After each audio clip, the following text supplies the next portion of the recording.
ขณะนี้ท่านกำลังฟังสถานีวิทยุกระจายเสียง FM 104.5 เมกะเฮิรตซ์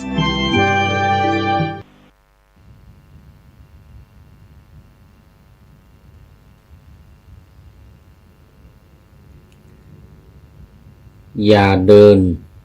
หน้าแบบบ้าอย่าถอยหลังจนเสียหลักอย่ายอมจนอ่อนนักอย่าสู้แบบไม่เลือกหน้าอย่าอ่อนจนถูกข่มอย่าแข็งคมจนปราดด่าคนควรยอมต้องรายอมไม่ได้ควรคุยกันขอถวายความนอบน้อมแด่พระรัตนตรัยมีพระพุทธเจ้าเป็นต้นขอถวายความเคารพพระมหาเถระพระเถรานุเถระเจ้าคณะพระสังฆาธิการทั่วโลกมีพระเดชพระคุณพระธรรมเสนาบดีเจ้าคณะภาค7วัดพระธาตุดอยสุเทพเป็นต้นและขออำนวยพร แด่ท่านผู้ฟังท่านผู้ชมสาธุชนพุทธบริษัททั้งหลายวันนี้รายการพระไตรปิฎกลอยฟ้าก็ลอยมาจากวัดฝายหินตำบลสุเทพอำเภอเมืองจังหวัดเชียงใหม่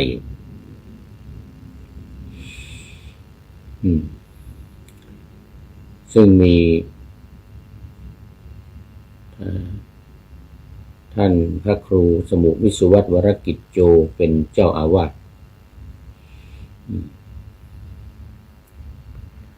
และเป็นผู้อำนวยการสถานีวิทยุสสวเป็น1 ใน 5สถานีที่รายการพระไตรปิฎกลอยฟ้าถูกนำ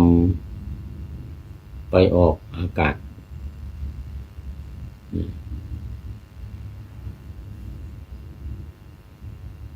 ก็คือ 1. สถานีวิทยุพระพุทธศาสนาแห่งชาติและจริยธรรมวัดพระธาตุดอยสุเทพมีพ่อครูวรรลบนามวงพรหมเป็นผู้อำนวยการอาจารย์พระมหาประสิทธิ์ประสาธิโกเป็นหัวหน้าสถานีและอาตมาภาพพระครูปริยัติยานุศาสตร์เป็นผู้บรรยายคุณโยมกิติพงษ์มณีชัยนี่เป็นหัวหน้าช่างภาพทั้งหลายบนวัดพระธาตุดอยสุเทพ วันนี้ก็คงกลับไปแล้วตอนเย็นๆนะแล้วพรุ่งนี้มาใหม่นี่นานแล้วนี่ไม่ได้เข้ามาในรายการพอดีวันนี้มาบันทึกเสียงที่วัดฝายหินล่วงหน้า1 วันบันทึกเสียงล่วงหน้าเพราะว่าวันพรุ่งนี้จะต้องเดินทางไปกรุงเทพมหานครฉะนั้นในช่วงนี้ก็ทำรายการล่วงหน้าไว้ไปสอบวันที่20-21จะกลับมาเชียงใหม่อีกทีหนึ่งก็22วันที่22เพราะฉะนั้นในช่วงวันที่19 20 21นี่จะต้องทำรายการล่วงหน้าไว้อย่างที่เคยบอกไว้เมื่อวานอันนั้นก็ต้องหลับดึกดื่นๆนะเมื่อคืนที่แล้วนี่ก็นอนตั้งเที่ยงคืนกว่าแต่วันนี้ท่าทางจะไม่ค่อยไหว เหนื่อยเพราะว่า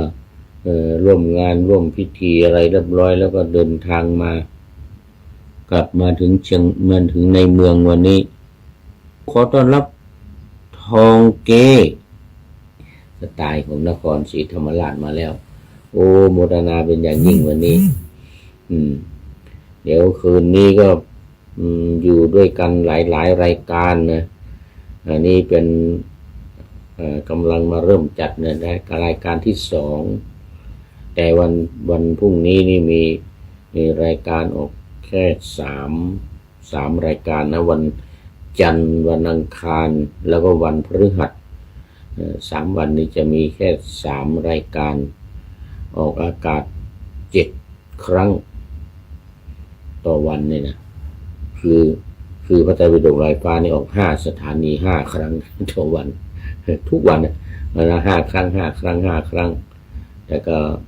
ธรรมทัศน์ก็ออก1เป็น6แล้วก็ธรรมะหลังธรรมวัดเย็นเป็น7วันนี้ออก7 ครั้งทางสถานีวิทยุนะแล้วก็เวลาทำนี่ทำ3 ครั้งออก7 ครั้งถ้าทำ4 ครั้งเนี่ยวันพุธน่าจะออก8 ครั้งเพราะว่ามันเพิ่มรายการนาวาวังทองภาคบ่ายมาคือเวลา17 ถึง 18 นาฬิกาเนี่ยอีก1 รายการก็ออก8 ครั้งแล้วก็ไปวันศุกร์เสาร์อาทิตย์เนี่ยออก9 ครั้ง5 สถานีนั้นก็5 ครั้งแล้วก็มีรายการธรรมทัศน์อีก1เป็น6นาวาวังทองตอนเช้าอีก1เป็นไตรปิฎกลอยฟ้าเดี๋ยวเป็น7แล้วก็นาวาวังทองภาคบ่ายอีก1เป็น8ธรรมะหลังธรรมวัดเย็นอีก1เป็น9ออก9 ครั้งศุกร์เสาร์อาทิตย์นี่วันละ9 ครั้ง4 รายการเดิมนี่แหละ4 รายการนี่แหละจะออก9 ครั้งเพราะว่านาวาวังทองนี่จะมีทั้งเช้ามีทั้งบ่ายตอนนี้ยังอยู่มันขยับท้องเกไม่ลอกไม่ดำจำนำไม่ได้ เป็นนามปากกาใน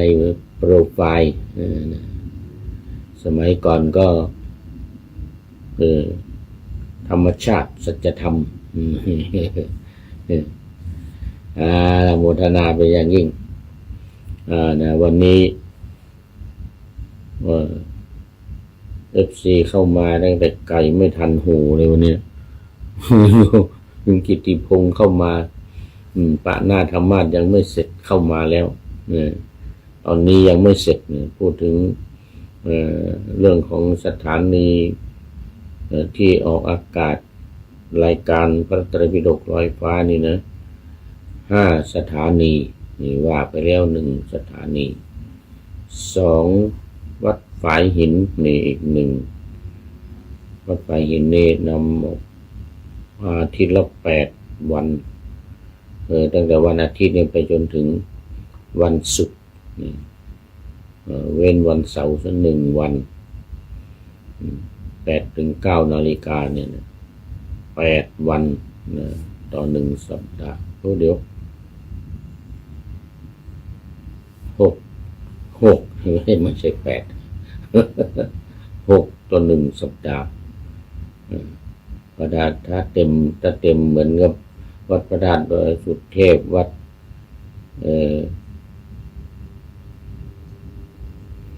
พระราชพุทธบาทอุดมแล้วก็ลำปางเนี่ยมจร.วิทยาลัยของนครลำปางแล้วก็วัดปากทางเจริญอำเภอดอยหล่อนี่ทุกวันก็ย้ายออกจากวัดดอยสัพพัญญูมาแล้วมาตอนบ่ายวันนี้ดอยสัพพัญญูมาคนจริงว่าจะเข้ากรุงเทพตอนเย็นก็ปรากฏว่าตั๋วไม่มีมันเต็มก็เลยได้วันพรุ่งนี้ตอนเช้า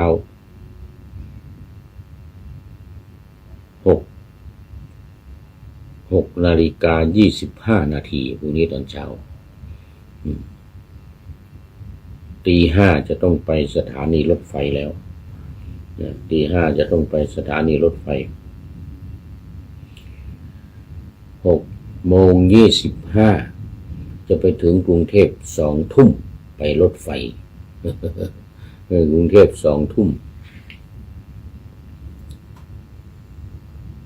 เต็มหมดอ่ะตัวนี่นะรอบเช้ารอบบ่ายรอบเย็นนะมาบ่าย3:30นะรอบเย็นตัวเต็มหมดก็เลยได้ตัวชั้น3นั่งตัวนั่งเนี่ยแต่ว่ามันได้นอนนะแต่กลางวันนี่ก็ไม่นอนนะนั่งไปก็จัดรายการไปจัดรายการในรถ จัดรายการวิทยุนี่นะจัดในรถเพราะว่าเป็น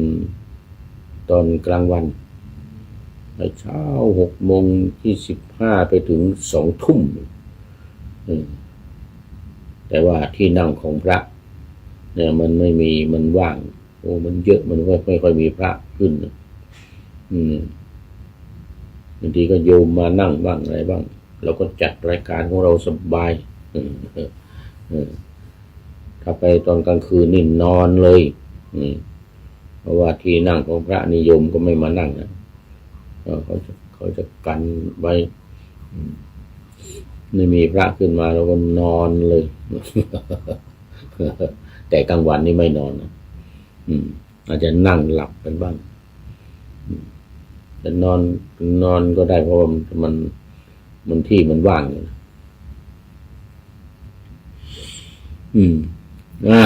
มาตอนนี้เข้ามาสู่เนื้อหาสาระของธรรมะโมทนากับเจ้าภาพวันนี้ถวายพระทหารเช้าเพลแล้วตอนเย็นอีกน้ำปานะพระเดชพระคุณหลวงพ่อพระเมธีสุวรรณเมธีเจ้าอาวาสวัดพระธาตุสีจอมทองมาเองเลยวันนี้มาร่วมงานพิธีเปิดด้วยปิดประโยคสูง6 7 8 9แล้วก็เปิดประโยคต่ำประโยค1 2เรียนธรรม3 4 5ต่อกันเลยทั้งเปิดและปิดวันนี้พระเดชพระคุณหลวงพ่อพระธรรมเสนาบดีเจ้าคณะภาค7วัดพระธาตุดอยสุเทพเป็นประธานปิดเปิดหลวงพ่อยังงงเลย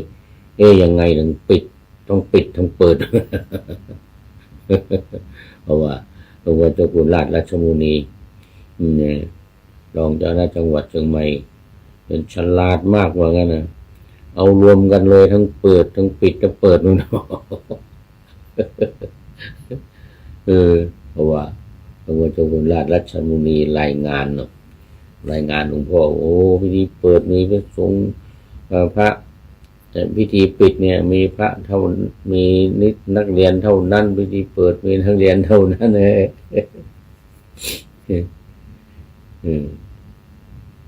แบบแต่ทุกปีนี่จะเปิดก็นู่นเมื่อเดือนพฤศจิกาเนี่ยเปิดอบรม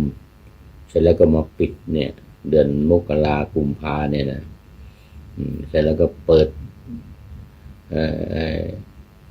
ใหม่อีกเปิดประโยคต่ำอีกอย่างเงี้ยนะมันก็เป็น2 ครั้ง3 ครั้งเป็น4 ครั้งเลยมันเป็น4 ครั้งที่ผ่านมาเนี่ยอย่างน้อยก็3 ครั้งบางทีเนี่ยมาเปิดเสร็จแล้วก็ปิดตอนนู่นอีกเดือนกุมภามีนานู่นตอนสอบประโยคต่ำนะก็ปิดอีกทีหนึ่งอย่างเงี้ยคราวนี้เลยไม่เอาไม่เปิดเมื่อเดือนพฤศจิกายนที่ผ่านมานะปีที่แล้วนะไม่มีพิธีเปิดมาก็อบรมกันเลยแล้วก็มารวมกันที่นี่พอปิดหมู่นี่จะไปสอบแล้วปิดแล้วก็หมู่ใหม่มาก็ที่จะปิดของหมู่ประโยคต่ำก็ไม่ต้องปิดตรงกลางนี่มันประหยัดการเงินการจัดด้วยแล้วก็พระเถระทั้งหลายที่จะมาร่วมอย่างวันนี้ก็มากันครั้งเดียวเนี่ยพอแล้ว เนี่ยทั้งปิดและเปิดเนี่ยทั้งเปิดและปิดปิดและเปิดเนี่ยหลวงพ่อก็เลยเรื่องเนี่ยต่อธรรมะเรื่องพูดเรื่องการเกิดการดับเรื่องธรรมะอะไรปฏิจจสมุปบาทอะไรอริยสัจสี่พวกนี้ธาตุสี่ขันธ์ห้าอะไรเนี่ยมีเกิดมีดับเป็นธรรมดาเหมือนหลวงพ่อว่านะ นั่นแหละรายการอบรมนี่ก็มีเปิดมีปิดก็เหมือนกับการเกิดการดับของร่างกายเรานี่ว่าอธิบายขันธ์ห้า วันนี้นะตอนเช้าแล้วตอนบ่ายก็หมู่ที่เปิดใหม่วันนี้ก็เรียนกันต่อเลยตั้งแต่ตอนบ่ายไปเลยโน่นนี่จะเสร็จกัน6 โมงนะ6 โมง7 โมงยก5ยก4 3แล้วก็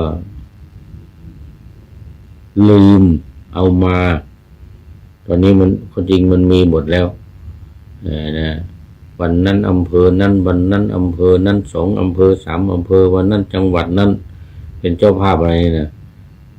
แต่ตอนมาลืมเอามาด้วยไม่ได้ประชาสัมพันธ์แล้วไม่ได้โมทนาแล้วเนี่ยต่อไปเนี่ยนู่นแต่กลับมาแล้วจึงจะไปเอากลับมาเดี๋ยววันที่22กลับมาแล้วก็จะไปเอาแต่ชื่อเจ้าภาพมาโมทนา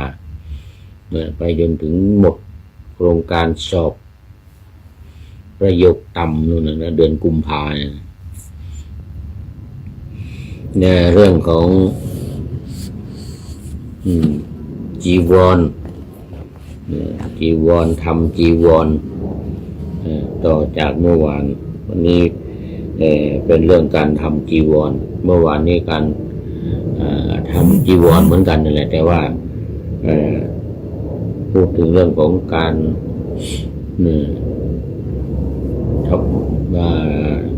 ถวายทอดทำเป็นกฐินเป็นผ้ากฐินอะไรต่างๆเมื่อวานนี้วันนี้ก็เริ่มมาเรื่องจีวรต่อจีวรเมื่อวานนี้ว่าถึงเรื่องของการเป็นขันเป็นกฐินทำจีวรเป็นขันอย่างนั้นอย่างนี้นี่ขันอย่างเงี้ยเนี่ยขันเนี่ยทำให้มันเป็นปุเป็นปะทำให้มันไม่สวยงามทำให้ไม่เหมือนผ้ากับญาติโยมทั้งหลายแล้วก็เพื่อป้องกันไม่ให้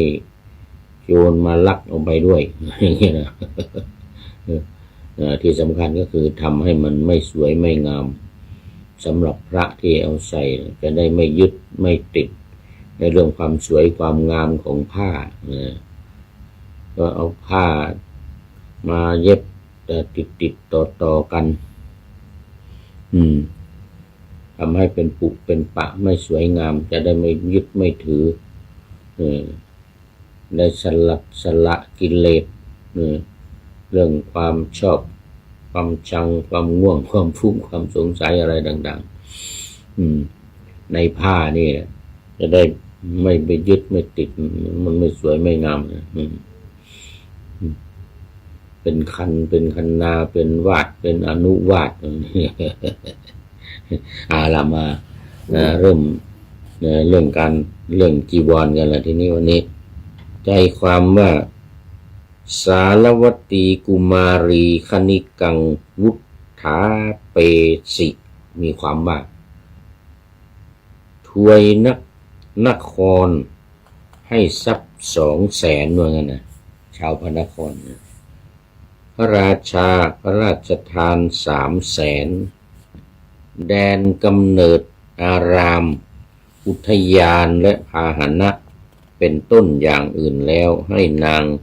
สารวดีรับรองอธิบายว่าทรงตั้งไว้ในตำแหน่งนางนครโสเพณีคือหญิงงามเมืองนะ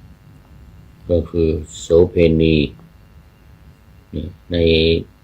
เคยพูดหลายครั้งในสมัย โบราณในอินเดียเนี่ยเขามีการแต่งตั้งนะโสเพณีคนสวยประจำเมืองเอาไว้รับแขกบ้านแขกเมือง1 คืนนี่1,000 กหาปณะอย่างนี้นางที่ได้ราชคฤห์นี่ดังๆก็นางสิริมานครโสเพณีหญิงงามเมืองประจำเมืองเลยแต่งตั้งพระราชาแต่งตั้งเป็นนางอัมพปาลีในเมืองไวสาลีวันนี้ก็มีนางอะไรเนี่ยนางสารวดีอันนี้ประจำเมืองราชคฤห์สารวดีนางนครหญิงนครโสเพณีการทำบุญสุนทานเนี่ยเพราะว่าหญิงโสเพณีร่ำรวยมีเงินทองมากมีซื้อที่นาที่ดินอย่างที่ไวสาลีเนี่ยนางอัมพปาลีเนี่ยถวายสวนมะม่วงให้แก่พระพุทธเจ้าให้เป็นวัดพระภิกษุสงฆ์อยู่กันเป็น2-3 หมื่นในสวนมะม่วงขวางใหญ่โตพระอยู่ได้กันเป็นหมื่นที่เมืองไวสาลีนะของใครของโสเพณีของหญิงโสเพณีซึ่งร่ำรวยมากมีเงินมากก็คิดดูว่าคืนหนึ่งเนี่ยได้เป็นแสนเนี่ยเป็นแสนกหาปณะนอกจากว่าค่าตัวแล้วก็ได้ทิปอีกได้ทิปอีกอย่างน้อยๆหนึ่งก็1,000 กหาปณะอย่างเงี้ยนะเป็นพันได้บางวันได้เป็นหมื่นบางวันได้เป็นแสนก็เลยร่ำรวยเป็นมหาเศรษฐีนีโสเพณีในสมัยโบราณร่ำรวยเศรษฐีนีนางสิริมาเนี่ยอันนี้นางสารวดีนางสารวดีปฏิสเตนะรัตติงคัจฉติความว่าไปอยู่รวมกันคืนละ100 กหาปณะเพราะว่าไปอยู่รวมกันก็หมายถึงว่าโสเภณีมันมีเยอะมีหลายคน2 บทว่าคิลานังปฏิเวทไทยยังความว่าเราพึงให้ทราบความที่เราเนี่ยเป็นคนเจ็บป่วยว่าไงนะบทว่ากตะรูสุเปกตะสุเปได้แก่กระด้งเก่านี่กระด้งเก่าไอ้ที่เอามาทำเวลาทำจีวรเนี่ยเวลาทำจีวรเวลาทำผ้ามาขึงแล้วก็เรียกกันว่ากฐินการเอาไม้มาขึงทำจีวรเนี่ยนะทำจีวรบางทีเอากระด้งมาเอากระด้งมาขึงที่สาปาโมกโขมีความว่าเป็นคนที่มีชื่อเสียงคือเป็นใหญ่มีคนรู้จักทั่วทิศนี่หาเจ้าภาพนะเจ้าภาพที่จะมาทำจีวรเนี่ยเป็นคนที่มีชื่อเสียงมีหน้าตามีใหญ่โตเพราะเหตุไรแต่ว่าชีวกจึงถามว่าข้าแต่สมมุติเทพใครเป็นมารดาของหม่อมฉันลูกของโสเภณีเกิดมาแล้วไม่รู้ว่าใครเป็นมารดาไม่รู้ว่าใครเป็นบิดาเพราะมันเยอะโสเภณีไม่รู้ใครคนไหนก็ไม่รู้มีลูกออกมาแล้วเนี่ยส่วนบิดาก็เป็นคนที่มาเที่ยวมาชมเชยก็ไม่รู้ว่าใครคืนหนึ่งผ่านไปคืนหนึ่งผ่านไปเกิดลูกมาแล้วมันลูกก็เลยไม่รู้ว่าเป็นใครเป็นพ่อใครเป็นแม่เอาไปอยู่รวมกันโสเภณีไปอยู่รวมกันนะ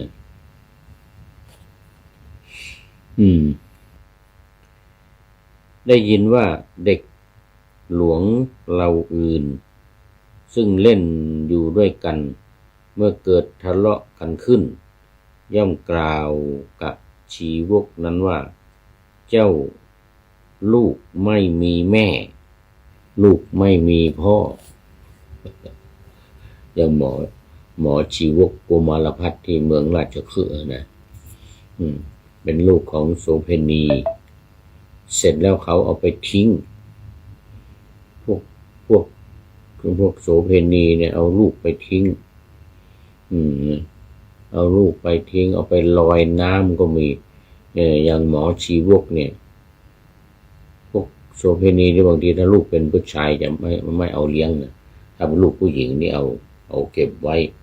เพราะว่าจะต้องสืบต่อตระกูลสืบต่อความเป็นโสเภณีลูกถ้าเป็นผู้หญิงนี่ก็จะสวยเหมือนแม่ถ้าเป็นผู้ชายนี่ไม่เอาไปทิ้งเอาไปลอยน้ำอย่างหมอชีวกเนี่ยแม่เป็นโสเภณีนะเสร็จแล้วก็พอเกิดมาเนี่ยเอาไปลอยน้ำเสร็จแล้วก็พระคนเก็บได้คนเห็นรอยน้ำมาก็เอาไปเลี้ยงนี่เป็นคนที่อุปถากพระราชาด้วยพระราชาเมืองราชคฤห์เนี่ยเอาหมอชีวกเนี่ยที่เป็นลูกของโสเภณีเอาลอยน้ำมาจึงไม่รู้ว่าเป็นใครเป็นแม่ไม่รู้ใครเป็นพ่อ หมอชีวกนี่นะพระราชาเอาไปเลี้ยงคนที่ไปเอาลอยลัดที่ลอยน้ำมาเนี่ยเป็นผู้หญิง2 คนเป็นผู้หญิง2 คนเห็นเอาลอยน้ำมาก็เลยเอามาได้ก็เลยเอามาเลี้ยงปรากฏว่าเป็นคนในพระราชวังเอามาแล้วพระราชาก็เป็นผู้เลี้ยงเลย หมอชีวกเลยนะเหมือนอย่างว่าในงานมหรสพเป็นต้นญาติทั้งหลายมีน้าและป้าเป็นต้นเริ่มส่งของขวัญบางสิ่งบางอย่างไปให้แก่เด็กเหล่าอื่นฉันใดใครจะส่งของขวัญไรๆไปให้แก่ชีวกนั้นหมอชีวกนะฉันนั้นเหมือนกันหาไม่ได้ไม่มีเพราะเหตุนั้นเขาคำนึงถึงเหตุทั้งปวงนั้นแล้วเมื่อทราบว่าเราเป็นผู้ไม่มีแม่แน่นอนหรือหนอจึงทูลถามพระราชาข้าแต่สมมติเทพใครเป็นมารดาใครเป็นบิดาของหม่อมฉัน หมอชีวกนะตอนเป็นเด็กตอนเป็นกุมารนะพระราชาเลี้ยงอยู่ในชุกเลี้ยงอยู่ในพระราชวังเวลาไปไหนไปเล่นกับใครกับเด็กคนไหนเขาก็พูดว่าเจ้าเป็นคนเด็กที่ไม่มีพ่อเด็กที่ไม่มีแม่ไปถามพระราชาไปถามพระราชาว่าใครเนี่ยมาเป็นพ่อเป็นแม่ของหม่อมฉัน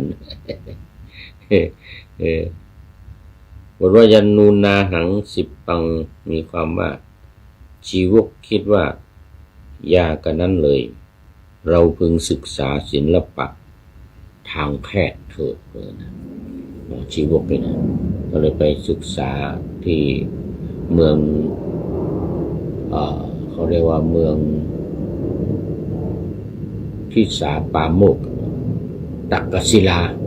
เมืองตักกศิลาก็ปรากฏว่าพอไปเรียน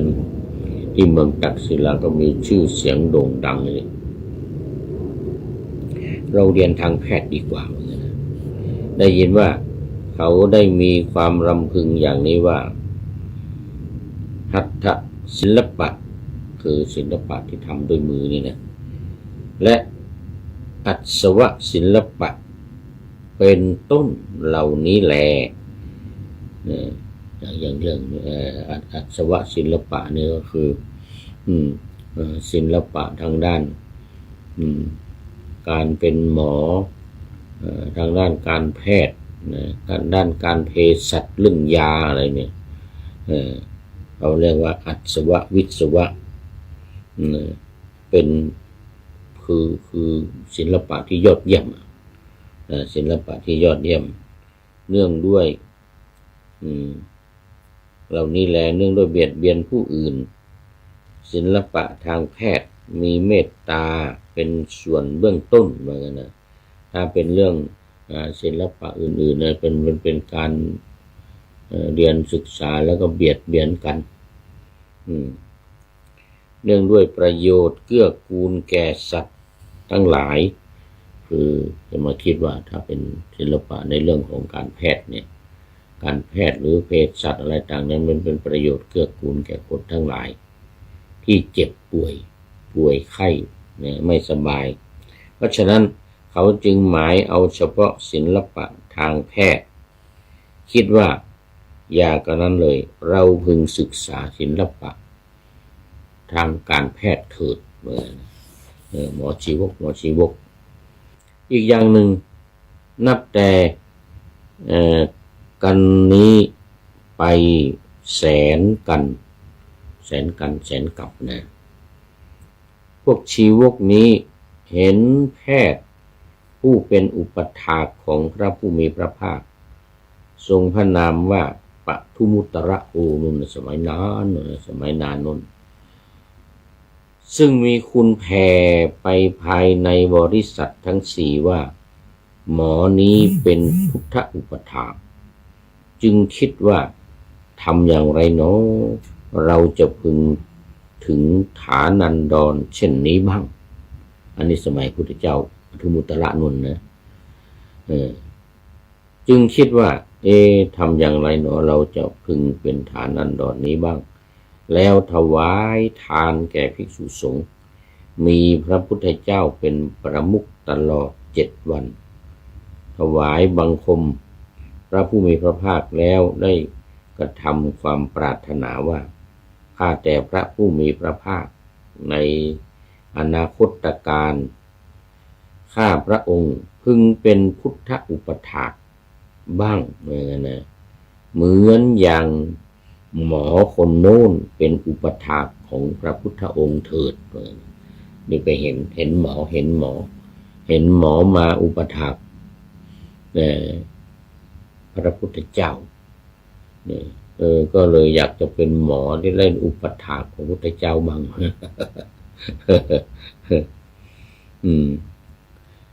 ชีวกนั้น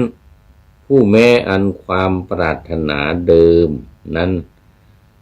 เตือนใจอยู่นะจึงหมายเอาเฉพาะศิลปะทางการแพทย์คิดว่าอย่ากันนั้นเลยเราพึงศึกษาศิลปะทางการแพทย์นี้เถิดชอบใจในการที่ได้ทำบุญได้ทำเป็นประโยชน์แก่คนเจ็บคนป่วยก็ในสมัยนั้นพวกพ่อค้าชาวเมืองตักกศิลาได้ไปเพื่อเฝ้าอภัยราชกุมารชีวกก็ถามพ่อค้าเหล่านั้นว่าพวกท่านมาจากไหนพวกพ่อค้าหลายตอบว่ามาจากเมืองตักกศิลาจึงถามว่าในเมืองนั้นเนี่ยมีอาจารย์สอนศิลปะทางการแพทย์ไหมศิลปะทางการแพทย์ไหมได้ฟังว่ากุมารแพทย์ผู้เป็นศิลปะจากทิสาปาโมกเนี่ยอาศัยอยู่ในเมืองตักกศิลาเป็นจำนวนมากว่างั้นนะจึงสั่งว่าถ้ากระนั้นเวลาที่ท่านจะไปท่านพึงบอกเราด้วยบอกเราด้วยพ่อค้าเหล่านั้นได้กระทำตามสั่งเขาไม่ทูลลาพระบิดาได้ไปเมืองตักกศิลากับพ่อค้าเหล่านั้นด้วยเหตุนั้นพระราชาพระธรรมสังฆาหากาจารย์จึงกล่าวว่า พระธรรมจักราจารย์จึงกล่าวว่าไม่ทูลลาอภัยราชกุมารเป็นต้นนะคือหมอชีวกเนี่ยไปกับพ่อค้าเลยไม่ลาเลยไม่ลาพระเจ้าอภัยราชกุมารหลายบทว่าอิจฉามหังอาจริยะเป็นต้นมีความว่า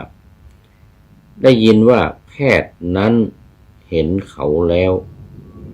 เข้าไปหาอยู่เห็นเขาเพื่อเข้าไปหาอยู่จึงถามว่าพ่อเป็นใครเขาก็ตอบว่าผมเป็นนัดดาของพระเจ้าพิมพิสารมหาราช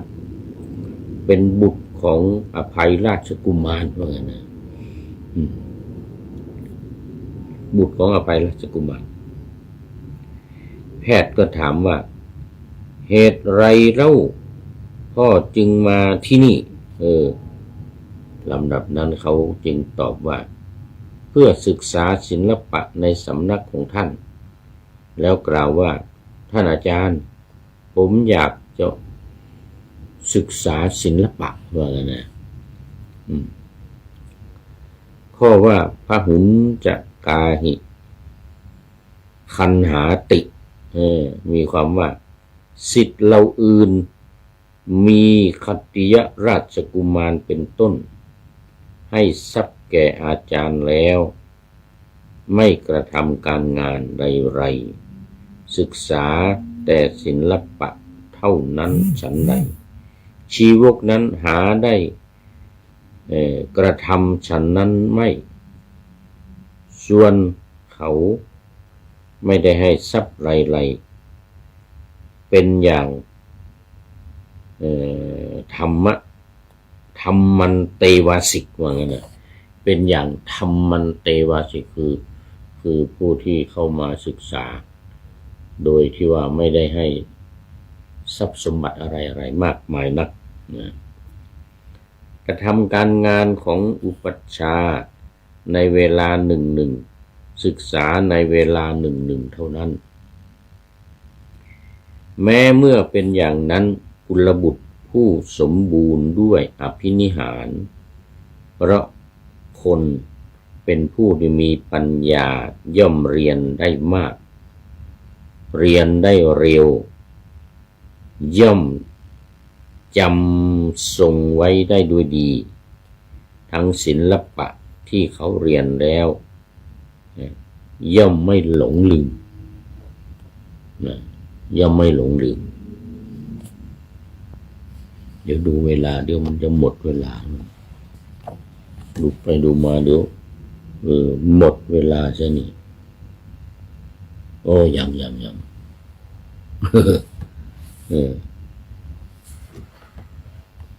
ไม่หลงลืมเหมือนกันนะวินิจฉัยในคำว่าสัตตะจะเมวัสสานิเป็นต้นพึงทราบว่าได้ยินว่าเพียง7 ปีชีวกนี้เรียนแพทย์ศิลปะจบเท่าที่อาจารย์รู้ทั้งหมดอาจารย์รู้เท่าไหร่หมอชีวกนี่เรียนจบหมด เรียนจบหมดเลยว่างั้นนะเพียงแค่7 ปีชีวกนี้เรียนแพทย์ศิลปะจบเท่าที่อาจารย์รู้นะซึ่งศิษย์เราอื่นเรียนถึง16 ปีคนอื่นๆนี่เขาเรียนกัน16 ปีแต่ว่านี่แค่7 ปีอาจารย์มีความรู้เท่าไหร่หมอชีวกเนี่ยชีวกกุมารเนี่ยฝ่ายเท้าสักกะเทวราชได้มีพระรำพึงอย่างนี้ว่าชีวกนี้จะเป็นอุปถากผู้มีความคุ้นเคยอย่างยอดของพระพุทธเจ้าเอาเถิดเราจะให้เขา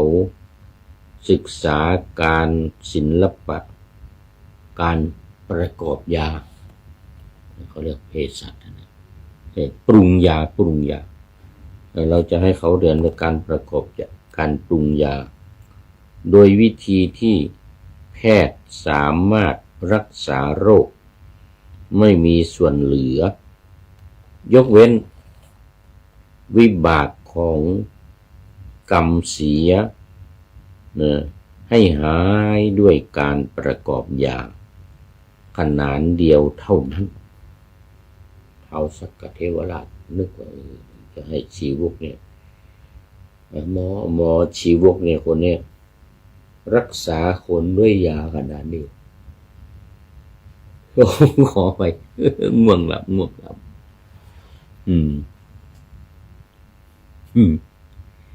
ทองเก๋ไม่ลอกไม่ดำจำนำไม่ได้ คือจะให้หมอชีวกเนี่ยเรียนรู้แล้วประกอบยาขนานเดียวเนี่ยรักษาหายเลยอันนี้ท้าวสักกะทรงดำริท้าวสักกะทรงดำริส่วนเขาสำคัญว่าเราเรียนในสำนักอาจารย์เพราะฉะนั้นพอท้าวสักกะปล่อยด้วยทรงดำริว่าบัดนี้ชีวกสามารถเพื่อเรียนเพื่อเยียวยาได้เขาจึงคิดอย่างนั้นแล้วก็ถามอาจารย์ว่าไงนะส่วนอาจารย์ทราบดีว่าชีวกนี้ไม่ได้เรียนศิลปะด้วยอานุภาพของเราเรียนด้วยอานุภาพของเทวดาจึงกล่าวคำเป็นต้นว่าเตนะหิพเนว่าไงนะ3 บทว่าสมันตาโยชนังอาหินทันโตมีความว่าออกทางประตูด้านหนึ่งวันละประตูเที่ยวไปตลอดเที่ยวไปตลอด4 วันใน1 สัปดาห์เนี่ยอยู่แค่3 วันแล้วก็เที่ยวไป4 วัน2 บทว่าปริตตังปาไถยังความว่าได้ให้เสบียงมีประมาณน้อยก็เหตุไรได้ยินว่าแพทยาจารย์นั้นได้มีความคิดอย่างนี้ว่าชีวกนี้เป็นบุตรของมหาสกุลพอไปถึงเท่านั้นจักได้สักการะใหญ่เครื่องสักการะใหญ่จากสำนักบิดาและปู่เหตุนั้นเขาจักไม่รู้คุณของเราหรือของศิลปะไม่รู้คุณของศิลปะแต่เขาสิ้นเสบียงในกลางทางแล้วจักต้องใช้ศิลปะแล้วจักรู้คุณของเราและเสบียงในกลางทางของเขาเมื่อหมดแล้วเนี่ยก็จักมีรู้คุณของศิลปะแล้วจักรู้คุณของเราผู้ให้ศิลปะอย่างแน่แท้เพราะเหตุนั้นจึงให้เสบียงแก่เขาแต่น้อยๆให้เสบียงแต่น้อยๆบทว่าปัสสะเทนะคือฝ่ายหนึ่งฝ่ายเดียวบทว่าปิจุนาคือปุยฝ้ายยัตตระหินามะคือชื่อไรกิมปิมายังตัดบทเป็นกิมปิเมอะยังสภะตุยหังโหตุมีความว่าได้ยินว่าพระราชาทรงดำริว่าหากว่าหมอชีวกถือเอาเครื่องประดับทั้งปวงนิสัยเราจะให้ของในตำแหน่งพอประมาณหากว่าเขาไม่รับใช้ เราจะตั้งเขาให้เป็นคนสนิทในวังดังนี้จึงตรัสอย่างนั้นอภัยราชกุมารก็ดี พวกนางบำเรอทั้งหลายก็ดีบังเกิดความคิดว่าฉะนั้นน้องชีวกจะไม่พึงถือเอาฉะนั้นน้องหมอชีวกจึงจะไม่พึงถือเอาบทว่าสภาลังการังตุยหังเป็นต้นความว่าได้ยินว่าพระราชาทรงดำริว่าหากว่าหมอชีวกถือเอาเครื่องประดับทั้งปวงนิสัยเราจะในตำแหน่งพอประมาณหากว่าเขาจะไม่รับใช้เราจะตั้งให้เป็นคนสนิทในวังดังนี้จึงตรัสอย่างนั้น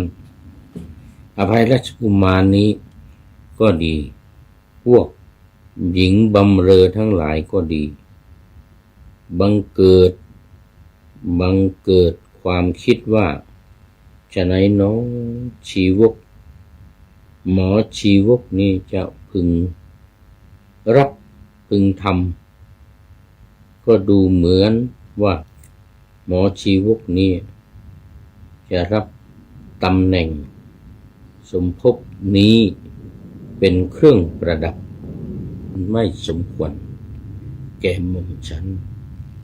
ดังนี้เป็นต้นพระราชาเลื่อมใส เครื่องประดับทั้งหลายอันสมควรจึงเป็นสิ่งที่สมควรดังนั้นเครื่องประดับทั้งหลายจึงจำเป็นที่จะเป็นสิ่งที่จำเป็นสิ่งสำคัญจึงจะเป็นสิ่งที่ประดับเป็นเครื่องประดับที่สำคัญแก่หมอชีวกนี้เพราะฉะนั้นหมอชีวกนี้แหละจึงจะเป็นสิ่งที่ถือเอาสิ่งจำเป็นจึงจะเป็นสิ่งที่มีความจำเป็นมีความสำคัญดังนั้นความเลื่อมใสความจำเป็นความสำคัญจึงมีความจำเป็น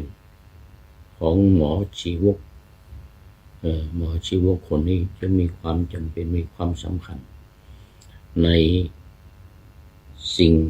จำเป็นสิ่งสำคัญทั้งหลายดังนั้นหมอชีวกคนนี้จึงเป็นสิ่งที่สิ่งสำคัญหมดเวลาพอดีความจำเป็นความสำคัญอภัยราชกุมารแจ็คเชืองโอ้สาธุนมัสการเพื่อนนะนมัสการสุดท้าย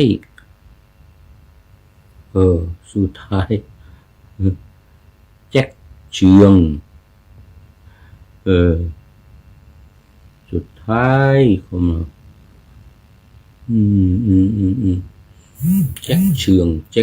งโอ้ปุ้งปังเข้ามาแล้วปุ้งปังเอาละสุดท้ายทองเก๊ไม่ลอกไม่ดำจำนำไม่ได้สุดท้ายอันนี้ก็คือ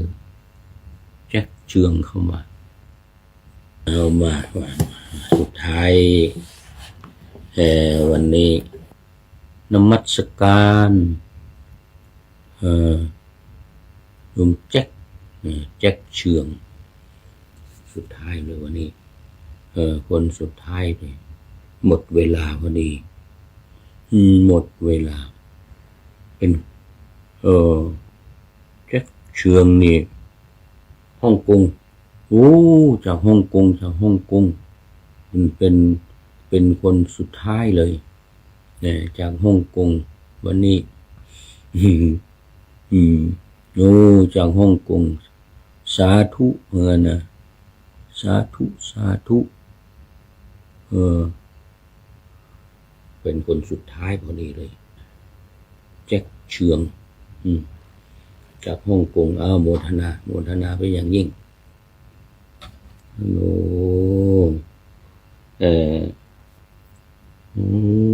โยมแจ็คเชืองจากฮ่องกงโอ้ท่านแจ็คจากฮ่องกง เป็นด้านสุดท้ายในวันนี้เป็นสุดท้ายในรายการในวันนี้นะจากฮ่องกงนมัสการว่างั้นนะมันนมัสการหลวงพ่อว่างั้นนะโอ้นมัสการหลวงพ่อจากฮ่องกงวันนี้สำหรับท้ายรายการวันนี้โอ้โมทนาเป็นอย่างยิ่งรายการวันนี้เอาละข้อคิดท้ายรายการวันนี้ว่าอย่าเดินหน้าอย่าถอยหลังอย่าเดินหน้าว่าอย่าถอยหลังวันนี้ก็ข้อคิดท้ายรายการวันนี้จากข้อคิดจากสุดาข้อคิดจากสุดาพญางูเขียวประพันธ์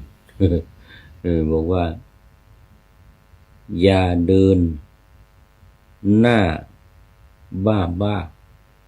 แบบบ้าอย่าเดินหน้าแบบบ้าอย่าถอยหลัง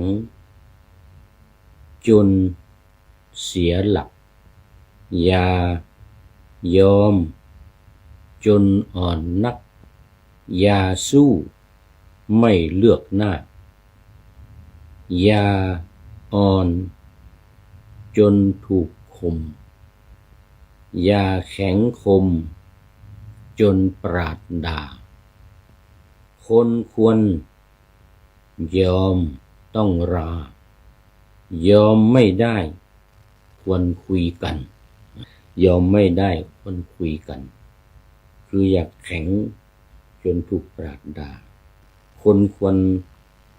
ยอมก็ควรจะต้องรา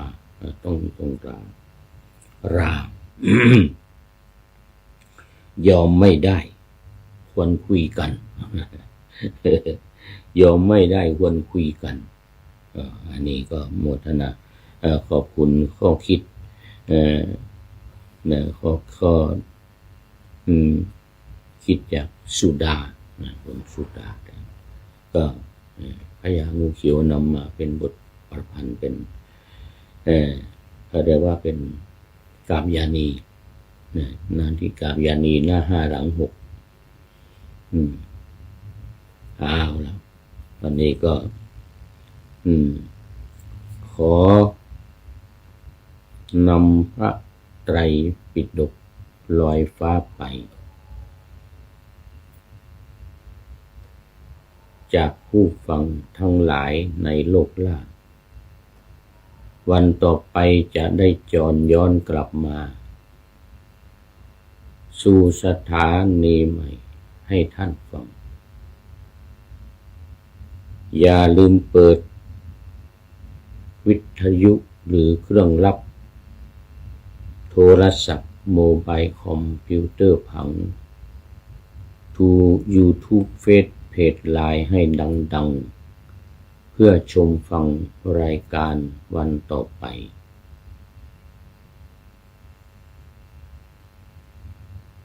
อย่าลืมเปิดวิทยุหรือเครื่องรับโทรศัพท์โมบายคอมพิวเตอร์ผัง YouTube เฟซเพจไลน์ให้ดังๆเพื่อชมฟังรายการวันต่อไป ขอทุกท่านมีความสุขทุกคืนวันนำธรรมะประกอบการงานทั้งหลาย YouTube เฟซนำธรรมะประกอบการงานทั้งหลายเช่นขยันทำงานทางวาจากาย ใจขวนขวายกิจการงานนานาบำเพ็ญสาธารณประโยชน์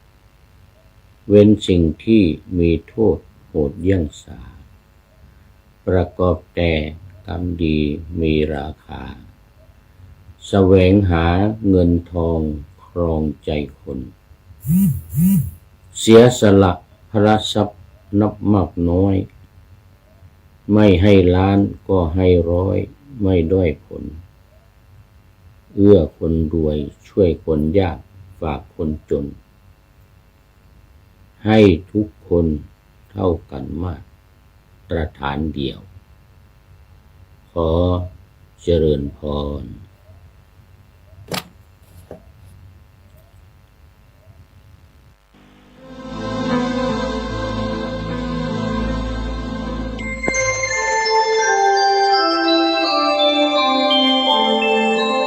ขณะนี้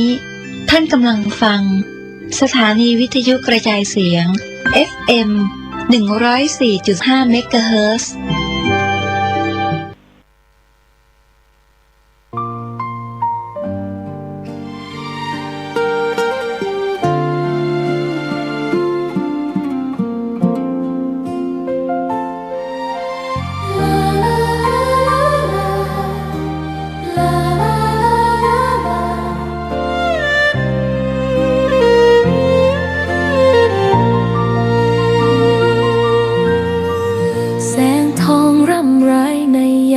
อุตสายังเห็นพระเมตตาอยู่ทุกแห่งหนน้ำพระทัยฉโลมใจคนทั่วพื้นแผ่นดินยังอบอุ่นรอยยิ้มพระพักตร์ยังส่องแสงในดวงใจไทยไม่ลืมเสียงสายลมแผ่วเบาเหมือนเอ่ยคำปลอบว่าพระองค์ยังอยู่ใกล้ขอกราบแทบบาทด้วยรักนิรันดร์น้ำตาหลั่งพลันจากใจคนไทยแม้เสด็จสู่ฟ้าไกลแต่พระหฤทัยอยู่ในแผ่นดินนี้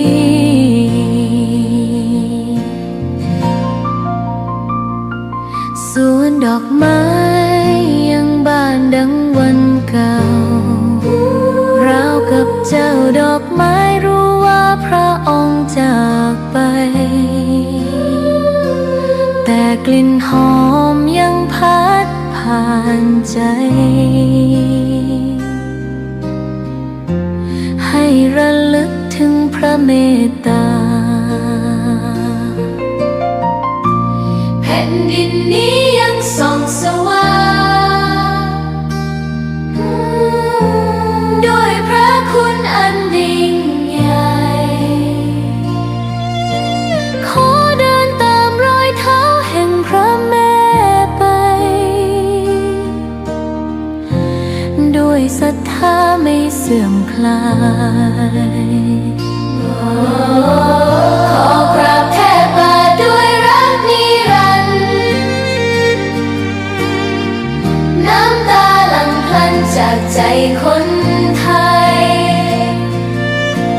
แม้เสด็จสู่ฟ้าไกลแต่พระหฤทัยอยู่ในแผ่นดินนี้ดวงใจไทยทุกดวงขอพักดีขอ นี้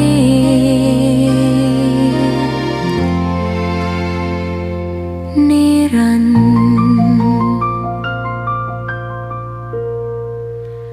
แด่พระพัน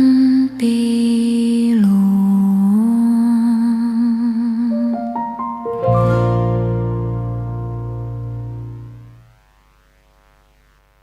นะโมตัสสะภะคะวะโตอะระหะโตสัมมาสัมพุทธัสสะนะโมตัสสะภะคะวะโตอะระหะโตสัมมาสัมพุทธัสสะนะโมตัสสะภะคะวะโตอะระหะโตสัมมาสัมพุทธัสสะอนิจจาวัฏสังขาราอุปาทวยธัมมิโนอุปัชชิตวานิโรธชันติติสังโฆปสโมสุโคติณโอกาสบัดนี้อาตมาภาพจะได้แสดงพระธรรมเทศนาพรรณนาธรรมะเกี่ยวกับเรื่องพระไตรลักษณ์ให้ท่านสาธุชนพุทธบริษัทผู้สนใจใคร่ต่อธรรมะปฏิบัติได้สดับรับฟังเพื่อประดับสติปัญญาบารมีสืบต่อไปท่านสาธุชนผู้ใจบุญทั้งหลายศาสนาคือคำสั่งสอนขององค์สมเด็จพระสัมมาสัมพุทธเจ้านั้นพระพุทธองค์ได้ทรงชี้แจงแสดงไขโปรดเวนยสัตว์ไว้เป็นเวลานานถึง45 พรรษาในหนังสือซึ่งคณะสงฆ์ได้รวบรวมไว้เป็นหนังสือเรียกว่าพระไตรปิฎกถึง45 เล่มถ้าจะคำนวณแล้วก็ดูเหมือนจะว่าปีละเล่มละเล่มหรือพรรษาละเล่มถ้าเราเรียกว่าพระไตรปิฎกมีหนังสือ45 เล่มแบ่งเป็นหมวดได้3 หมวดหมวดพระวินัยหมวดพระสูตรหมวดพระอภิธรรมวินัยมี8 เล่มตั้งแต่เล่มที่1ถึงเล่มที่8มีเนื้อหาสาระเราเรียกว่าพระธรรมขันธ์ 21,000 พระธรรมขันธ์เมื่อจะย่อให้สั้นก็ได้แก่ศีลพระสูตรมีหนังสือ25 เล่มเมื่อจะว่าถึงเนื้อหาสาระก็มีอยู่ 21,000 พระธรรมขันธ์ย่อให้สั้นได้แก่สมาธิพระอภิธรรมมีหนังสือ12 เล่มว่าถึงเนื้อหาสาระมีถึง 42,000 พระธรรมขันธ์ย่อให้สั้นได้แก่ปัญญารวมพระธรรมขันธ์ได้ 84,000 พระธรรมขันธ์เป็นหนังสือ45 เล่มย่อให้สั้นได้แก่ศีลสมาธิปัญญาทำไมคำสอนจึงเหลือเพียงเท่านี้เวลาเทศมากมายกายกองถึง45 ปีที่เหลือเท่านี้ก็เพราะว่ากิเลสของสรรพสัตว์ในโลกนี้มีอยู่3 ประเภทคือกิเลสหยาบกิเลสกลางกิเลสละเอียดกิเลสหยาบล่วงออกมาทางกายกับปาก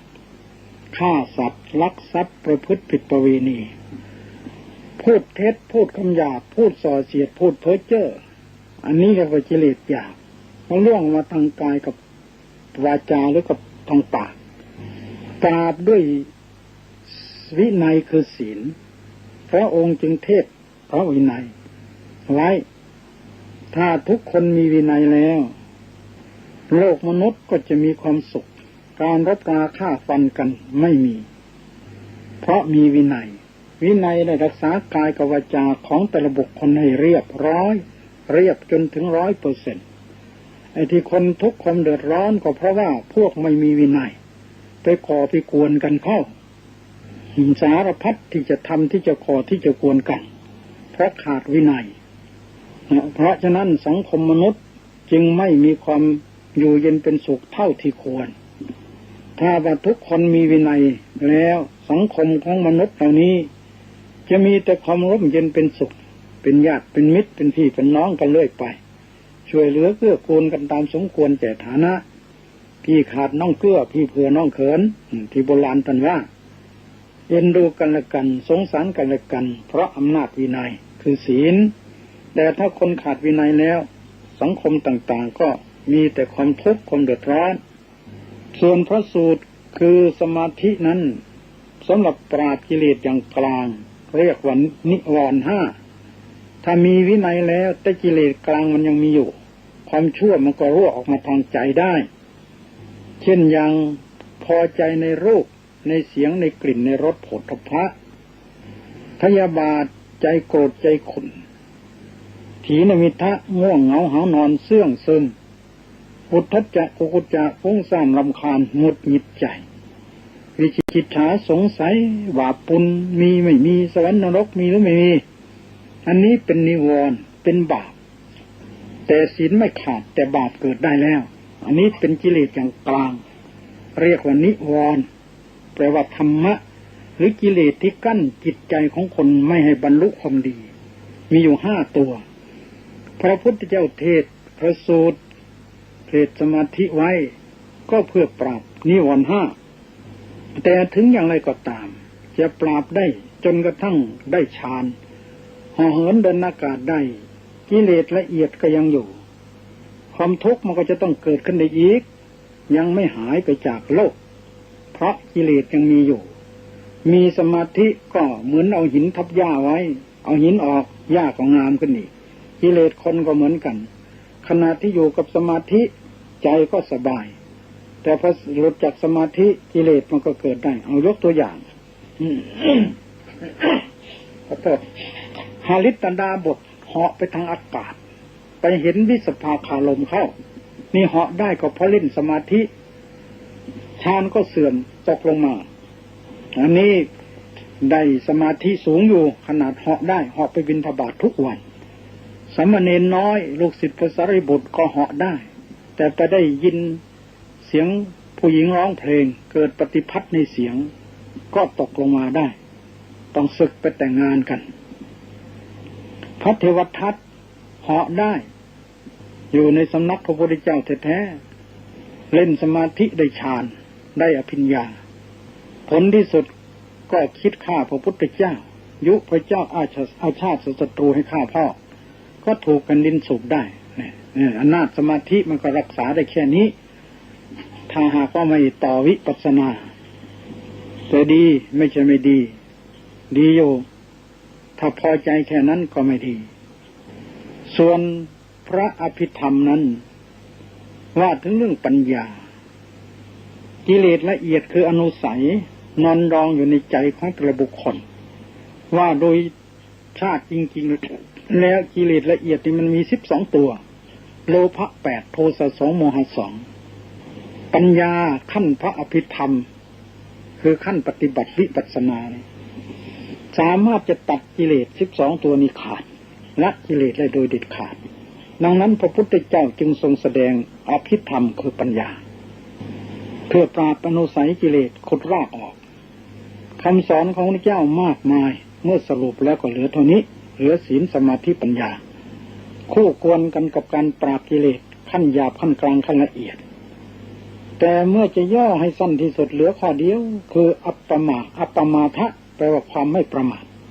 ความไม่ประมาทก็คือมีสติคนมีสติก็คือคนเจริญสติปัฏฐาน4หรือเจริญวิปัสสนานี่ย่อคำสอนแล้วทีนี้ต่อไปว่าถึงแก่นแท้ของศาสนาในจุลสาโรปรมสูตรมหาสาโรปรมสูตรพระพุทธเจ้าพรรณนาถึงแก่นแท้ของศาสนาของพรหมจรรย์ไว้ที่เป็นแก่นแท้ของศาสนาท่านเรียกว่าวิมุตติคือความหลุดพ้นจากกิเลสตัณหาคนจะหลุดพ้นจากกิเลสตัณหาก็ต้องอาศัยปัญญาขั้นวิปัสสนาอันนี้เป็นแก่นแท้ของศาสนาพระพุทธเจ้าทรงแสดงธรรมะก็เพื่อตะล่ำห้อมห่อสรรพสัตว์ให้เข้าไปสู่แก่นแท้นี้ให้ได้มากที่สุดเท่าที่จะมากได้ทีนี้ต่อมาเมื่อไม่ถึงแก่นท่านเรียกว่ามีกระพี้ของศาสนาก็คือปัญญาไม่ใช่ปัญญาตัดกิเลสได้ขาดปัญญาขั้นสูงขึ้นไปเป็นญาณทัศนะได้เกิดแสงสว่างเกิดอะไรขึ้นมานั่งไปดูนรกสวรรค์ไปเห็นอะไรอันนี้โอภาสเกิดขึ้นมันเป็นแสงสว่างเป็นจินตามยปัญญา ถึงภาวนาก็ยังไม่กิเลสยังไม่ขาดอันนี้เป็นกระพี้ของพรหมจรรย์ของศาสนารองลงไปก็เปลือกได้แก่สมาธิที่ได้ฌานก็ตามก็อยู่ในเกณฑ์นี้ท่านเรียกว่าเปลือกของพรหมจรรย์ยังไม่ใช่แก่นแท้เพราะมันเสื่อมได้รองลงไปอีกก็สะเก็ดของพรหมจรรย์ได้แก่ศีลรองลงไปอีกกิ่งและใบของพรหมจรรย์ได้แก่ลาภสักการะความสรรเสริญจุดมุ่งหมายของผู้ที่เข้าสู่ศาสนาต้องการให้ถึงวิมุตติคือแก่นแท้ของศาสนาส่วนเปลือกส่วนกระพี้ส่วนสะเก็ดและใบนั้นเป็นผลพลอยได้เมื่อยังไม่ถึงก็ต้องเอากิ่งและใบเอาสะเก็ดเอาเปลือกเอากระพี้ไปก่อนตามลำดับแต่จุดมุ่งหมายที่แท้จริงก็คือแก่นแท้ได้แก่วิมุตติหรือมรรคสี่ อันนี้เป็นปกิณการแต่วันนี้จะเทศเรื่องพระไตรลักษณ์อนิจจาวัตสังขาราสังขารทั้งหลายไม่เที่ยงหนออุปาทวยธรรมิโนมีความเกิดขึ้นและมีความเสื่อมไปเป็นธรรมดาอุปจิตตวานิรุชันติเกิดแล้วก็ดับไปเสื่อมไปเตสังบูปสมูสุขโขหากว่าสังขารคือรูปนามเหล่านั้นดับไปพร้อมทั้งกิเลสก็ขาดไปเป็นสุขนี่ใจความย่อคาถานี้เป็นคาถาที่แสดงความสังเวชสลดใจเมื่อพระพุทธเจ้านิพพานเทวดาแสดงก็มีแม้พระพุทธเจ้าเทศไว้ก็มีเทศไว้ทั้งเป็นเสวยพระชาติเป็นพระโพธิสัตว์นั่นก็มีอยู่ในพระไตรปิฎกแล้วพระสงฆ์ก็นิยมเอามาสวดบังสกุลทุกงานบังสกุลมัตติกาจะต้องชักผ้าบังสกุลด้วยบทนี้ที่จริงก็คือปรงพระกรรมฐานนั่นเอง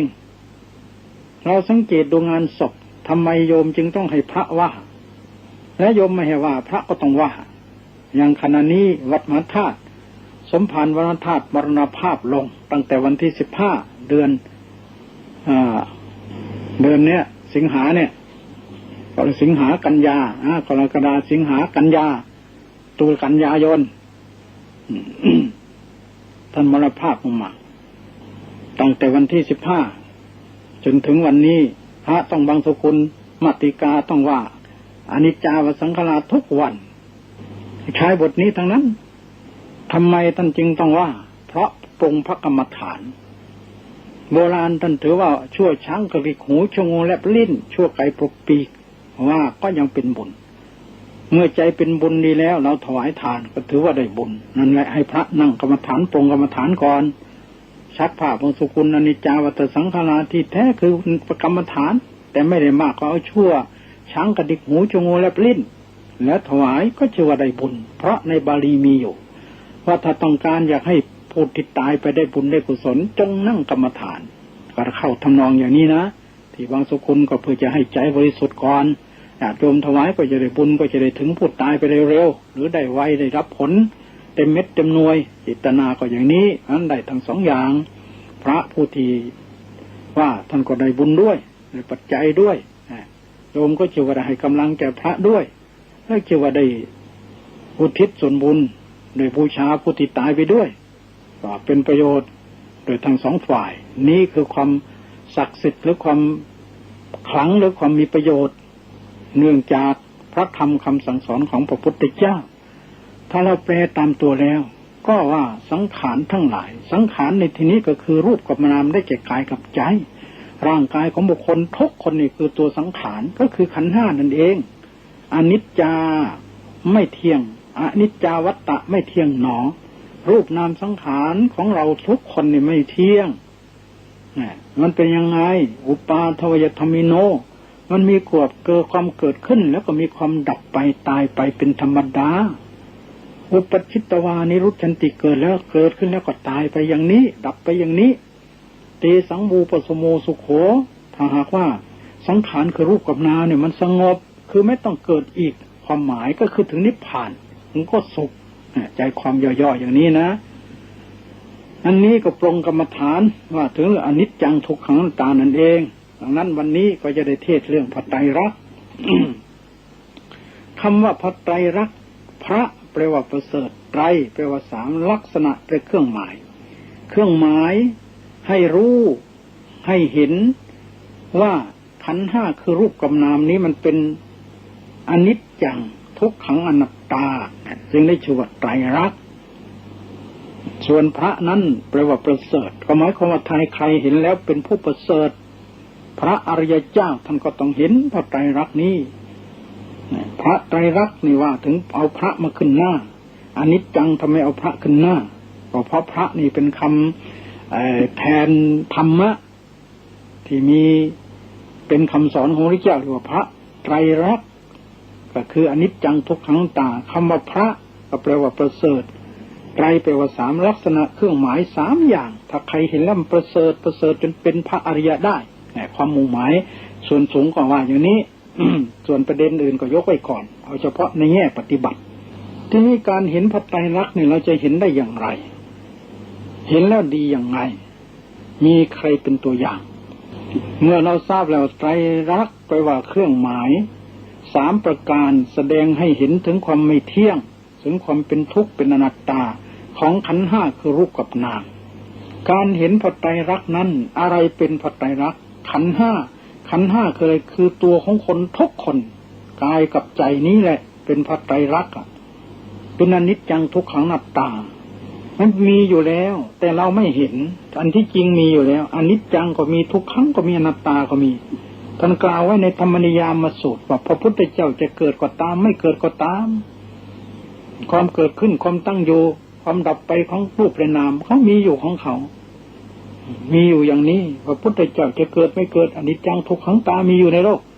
แต่ไม่มีปัญญาก็ไม่เห็นแล้วก็มีอยู่ในตัวคนทุกคนด้วยถ้ามีอยู่ในตัวเราแล้วทำไมเราจึงไม่เป็นผู้ประเสริฐตามพระไตรลักษณ์นี้เล่าอันนี้เราไม่ได้เห็นเนี่ยมันมีอยู่แต่เราไม่เห็นหรือเราไม่เอามาใช้ให้เห็นมันก็เหมือนกันกับสติปัฏฐานสี่สติปัฏฐานสี่นี้เป็นทางเดินของพระพุทธเจ้าทุกพระองค์เลยเยเนวะยันตินิพพานังพุทธาเตสัญจสาวกาพระพุทธเจ้าและเราพระสาวกได้เดินทางไปสู่นิพพานด้วยทางสายใดทางสายนั้นคือสติปัฏฐานสี่สติปัฏฐานสี่ก็กายเวทนาจิตธรรมะกายก็ตัวของคนทุกคนเวทนาก็คือความสบายไม่สบายเฉยๆจิตก็คือใจธรรมะก็คือขันธ์ห้ามันก็มีอยู่ที่ตัวเราแล้วถ้ามีแล้วทำไมเราไม่เป็นพระโสดาสิกขานาคาเพราะเราไม่เอามาใช้หนทางมันมีอยู่มันเป็นหนทางแต่เราไม่เอามาปฏิบัติเราก็ไม่เห็นของดีมีอยู่เราก็ไม่เห็นเหมือนทองคำมันมีอยู่ในดินแต่ถ้าเราไม่มีปัญญาก็หาไม่ได้น้ำมันมีอยู่ใต้ดินเราไม่มีปัญญาขุดมันก็ไม่ได้ของมันมีอยู่อันนี้ก็เหมือนกันของจริงก็อยู่นี่อิมัตสมิงเอวะอัตตภเวภายอัตตภาเวพยามัมมเตกะเรวะเรในร่างกายของเราอันยาวานาคืบนี้อริยสัจสี่อยู่ตรงนี้ทุกข์สมุทัยนิโรธมรรคก็อยู่ตรงนี้หาเอาตรงนี้แต่เราทำไมไม่เห็น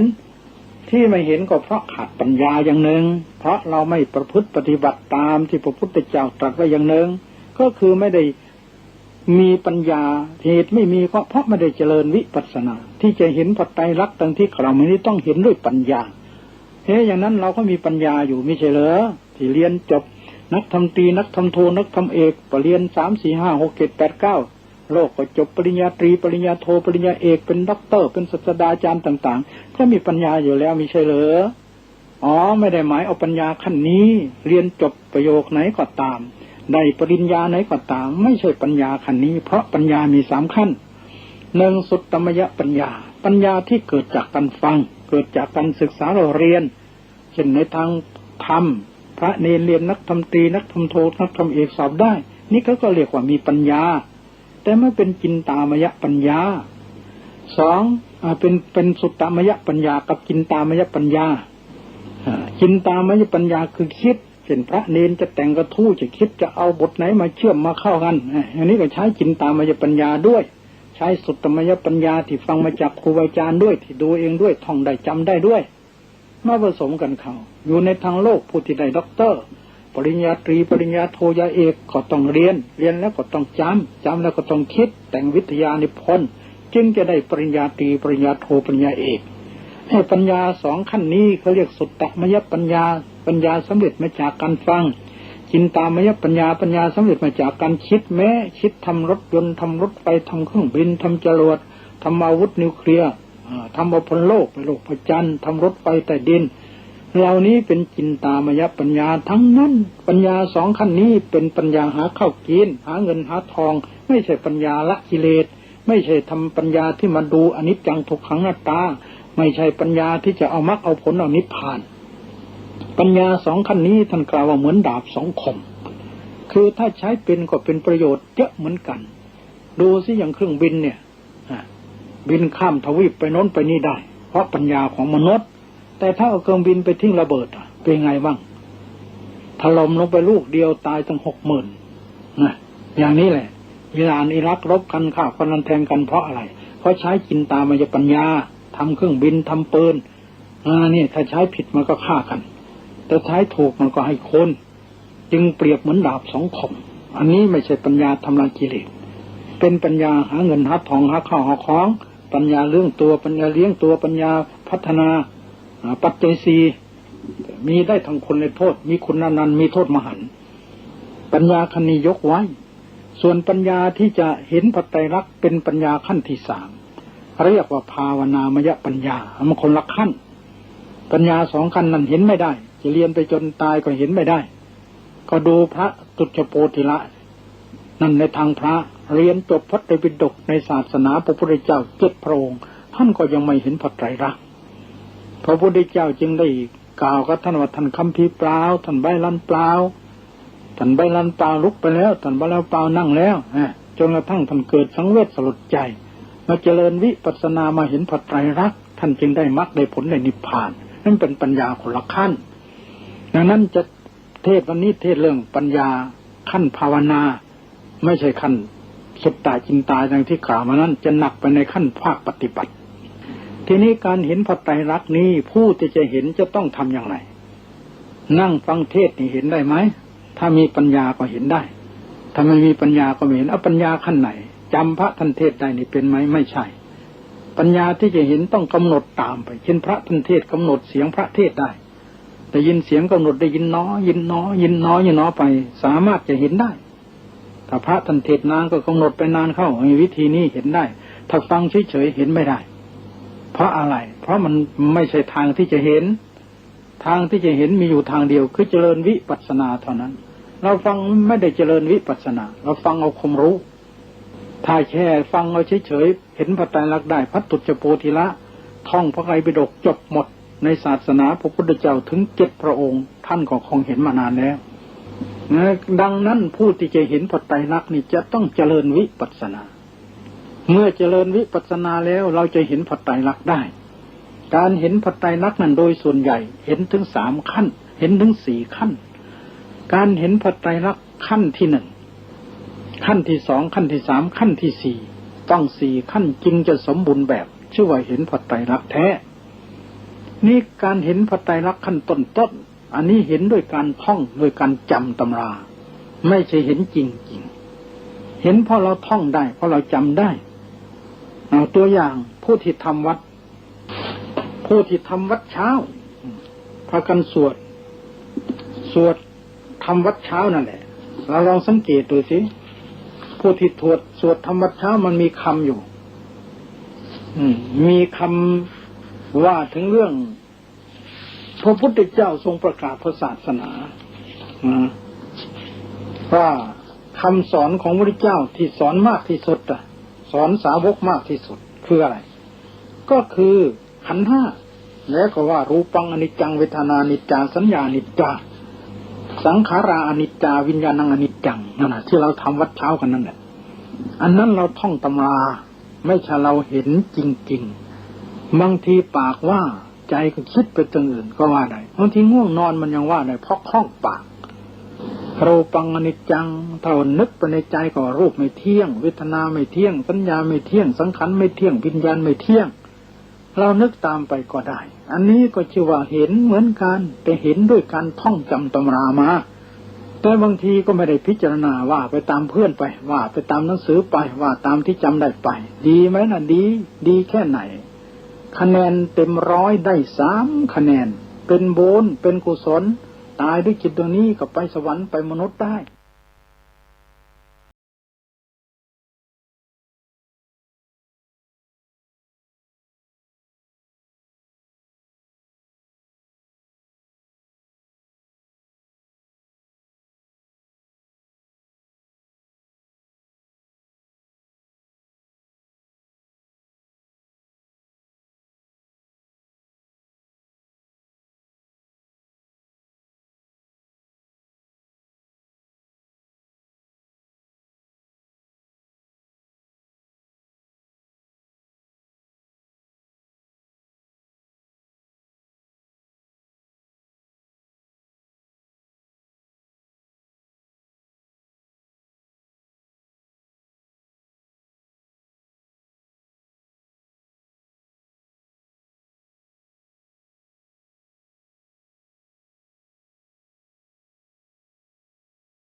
ผู้ที่ทำวัดเช้าพากันสวดทำวัดเช้านั่นแหละเราลองสังเกตดูสิผู้ที่สวดทำวัดเช้ามันมีคำอยู่มีคำว่าถึงเรื่องพระพุทธเจ้าทรงประกาศพระศาสนาว่าคำสอนของพระพุทธเจ้าที่สอนมากที่สุดสอนสาวกมากที่สุดคืออะไรก็คือขันธ์ 5แล้วก็ว่ารูปังอนิจจังเวทนานิจจาสัญญานิจจาสังขาราอนิจจาวิญญาณังอนิจจังนั่นแหละที่เราทำวัดเช้ากันนั่นแหละอันนั้นเราท่องตำราไม่ใช่เราเห็นจริงๆบางทีปากว่าใจก็คิดไปจังอื่นก็ว่าได้บางทีง่วงนอนมันยังว่าได้เพราะคล่องปากรูปังอนิจจังถ้านึกไปในใจก็รูปไม่เที่ยงเวทนาไม่เที่ยงสัญญาไม่เที่ยงสังขารไม่เที่ยงวิญญาณไม่เที่ยงเรานึกตามไปก็ได้อันนี้ก็ชื่อว่าเห็นเหมือนกันแต่เห็นด้วยการท่องจำตำรามาแต่บางทีก็ไม่ได้พิจารณาว่าไปตามเพื่อนไปว่าไปตามหนังสือไปว่าตามที่จำได้ไปดีไหมนะดีแค่ไหนคะแนนเต็มร้อยได้3 คะแนนเป็นบุญเป็นกุศล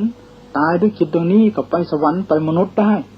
แต่ไปสวรรค์ก็ยังมาเกิดเป็นมนุษย์ไปมนุษย์ก็สามารถจะตกนรกได้เหมือนกันเพราะฉะนั้นจึงยังไม่เห็นเพื่อละกิเลสตัณหาแท้เห็นพอเป็นมหากุศลวนอยู่ในโลกมนุษย์ดีอยู่ดีกว่าไม่เห็นหลายเท่านี่อย่างหนึ่งเห็นอย่างนี้เห็นด้วยอำนาจสุตตมยปัญญาแม้ไม่ใช่จินตาด้วยยังต่ำอยู่ถ้าถือจริงๆแล้วในวิสุทธิมรรคยังไม่ใช่ปัญญาการเห็นอย่างเนี้ย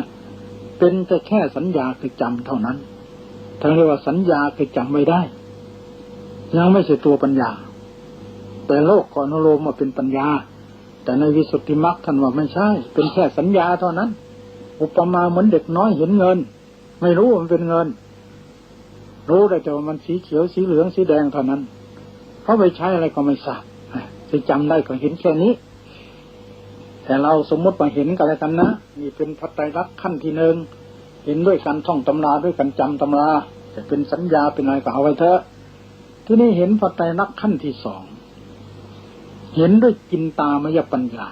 เมื่อกี้นี่เห็นด้วยการจำด้วยการได้ยินด้วยการจำการท่องแต่ตอนนี้เห็นด้วยจินตามยปัญญาการเห็นพระไตรลักษณ์ด้วยจินตามยปัญญานี่มีการคิดการพิจารณาประกอบไปด้วยพิจารณาจะไหนเอายกตัวอย่างบางคนนั่งภาวนา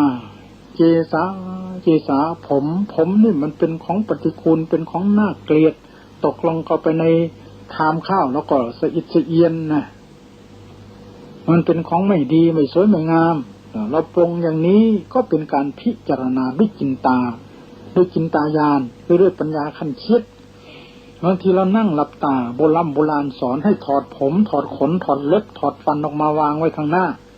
แล้วก็ดูว่ามันเป็นของปฏิกูลเป็นอนิจจังเป็นทุกขังเป็นอนัตตาว่าไปแต่ที่จริงผมก็อยู่บนหัวแต่สมมุติถอดออกมาโบราณให้พิจารณาอย่างนี้ก็ถูกอันนี้เรียกว่าจินตามยปัญญานึกเอามาเอง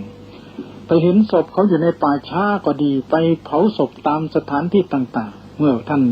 ไปเห็นเผาศพเราก็ปรงอนิจจังทุกขังอนัตตาอนิจจังอัจนิจจาวัฏสังขารารูปนามสังขารไม่เที่ยง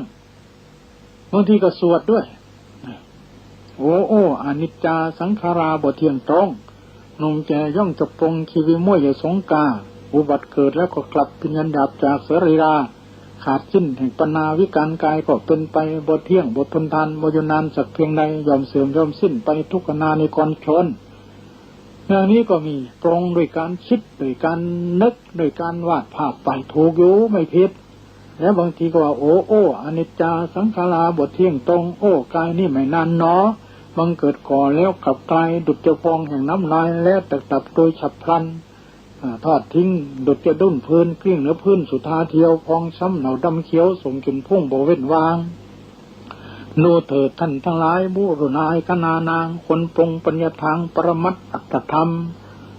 พยานปรากฏแก่แจกสุดท้อยแท้บ่ปิดบังคนคิดวินิจจำหีบศพนั่นอะไรเห็นเนี่ยเอาหีบศพมาปรงประกรรมฐานให้คิดให้พิจารณา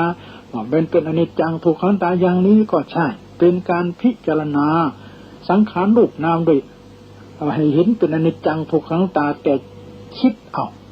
ขาเรียกจินตามยปัญญาก็ชื่อว่าเห็นปัจจัยรัก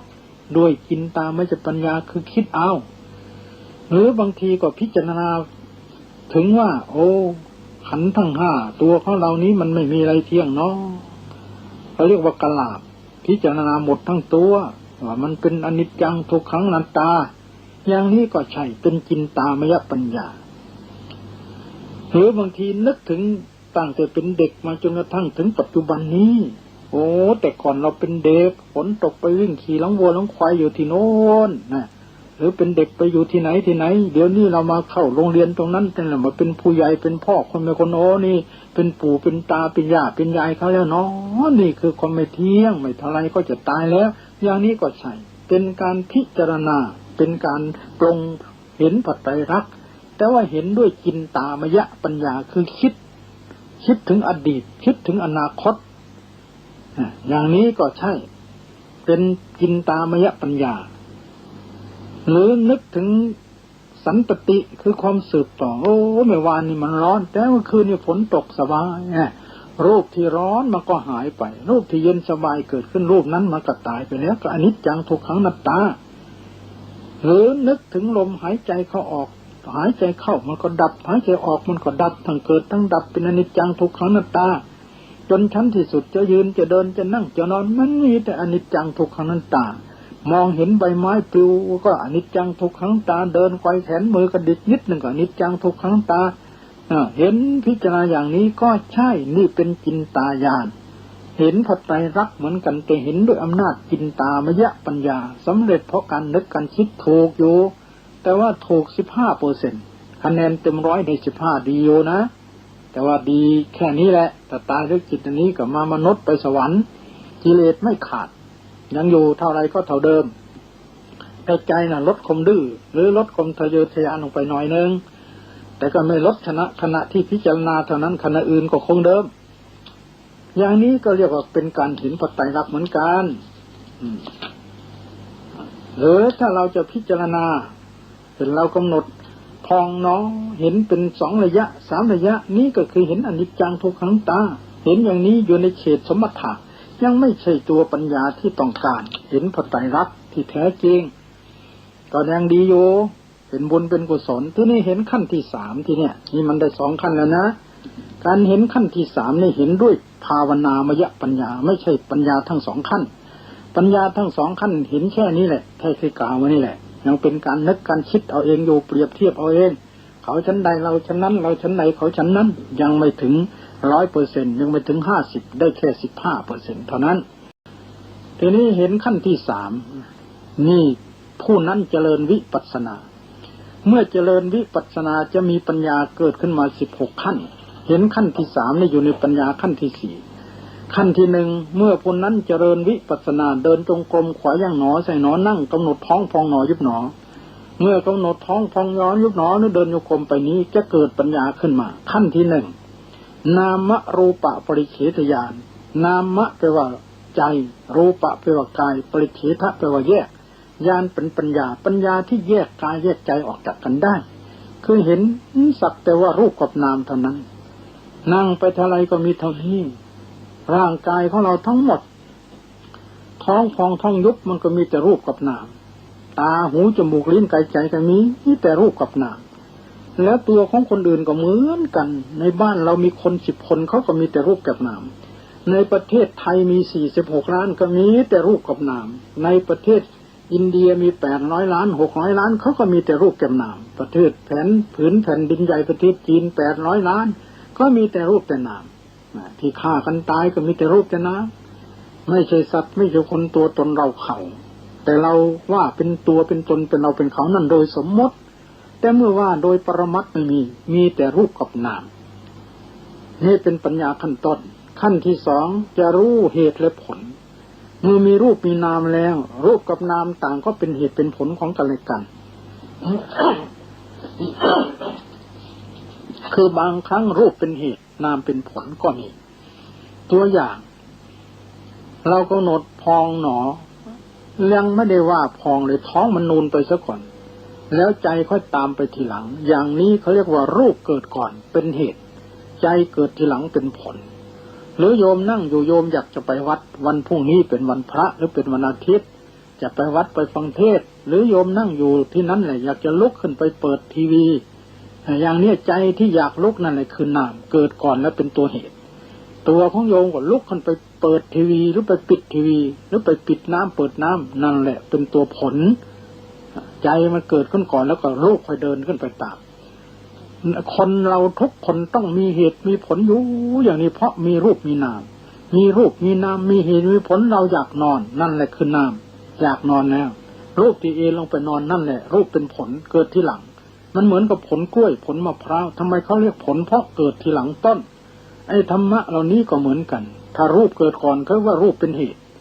ใจเกิดทีหลังนามเป็นผลถ้านามเกิดก่อนคือใจเกิดก่อนเขาเรียกว่านามเป็นเหตุรูปเกิดทีหลังรูปเป็นผลโยมอยากทานข้าวนี่นามมันเกิดก่อนอยากทานเป็นเหตุโยมเอาช้อนตักเข้ามาเข้าปากนี่รูปเป็นผลเกิดทีหลังอย่างนี้แหละมีรูปมีนามมีเหตุผลนี่เป็นปัญญาขั้น2ทีนี้ขั้นที่3ขั้นนี้ก็เกิดแสงสว่างเกิดปีติเกิดขนลุกเกิดน้ำตาไหลเห็นพูดผีปีศาจเห็นเทวดาเห็นนรกสวรรค์ต่างๆนี่ญาณที่3ขนลุกก็มีเมื่อถึงญาณนี้แหละพิจารณาแล้วจินตาญาณพิจารณารูปนามมันไม่เที่ยงตรงกรรมฐานมีเกิดมีแก่มีเจ็บมีตายเกิดมาก็อย่างนี้แหละไม่มีอะไรจีรังอย่างยืนแล้วเห็นเขาพอตายเพราะศกนี่เขาไม่เที่ยงอนิจจังทุกขังตาเราก็จะเหมือนกันนี่เป็นญาณที่3พิจารณาอย่างนี้อย่างสูงก็แค่นี้ทีนี้ต่อไปขึ้นญาณ4ที่จะกล่าวต่อไปนี้เป็นการเห็นไปรักขั้นที่3เท่าที่กล่าวมานี้เป็นขั้นที่2เท่านั้นนะทีนี้ขั้นที่3พอถึงญาณที่4ผู้ปฏิบัติวิปัสสนากรรมฐานเมื่อกำหนดไปญาณที่4เกิดญาณที่4เรียกว่าอุทยัพพยญาณอุทยะแปลว่าเกิดขึ้นวะยะแปลว่าดับไปญาณแปลว่าปัญญาคือมีปัญญาเห็นรูปเห็นนามมันเกิดแล้วก็ดับไปได้การเห็นเนี่ยยกตัวอย่างเช่นอย่างผู้ที่ตัวอย่างหลวงพ่อวัดปากน้ำขอโทษยกตัวอย่างท่านไม่ใช่ยกในทางเสียหายไม่ใช่ไปยกตนข่มผู้อื่นเวลาท่านปฏิบัติกรรมฐานท่านนั่งไปท่านเห็นพระพุทธเจ้าท่านเห็นพระสงฆ์และต่อมาท่านเห็นธรรมกายอันนี้ท่านเล่าให้อาตมาฟังเองนี่เมื่อท่านกำหนดเห็นเห็นธรรมกายเนี่ยมันขาดวบหลวงพ่อตกใจเลย แล้วท่านออกอุทานมาว่าอ๋อเรานี่เป็นขี้ข้าคนมาหลาย10 ปีแล้วไม่เท่าไรก็จะตายแล้วนะตรงที่มันขาดนี่แหละเรียกว่าพระไตรลักษณ์เนี่ยท่านกำหนดเห็นหนอมันขาดปุ๊บท่านตกใจนี่คือพระไตรลักษณ์ชัดญาณที่4นี้ถ้าผู้ที่กำหนดเสียงทางหูเนี่ยเช่นกำหนดได้ยินหนอเวลาพระเทศนานๆกำหนดเจริญวิปัสสนาเนี่ยมันขาดหมดเขาเรียกสันตติขาด สันตติขาดเมื่อใดเมื่อนั้นชื่อว่าเห็นพระไตรลักษณ์บาลีวิสุทธิมรรคท่านกล่าวว่าสันตินี่มันบังไม่ให้เราเห็นอนิจจังจะเห็นได้ต้องเพิกสันตติวิธีเพิกก็คือเจริญวิปัสสนานั่นเองกำหนดพองหนอยุบหนอนี้ละเพิกขวาย่างหนอแต่น้อยเขาเรียกว่าเพิกสันตติคือความสืบต่อของอนุสัยกิเลสพร้อมทั้งรูปเป็นนามที่มันสืบต่อกันอยู่ทั้งวันทั้งคืนนอนหลับก็ทำงานอยู่อย่างนี้ทั้งนั้นแหละเขาสืบต่อไปอย่างนี้ตลอดเหมือนเมล็ดผลไม้ชินโยมมีเมล็ดมะม่วงนี่แหละมันสืบต่อกันไว้ในพันธุ์ของเขาในเมล็ดนั่นแหละเอาไปปลูกอะไรมันก็งอกขึ้นมาได้เพราะมันสืบต่อกันไว้อยู่ทีละนิดอย่างเนี้ยอันนี้ท่านเรียกว่าสันตติถ้าอุปมาหยาบก็เหมือนเล็บมือโยมตัดเล็บมือแล้วพอ7 วันมาดูมันยาวออกมาได้ถ้าโยมจะมานั่งดูตั้งคืนทั้งวันก็ไม่เห็นผมที่ตัดไปแล้วก็เหมือนกันที่มันยาวออกมาได้ท่านเรียกว่าสันตติแปลความสืบต่อของรูปทีนี้มนุษย์เราก็มีสันตติอยู่นี้ทั้งรูปและนามสืบต่อกันมาตัวนี้มันบังไม่ให้เราเห็นว่ามันเป็นอนิจจังทุกขังอนัตตามันจึงเห็นว่าเป็นตัวเป็นตนเป็นเราเป็นเขาเป็นของเที่ยงเป็นของสวยเป็นของงามจิตมันจะเกิดเห็นอย่างนี้ก็เพราะอันนี้มันบังทีนี้ที่จะเห็นก็ต้องเพิกเมื่อเพิกเราเห็นนี่วิธีเพิกก็คือกำหนดรู้โดยได้องค์3นึงตั้งใจอาตาปีสติมาสัมปชัญโนคอยจ้องคอยจับอยู่แล้วก็จะเห็นว่านั่นคือเพิกบาลีธรรมสันตติยาวิโกปิตายะเมื่อผู้ปฏิบัติเพิกสันตติเสียได้แล้วอนิจจังทุกขังอนัตตาก็จะปรากฏตามความเป็นจริงอุปัฏฐาติยาถาวสรสโตจะปรากฏตามความเป็นจริงนี่วิธีที่จะเห็นที่เมื่อถึงญาณที่4นี้กำหนดพองหนอยุบหนอกำหนดพองหนอยุบหนอก็ตามหรือจะกำหนดนั่งหนอก็ตามหรือได้ยินหนอก็ตามถ้าถึงขั้นนี้เขาจะขาดสันตติขาดเมื่อสันตติขาดก็อาการตกใจจะมีอาการผงะตกใจไปนิดหนึ่งบางคนก็ถ้าสมาธิแรงก็เกือบจะหงายหลังบางทีเป็นเด็กในกลัวร้องไห้เลยแต่ถึงตัวนี้นี่เขาเรียกว่าพระไตรลักษณ์ขั้นที่3เห็นรูปเห็นนามเกิดดับชัด 50% ทีนี้ขณะใดรูปนามเนี่ยมันไวมันทีเข้าเช่นพองยุบทีเข้าแล้วขาดตรงนั้นแหละเรียกว่าอนิจจังที่มันทีเข้าแปลว่าสิ้นไปดับไปเรื่อยไปคนนี้เคยให้ทานรักษาศีลมาจงปรากฏเห็นปัจจัยลักษณ์ทางอนิจจังในชัดเพราะอนิจจังนี่แหละเป็นเหตุเมื่อผู้นั้นถึงนิพพานจึงได้ชื่อว่าอนิมิตตนิพพานหรืออนิมิตตวิโมกข์เพราะอนิจจังปรากฏชัดในใจผู้นั้นถ้าปฏิบัติถึงนิพพานโดยอาการอย่างนี้ผู้นั้นชื่อว่าเห็นนิพพานเป็นอนิมิตตนิวิโมกข์ทีนี้ปัจจัยลักษณ์ขั้นที่2หมายถึงว่าผู้ที่เห็นด้วยอนัตตากำหนดรูปนามมันจะเบาลงไม่ทีไม่ไวสม่ำเสมอเบาเรียบแล้วก็ขาดวับลงไป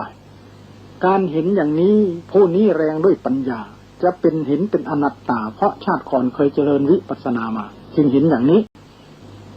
พระนิพพานของผู้นั้นถ้าปฏิบัติต่อไปถึงนิพพานเรียกว่าสุญญตวิโมกข์หรือสุญญตนิพพานก็เพราะอนัตตาเป็นเครื่องบอกเครื่องชี้ก่อนที่จะถึงต้องผ่านอันนี้ก่อนเมื่อผ่านแล้วถึงพระนิพพานก็ได้ชื่อว่าเป็นสุญญตาหรือสุญญตาแต่ว่าว่างเปล่าจากกิเลสตัณหา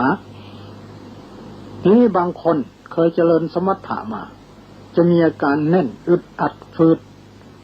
แล้วก็ขาดพับลงไปเหมือนกันอย่างนี้ชื่อว่าเห็นพระไตรลักษณ์ชัดทางด้านทุกขังเห็นชัดแค่ไหน 50% อันที่จริงอยู่ด้วยกันนั่นแหละเวลาเรากำหนดพองน้อยพองยุบมันจะทีเข้าอาการทีเข้าเป็นอนิจจังอาการที่ จะบังคับไม่ได้ไม่ให้ทีนั้นเป็นอนัตตาแล้วมันรู้สึกทนอยู่ไม่ได้ไม่จริงทีเขานั่นเป็นทุกขังเขาอยู่ด้วยกันบาลีว่าไว้ชัดผู้ใดเห็นอนิจจังทุกขังอนัตตาก็เห็นแล้วผู้ใดเห็นอนัตตาอนิจจังทุกขังก็เห็นแล้วผู้ใดเห็นทุกขังอนิจจังอนัตตาก็เห็นแล้วเพราะมันอยู่ที่เดียวกันเหมือนอย่างนี้ง่ายๆเอาโยมฟังนะโยมได้ยินไหมโมได้ยินไหมได้ยินแล้วมันก็ดับไปแล้วเพราะเสียงวันนะนั่นแหละสิ้นไปแล้วคืออนิจจังเสียงวันนะทนอยู่ไม่ได้นั่นคือทุกขังเสียงวันนะจะบังคับไม่ให้หายไม่ได้นั่นอนัตตามันอยู่ที่เดียวกันเลยแป๊บเดียวก็ไปด้วยกันแล้วทุกขังในที่นี้ไม่ใช่เจ็บปวดนะทุกขังไม่ใช่เจ็บปวดแปลว่าทนอยู่ไม่ได้เจ็บปวดนั้นเป็นทุกขเวทนาทุกมันมี4 1ทุกขเวทนาแปลว่าเจ็บปวดอันนี้พระพุทธเจ้าไม่ต้องสอน2ทุกขลักษณะหมายให้รู้ว่าเป็นทุกข์อันนี้ก็ไม่ต้องสอน3ทุกขสภาวะหิวข้าวหิวน้ำปวดขี้ปวดเยี่ยวเหล่านี้ไม่ต้องสอน4ทุกอริยสัจนี่ทุกเพราะรูปนามเกิดขึ้นตั้งอยู่ดับไปไม่ใช่เพราะเจ็บปวดถ้าเจ็บก็เอาเจ็บมาเป็นอารมณ์เช่นมันเจ็บก็ภาวนาเจ็บหนอปวดก็ปวดหนออาการที่เจ็บหรือปวดนั่นแหละเขาเกิดขึ้นตั้งอยู่ดับไปนั่นน่ะคืออนิจจังทุกขังอนัตตาทุกซ้อนทุกเจ็บนั่นเป็นทุกขเวทนาเมื่อเรากำหนดเจ็บหนอทุกนั้นมันจะสิ้นไปมากเข้าน้อยลงนั่นคืออนิจจังทุกนั้นทนอยู่ตามเดิมไม่ได้นั่นทุกขังจะบังคับไม่ให้เจ็บมากเจ็บน้อยไม่หายไปนั้นอนัตตาเขาอยู่ที่นั่นเขาเรียกว่าทุกซ้อนทุกอันนี้เป็นทุกอริยสัจทุกอันนี้จึงจะกิเลสจึงจะขาดได้ต้องเห็นทุกอันนี้เมื่อผู้ใดเห็นทุกขั้นนี้แล้วชื่อว่าเห็นพระไตรลักษณ์ 50% พระพุทธเจ้าสรรเสริญไว้ในพระไตรปิฎกวโยจะวัสสะสตังชีเวอปัสสังอุทยัพพยังเอกหังชีวตังสโยปัสสโตอุทยัพพยังผู้ที่เจริญวิปัสสนานะผู้ใดเจริญวิปัสสนาเห็นรูปเห็นนามเกิดดับอย่างนี้มีชีวิตอยู่ได้วันเดียวตายซะเลยในวันนี้ดีกว่าบุคคลผู้ไม่เห็นอย่างนี้แต่มีอายุยั่งยืนถึง100 ปีนี่ราคาแพงเพราะจะเห็นอย่างนี้เห็นได้ยากไม่ใช่มานั่งนึกเอาเองก็จะเห็นได้ทำไมถูกทางทำอย่างไรก็เห็นไม่ได้เป็นอันขาดจึงชื่อว่าเป็นของที่เห็นได้ยากและก็ไม่ยากเกินความสามารถถ้าผู้พยายามก็สามารถจะรู้ได้เห็นได้ทำไมปฏิบัติถูกทางก็เห็นไม่ได้มันเหมือนสวิตช์ไฟกดเท่าไรทำไมถูกมันก็ไม่ติดถ้าถูกปั๊บเดียวมันก็สามารถจะติดได้นี่เห็นขั้นที่3เห็นขั้นนี้ก็อยู่ในยานที่4พอเห็นขั้นที่4ขั้นนี้สูงแล้วผู้นั้นเจริญวิปัสสนาไม่ติดใจอยู่แค่ยาน4ยานก็จะผ่านไปถึงยานที่5พังขยานเห็นรูปนามดับไปฝ่ายเดียวต่อไปก็ถึงยานที่6นี่พระไตรลักษณ์ก็ยังอยู่ชัดขึ้นโดยลำดับเห็นรูปนามเป็นของน่ากลัวต่อไปถึงยานที่7เห็นทุกข์เห็นโทษของรูปและนามต่อไปถึงยานที่8เบื่อหน่ายพระไตรลักษณ์ก็ยังมีอยู่ต่อไปถึงยานที่9ใจกวนกวายอยากออกจากนี้อยากหลุดจากพ้นต่อไปถึงยานที่10ปฏิสังขารใจเข้มแข็งตั้งใจจริงปฏิบัติจริงพระไตรลักษณ์ก็ยิ่งชัดเข้าโดยลำดับต่อไปถึงยานที่11สังขารุปเปกขญาณใจเฉยดูพระไตรลักษณ์อยู่มันเกิดมันดับให้ดูเลยสบายเพลินเวทนาไม่กวนสติสมาธิดีขึ้นมากต่อไปถึงยานที่12ถึงยานนี้จึงจะสามารถจับได้ชัดว่าพระไตรลักษณ์ขาดลงไปตรงไหนเมื่อไหร่ถ้าถึงตรงนี้เราเห็นพระไตรลักษณ์ 100% เนี่ยตรงเนี้ยสำคัญที่สุดอริยสัจ4ก็จะชัดตรงนี้มาก 90% แต่กิเลสยังไม่ขาดแต่จะเห็นชัดถึงอย่างนี้เท่านี้เราจะรู้ได้ว่าถ้าใครไม่เจริญวิปัสสนาจะไม่สามารถเห็นได้เป็นอันขาดเลยพระไตรลักษณ์เนี่ยในขั้นนี้นะเห็นก็เห็นขั้นต้นจินตายานท่องตำรับตำรามันเห็นได้แค่นั้นถ้าถึงขั้นนี้จริงจะเห็นได้เมื่อใครถึงยานที่12แล้วรับรองว่าผู้นั้นถึงเห็นพระไตรลักษณ์ชัด 100% ว่ามันดับไปอย่างไรตรงไหนเมื่อไรต่อจากนั้นเข้าเขตยานที่13โคตรภูยานเขาจะทิ้งแล้วอริยสัจ4จะชัดแล้วจิตผู้นั้นต้องยึดนิพพานเป็นอารมณ์แต่กิเลสยังไม่ขาดต่อไปถึงยานที่14มรรคญาณตรงนี้กิเลสจึงจะขาดสติปัฏฐาน4สัมมาปัฏฐาน4อิทธิบาทอินทรีย์พละโพชฌงค์มรรค8ก็จะเข้าพร้อมกันตรงนี้เมื่อถึงครั้งแรกกิเลสก็จะขาดไป5ตัวโลภะ4โมหะ1กิเลสที่ให้สงสัยเรื่องบุญเรื่องบาปนรกสวรรค์คือวิจิกิจฉาโมหะขาดตรงนี้ที ที่ให้เห็นผิดว่านรกไม่มีสวรรค์ไม่มีบาปบุญไม่มีตายแล้วไม่เกิดทำดีไม่ได้ดีขาดตรงนี้นี่เรียกว่าเห็นพระไตรลักษณ์ชัดในยานที่12นั่นแหละชัดมากนี่เรียกว่าพระไตรลักษณ์วันนี้เทศเรื่องพระไตรลักษณ์ก็ไม่มุ่งเทศอย่างอื่นเพราะหัวข้อตั้งไว้ว่าเทศพระไตรลักษณ์ก็คือลักษณะทั้ง3เราจะเห็นพระไตรลักษณ์ได้ชัดเจนแจ่มแจ้งก็ต้องอาศัยปฏิบัติวิปัสสนากรรมฐานเท่านั้นเมื่อเห็นแล้วดียังไงดีมากเห็นแล้วภพชาติมันก็น้อยลงกิเลสตัณหาก็น้อยลงแต่เห็นถึงขั้นที่ว่าเมื่อกี้นี้แล้วถึงยานที่14 15 16แล้วผู้นั้นปิดประตูอบายแล้วดีก็เพราะปิดประตูอบายไม่ต้องกลับมาเวียนว่ายตายเกิดในห้วงหมอนพภพสงสารให้ทนทุกข์ทรมานน้ำมันหมดเราก็ไม่ต้องเดือดร้อนข้าวหมดก็เป็นเดือดร้อนน้ำท่วมก็ไม่ต้องเดือดร้อนที่เราเดือดร้อนอยู่ก็เพราะเราไม่เห็นอันนี้ถ้าเราเห็นอันนี้เราก็สบายแล้วอุปติสังวูปสมโมสุโขพระพุทธเจ้าว่าสุขที่สุดถ้าเห็นได้นะอาตมาภาพได้ชี้แจงแสดงไขพระสัตตมเทศนามาสมควรแก่การเวลาแล้วขอยุติไว้เพียงเท่านี้เทศนาประโยชน์สันนี้ในวสารกันเป็นสิ้นสุดยุติลงแห่งการแสดงพระสัตตมเทศนานี้สัพพพุทธานุภาเวนะด้วยอนุภาพแห่งคุณพระศรีรัตนตรัยอติไสยบุญญาเขตและบุญกุศลที่ท่านทั้งหลายได้บำเพ็ญมาจงมาเป็นปฏิภาหะโนบายสกกั้นสัพพอุปัฏฐวันตรายทั้งหลายอันนี้ราดร่างห่างหายจากท่านสาธุชนทุกทนหน้าฉันจะปรารถนาสัพพะอัตอิทวีบูรณ์มนุษย์อย่าพ้นสิ่งใดขอสัพพะอัตอิทวีบูรณ์มนุษย์อย่าพ้นสิ่งนั้นจงพลันสำเร็จตามมโนปณิธานของท่านทั้งหลายจงทุกประการด้วยกันทุกท่านเถิดยะถาวริวหาปุราปริปุเรนติสาครังเอวเมวะอิโตตินังเปตานังอุปกัปปติอิจิตังปฏิตังตุมหังปะเมวะสมิจฉโตสัพเพปุเรนตุสังกปาจันโทปนรโสยถามณิโชติรโสยถาสัพพิติโยวิวัชชันโตสัพพโรโควินัสตุมาเตภวัตวันตรายโยสุขีทิขายุโกภวาอภิวาทนาสีลิสนิจจังวุฒาปจายโนจตารโอธรรมาวัฏันติอายุวันโนสุขังภะลัง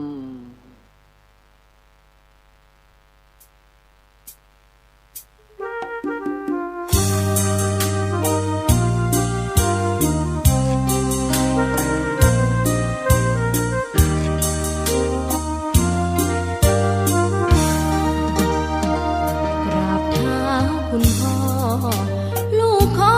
ให้หยุดดื่มเหล้าอย่ามัวแต่เมาดื่มเหล้าเล่นการพนันคนเขาดูถูกว่าพ่อขี้เกียจทำงานชาวบ้านรังเกียจเดียดฉันต่างประจานคุณพ่อสิ้นดีสงสารคุณแม่ลำบากแท้หาเงินมาให้ได้มาเท่าใดพ่อใช้จนหมดไม่มีขัดสนจนยากลำบากคนแค้นเต็มทีอนาคตของลูกริบหรี่ความหวังที่มีมืดมนพ่อดื่มสุราเหมือนกินน้ำตาของแม่พ่อจะฐานะเราแย่หากไม่แก้ความจนแม่เตือนพ่อด่าตบตีแม่เสียจน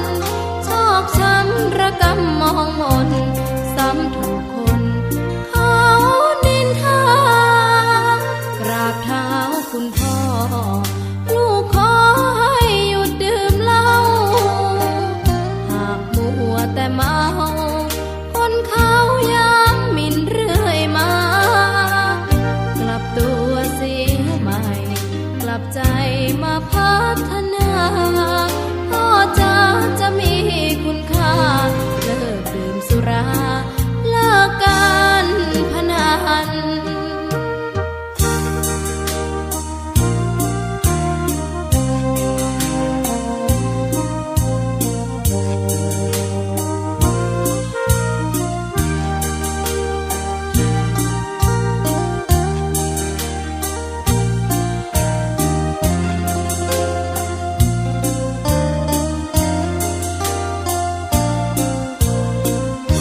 สัมมาสัมพุทธัสสะนะโมตัสสะภะคะวะโตอะระหะโตสัมมาสัมพุทธัสสะนะโมตัสสะภะคะวะโตอะระหะโตสัมมาสัมพุทธัสสะเรเสวะมะโคนัตถัญโยทัสสนัสสวิสุทธิยาเจตันหิตุมเหปฏิปัสสทาทุกขัสสันตังคริตถาติณโอกาสบัดนี้อาตมาภาพจะได้แสดงพระธรรมเทศนาในหัวข้อเรื่องว่าย่างไปทางนี้จะได้ไม่ต้องเสียเวลามากโปรดฟังให้ดีนะญาติโยมนะวันนี้เทศในหัวข้อที่ว่าย่างไปทางนี้จะได้ไม่ต้องเสียเวลามากย่างไปทางนี้จะได้ไม่ต้องเสียเวลามากนี่คือหัวข้อเทศเราจะย่างไปทางไหนเราก็จะได้ทราบวิถีทางในชีวิตสืบต่อไป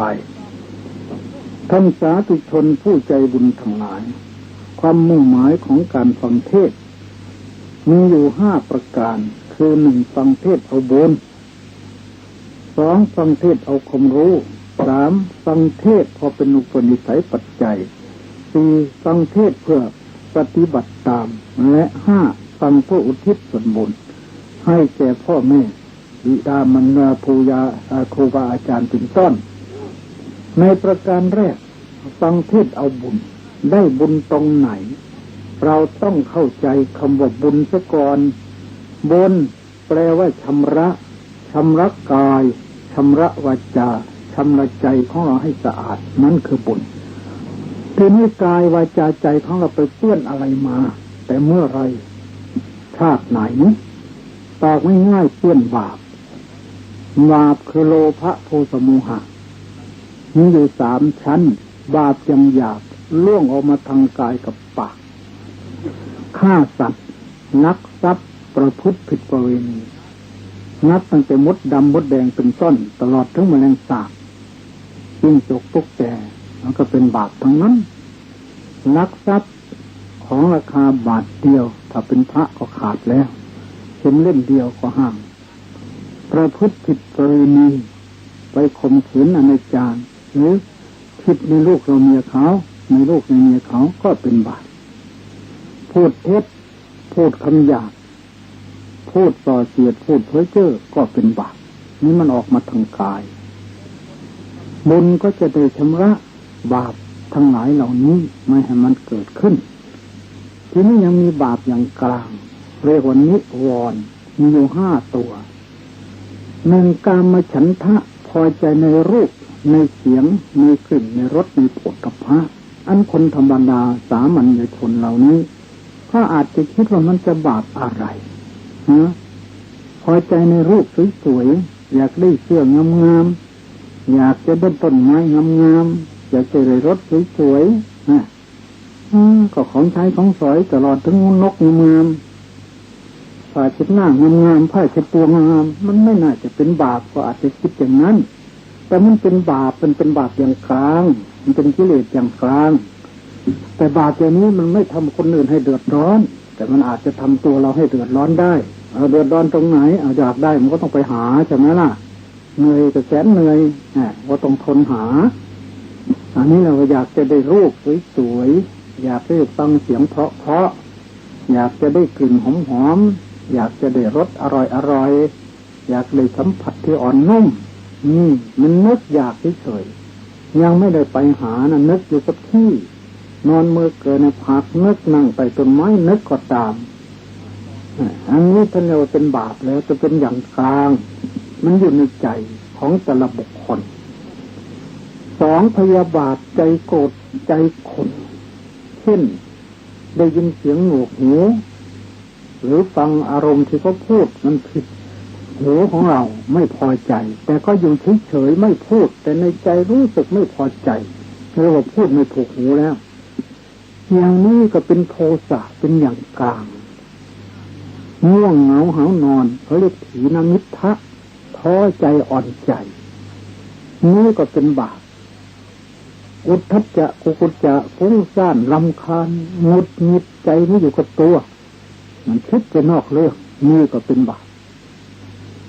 วิจิกิจฉาสงสัยลังเลใจบุญมีไหมบาปมีไหมตายแล้วเกิดอีกหรือไม่นรกสวรรค์มีไหมนี่ห้าตัวนี้ทะเลกว่านิวรณ์เป็นบาปที่กั้นใจไม่ให้บรรลุคุณงามความดีได้พอสงสัยแล้วเกิดไม่ได้บาปเลยมันสำคัญอยู่นะเอายกตัวอย่างแค่สงสัยว่าการปฏิบัติพองหนอยุบหนอเนี่ยมันจะถูกเหรอสงสัยอย่างนี้มีคนหนึ่งสงสัยไม่กล้าปฏิบัติพ่อนี่ฉันไม่เคยภาวะเลยหนอเนี่ยไหนมาจากไหนก็ไม่รู้ไม่เอาหนีจากกรุงเทพไปอยู่จังหวัดเพชรบุรีวัดมันมีวัดหนึ่งอยู่นั้นเป็นวัดกรรมฐานเป็นลูกศิษย์ของอาตมาคนหนึ่งคือมหาผ่องไปเรียน4 ประโยคไปอยู่ที่นั่นเป็นเจ้าสำนักวัดกำแพงแรงเนี่ยโยมหนีเสือไปพบจระเข้ก็เลยทำลองดูหนอนี่ราคาหลายพันบาทนะอย่างนี้กลัวหนอบางแรกอย่างนี้สงสัยแต่เมื่อทดลองแล้วหายสงสัยแล้วมันถูกแล้วแต่ก่อนนึกว่าไม่ถูกหรือบางคนพอมาจะเข้าปฏิบัติเขาเป็นสมถะชักสงสัยแล้วอย่างนี้เขาเรียกว่าความสงสัยลังเลใจเนี่ยมันให้ขา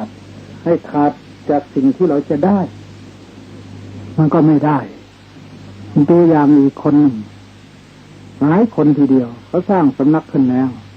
อยู่ใกล้ๆกรุงเทพนี่แหละก็มีคนพูดว่าวิธีปฏิบัติเป็นของพม่าในฐานะที่เกลียดพวกพม่าเผากรุงศรีอยุธยาเลยไม่อยากเอา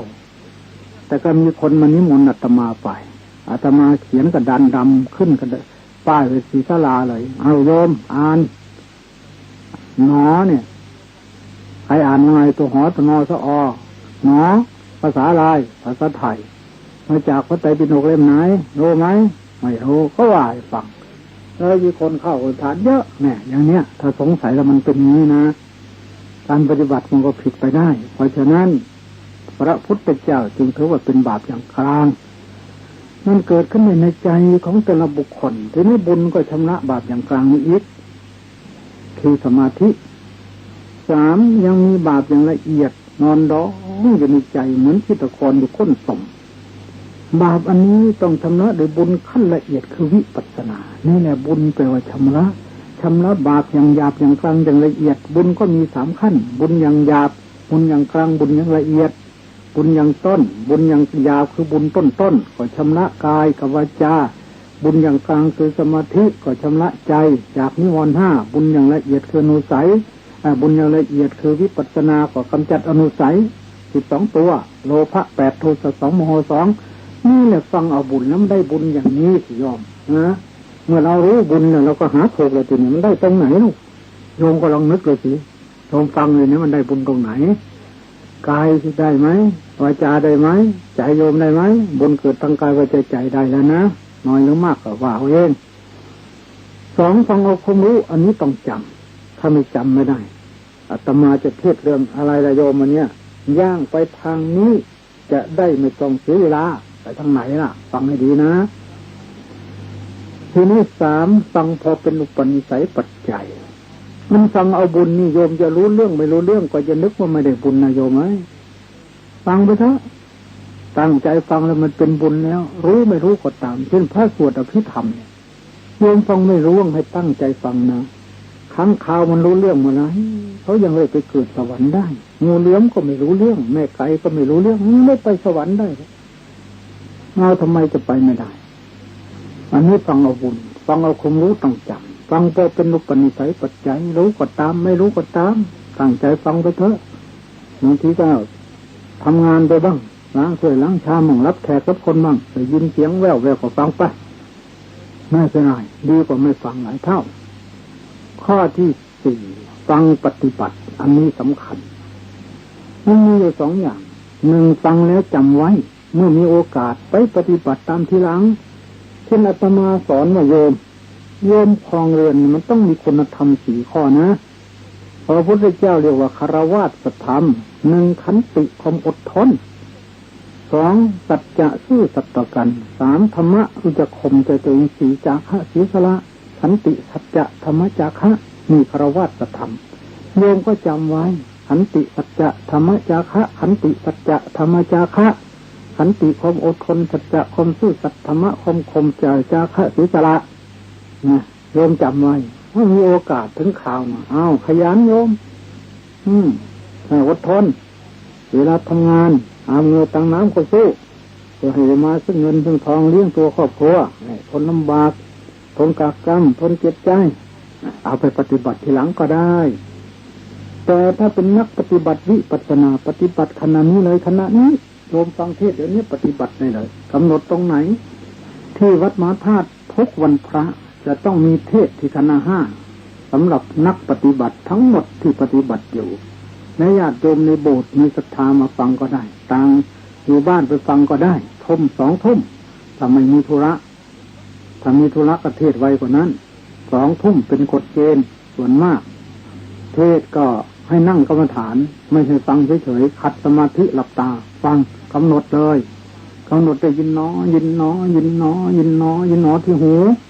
สมัยพระพุทธเจ้าฟังอย่างนี้เป็นส่วนมากเช่นพาหิยะทารุอิริยะได้ยินก็สักว่าได้ยินก็คือได้ยินหนอเนี่ยเห็นก็สักว่าเห็นก็เห็นหนอนี่เรียกว่าฟังปฏิบัติทำไมจึงต้องปฏิบัติขณะนั้นก็เพราะกิเลสมันเกิดในขณะนั้นด้วยขันธ์ 5เกิดในขณะนั้นด้วยเกิดตรงไหนเสียงกระทบหูไงเวลาอาตมาเทศอยู่เดี๋ยวนี้โยมได้ยินไหมได้ยินนี่ขันธ์ 5เกิดแล้วนะโยมนะตรงไหนเป็นรูปเสียงอาตมากับหูโยมเสียงอาตมาจากสายเนี่ยวิทยุยานเกราะเนี่ยมันไปกระทบหูโยมก็ได้ยินเสียงนี้ขันธ์ 5เกิดแล้วเสียงกับหูนี่เป็นขันธ์หนึ่งเรียกว่ารูปประขันธ์ทีนี้เมื่อโยมฟังเสียงอาตมาแล้วโยมรู้สึกยังไงโยมแต่บางคนถูกใจเทศทันใจฟังดีถ้าเกิดสบายใจใช่ไหมโยมสบายใจนี่แหละขันธ์ไหนทุกขเวทนาเป็นเวทนาขันธ์ถ้าคนไหนฟังแล้วใช้ไม่ได้องค์เนี้ยพูดอะไรก็ไม่รู้นี่ทุกขเวทนาก็เป็นเวทนาขันธ์อีกถ้าคนไหนฟังแล้วเฉยๆดีก็ไม่ว่าชั่วก็ไม่ติเฉยๆอย่างนี้เรียกอุเบกขาเวทนาก็เป็นเวทนาขันธ์ได้2 ขันธ์แล้วนะโยมนะที่นี่จำได้ว่ามีเสียงอาจารย์หนอมาแล้วหลวงพ่อหนอมาแล้วมีสัญญาขันธ์หรือจำอาจารย์หนอไม่ได้มีพระท่านเทศกำลังสอนธรรมะจำได้ว่ากำลังฟังธรรมะก็เป็นสัญญาขันธ์แล้วแต่ไงเห็นว่าท่านเทศช้าหรือเทศเร็วถ้าดีหรือไม่ดีเข้าใจหรือไม่เข้าใจนี่แหละเป็นสังขารขันธ์แปลว่าปรุงแต่งที่ได้ยินแว่วในวิญญาณครบ5 ขันธ์หรือยังโยมได้ยินเสียงครั้งหนึ่งขันธ์ 5เกิดแล้วขันธ์ 5นี่แหละเป็นอารมณ์ของวิปัสสนาเป็นภูมิของวิปัสสนาที่เรียกวิปัสสนาภูมิ6ขันธ์ 5อายตนะ12ธาตุ18อินทรีย์12อริยสัจ4ปฏิจจสมุปบาท12นี้คือภูมิของวิปัสสนาเมื่อมันถูกขันธ์ 5แล้วมันก็เป็นภูมิแล้วก็มีทางเดินแล้วจึงต้องกำหนดขันธ์ 5โยมกำหนดได้ยินน้อมันถูกขันธ์ 5แล้วถูกรูปกับนามแล้วขันธ์ 5ย่อให้สั้นก็เหลือ2คือรูปกับนามรูปคงไว้เวทนาสัญญาสังขารวิญญาณเป็นนามก็เหลือ2คือรูปกับนามได้ยินน้อคือกำหนดรูปกับนามกำหนดขันธ์ 5นี่แหละกิเลสมันก็ขาดถ้าฟังเฉยๆกิเลสไม่ขาดนะโยมนะ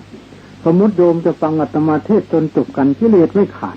แต่บุญก็ได้เป็นบุญคนละขั้นเขาเรียกกามาวจรบุญขั้นกามฟังเฉยๆนี่อยู่ในบุญขั้นกามเขาเรียกกามาวจรกุศลหรือกามาวจรบุญพาเราท่องเที่ยวอยู่ในกามคือในโลกมนุษย์นี่แหละบุญส่วนเนี้ยอยู่ในสวรรค์6 ชั้นบางอยู่ในมนุษย์บ้างเรียกว่าบุญขั้นกามมันอยู่แค่นี้แต่ถ้าโยมฟังด้วยการกำหนดได้ยินหนอแล้วไม่ใช่บุญขั้นกามบุญขั้นนั้นมันเป็นขั้นที่จะไปโลกุตระจะต้องการบุญเหนือโลก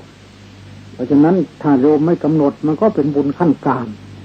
ถ้าโยมฟังแล้วกำหนดได้ยินหนอยินหนอนี่เป็นบุญขั้นภาวนาแล้วต้องการจะไปนิพพานแล้วกิเลสขาดพอได้ยินหนอครั้งหนึ่งกิเลสขาดไป7 ชาติได้ยินหนอนี่ขาดไปทีละ7 ชาติ7 ชาติแต่ต้องในองค์3 1อาตาปีตั้งใจทำ 2 สติมาสติคอยจ้องอยู่ที่หู 3 สัมปชัญญะคอยจับอยู่ที่หูโยมอย่าให้เผลอยินหนอยินหนอยินหนอยินหนอนี่เขาขาดไปทำไมมันจึงขาดมากอย่างนั้นอาจจะไม่ขาดมากอย่างไรเวลาโยมกำหนดได้ยินหนอครั้งหนึ่งนี่จิตของโยมเกิดดับ17 ขณะอัตยิตะภวังค์ภวังคจรณะภวังคุปฉิทะปัญจทวารพัฒนะโสตวิญญาณสัมปติชนะสันติรณะโวฏฐพนะนี่ยังไม่เป็นบุญพอชวนะดวงที่ 1ดวงที่ 2 3 4 5 6 7นี่7ชวนะเนี่ยมันเป็นบุญเพราะกิเลสมันขาดในชวนะดวงที่ 1ถึงดวงที่ 7นี่แหละนั้นขาดไป7 ชาตินั่นแหละเนี่ยทำไมจึงขาดเพราะศีลสมาธิปัญญาเกิดศีลยึดขันธ์ 5เป็นอารมณ์สมาธิยึดขันธ์ 5เป็นอารมณ์ปัญญายึดขันธ์ 5เป็นอารมณ์นี่คือมรรค 8มรรค 8ย่อให้สั้นเหลือศีลสมาธิปัญญาเพราะฉะนั้นกำหนดได้ยินน้อนี่กิเลสขาดไปถึง7 ชาติแล้วจึงที่ว่าเราฟังปฏิบัติฟังอย่างนี้ได้ผลเยอะสมัยพระพุทธเจ้าฟังอย่างนี้นะเอาล่ะอันนี้เป็นความมุ่งหมายของการฟังเทศน์ฟังเอาบุญได้บุญตรงไหนโยมก็จะได้ทราบกันสักทีนึงแล้วจะได้ปฏิบัติถูกต้องฟังเอาความรู้แล้วก็ฟังพอเป็นอุปนิสัยฟังปฏิบัติทีนี้ฟังอุทิศส่วนบุญเมื่อฟังแล้วได้บุญก็อุทิศให้ผู้ตายพ่อแม่พี่น้องเช่นฟังเทศน์ในงานศพเป็นต้นจบแล้วนะเห็นความมุ่งหมายปจินกะตอนนี้จะเทศน์ในหัวข้อย่างไปทางนี้จะได้ไม่ต้องเสียเวลามากอาศัยหลักพระบาลีว่าเอเสวะมัคโคนัตถัญโย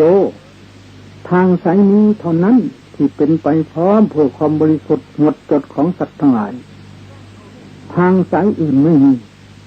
เอเสวะมัคโคนัตถัญโยทางสายนี้เท่านั้นทางนัตถัญโยทางสายอื่นไม่มีทัศนัสวิสุทธิยาที่เป็นไปพร้อมเพื่อความบริสุทธิ์ทัศนัสสะเพื่อความเห็นอันบริสุทธิ์วิสุทธิยาเพื่อความเห็นอันบริสุทธิ์ของสัตว์ทั้งหลายสายนี้เท่านั้นเอตันหิตุมเหปฏิปัติตาเชิญท่านทั้งหลายเดินทางสายนี้เถิดเอตันหิตุมเหปฏิปันนาเมื่อท่านทั้งหลายเดินทางสายนี้แล้วทุกขัดสันตังกริสถาท่านทั้งหลายจะทำที่สุดแห่งกองทุกข์ให้สิ้นไปได้ทางสายนี้คือสายไหนก็ย่อยอธิบายต่อไปนี่ทางเดินของเรามันมี7 เส้นนะโยมนะ1ทางไปนรกได้แก่โทสะตายด้วยโทสะตกนรกแน่โทเสนะหิเยพเยนะสัตตานิริยังอุปปัชชันติจริงอยู่คนทั้งหลายตายด้วยโทสะตกนรกพระเทวทัตกลิ้งก้อนหินจะฆ่าพระพุทธเจ้าถูกเป็นลิ้นถูกตกนรกแล้วทั้งที่บวชในสำนักพระพุทธเจ้าแท้ๆแต่ว่าไม่เอากิเลสออกมันก็ตกนรกได้พระพุทธเจ้ารับรองไม่ได้ถ้าตัวไม่รับรองตัวเองนะเส้นที่ 2ไปเป็นเปรตอสุรกายนรกนี่อยู่ที่ไหนอันนี้เคยเทศไปแล้วไปเป็นเปรตอสุรกายเราเรียกกันว่าผีหลอกไปเพราะโลภะเส้นที่ 3ไปเป็นสัตว์เดรัจฉานเพราะโมหะเส้นที่ 4ไปมนุษย์เพราะศีล 5เส้นที่ 5ไปสวรรค์เพราะมหากุศล 8เส้นที่ 6ไปพรหมโลกเพราะเจริญสมถะเส้นที่ 7ไปนิพพานเพราะเจริญวิปัสสนานี่ไปเส้นนี้นะย่างไปทางนี้คือไปทางที่จะไปนิพพาน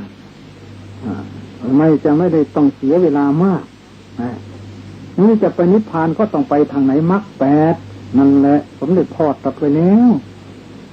ทางสายนี้ก็คือมรรค 8ในแนวปฏิบัติสุญญเทศในวันนี้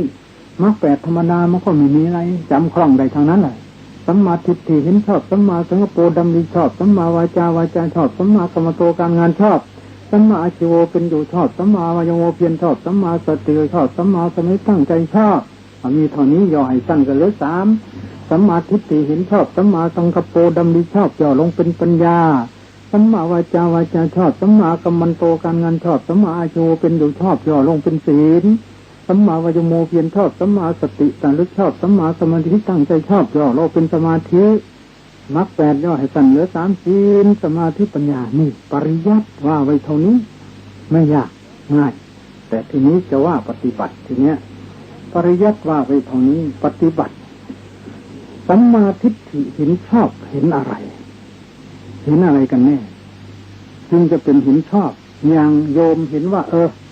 วันพรุ่งนี้วันพระจะไปฟังเทศน์วัดหมาธาตุหรือฟังเทศน์วัดใกล้ๆนี่เป็นเห็นชอบไหมเห็นชอบแต่เป็นมรรค 8ไหมไม่เป็นทำไมไม่เป็น อารมณ์คนละอย่างนี่คือสำคัญตรงนี้นะโยมนะโยมเห็นว่าคนเราเนี่ยเกิดมาทุกคนก็มีกรรมเป็นของตัวใครทำดีได้ดีใครทำชั่วได้ชั่วโยมเห็นอย่างนี้เห็นถูกไหมเห็นชอบไหมชอบไม่ผิดแต่ว่าเป็นมรรคแปดไหมไม่เป็นเพราะอะไรเพราะมันเป็นกุศลกรรมบทไม่ใช่มรรคแปดทำไมจึงเป็นเช่นนั้นเพราะอารมณ์คนละอย่างเห็นอย่างนี้มีบัญญัติเป็นอารมณ์มรรคแปดเขาต้องมีอารมณ์อีกอย่างหนึ่งอันนี้สำคัญนะสำคัญตรงนี้สิมรรคแปดเข้าใจไม่ถูกก็เดินไม่ถูกนะนี่จะเห็นว่าเจริญสมถะดีอาจารย์สมถะสอนเยอะบางอาจารย์ก็สอนนามปะทะนามปะทะจะไปดูโนดพระธาตุจิตแก้วจุลามณีโน้นจะให้ได้มโนมยิทธิโน้นอาจารย์ก็สัมมาพุทโธสัมพุทโธอาจารย์บางอาจารย์ก็สัมมาอรหังบางอาจารย์ก็หายใจเข้าพุทหายใจออกโธบางอาจารย์ก็พุทโธพุทโธบางอาจารย์ก็แผ่เมตตาเป็นสัมมาทิฏฐิในมรรคแปดไหมไม่เป็นเพราะอะไรเพราะอารมณ์คนละอย่างนะเราก็จะได้เข้าใจถูกนะทั้งสัมมาทิฏฐิตายตัวเห็นชอบคือเห็นอริยสัจสี่เห็นอย่างอื่นไม่ใช่ดังนั้นสัมมาทิฏฐิในมรรคแปดจึงต้องแกกออกเป็นห้านะหรือหกนะโยมนะจะได้ตัดสินถูกหนึ่งกรรมัตกตาสัมมาทิฏฐิเห็นว่าทำสัตว์ทุกคนมีกรรมเป็นของตัวทำดีได้ดีทำชั่วได้ชั่วแล้วเราละชั่วทำดีเสียเป็นไปวัดสมทานชิ้นห้าสมทานชิ้นแปดไหว้พระสวดมนต์ละชั่วไม่ทำบาปแล้วอย่างนี้ไม่ใช่สัมมาทิฏฐิในมรรคแปดเป็นแค่กุศลกรรมบทจิตเท่านั้นเพราะอารมณ์คนละอย่างสองฌานสัมมาทิฏฐิเห็นว่าการเจริญสมถะเป็นของดีเป็นพระท่านสอนให้ว่านามปะทะก็ไปปฏิบัติกับท่านสอนว่าสัมมาอรหังถูกก็ไปปฏิบัติกับท่านสอนว่าสัมพุทโธถูกไปปฏิบัติกับท่านสอนให้นั่งอยู่เฉยๆไม่ต้องภาวนาอะไรไปปฏิบัติกับท่านเถอะนั่นก็ไม่ใช่มรรคแปดเพราะอะไรเพราะมันไม่ถูกปรมัตถธรรมไม่ถูกขันธ์ห้าไม่ถูกรูปถูกนามไม่ถูกอริยสัจมันจะเป็นได้ยังไงอารมณ์คนละอย่างอันนั้นเป็นแค่กุศลถ้าเจริญสมถะก็เป็นกามรูปจรกุศลก็ไปแค่นี้ทีนี้วิปัสสนาสัมมาทิฏฐิเห็นว่าการเจริญวิปัสสนาเป็นของดีแล้วลงมือเจริญวิปัสสนาเช่นเดินจงกรมนั่งกำหนดโยมเดินจงกรมขวาย่างนอซ้ายย่างนอ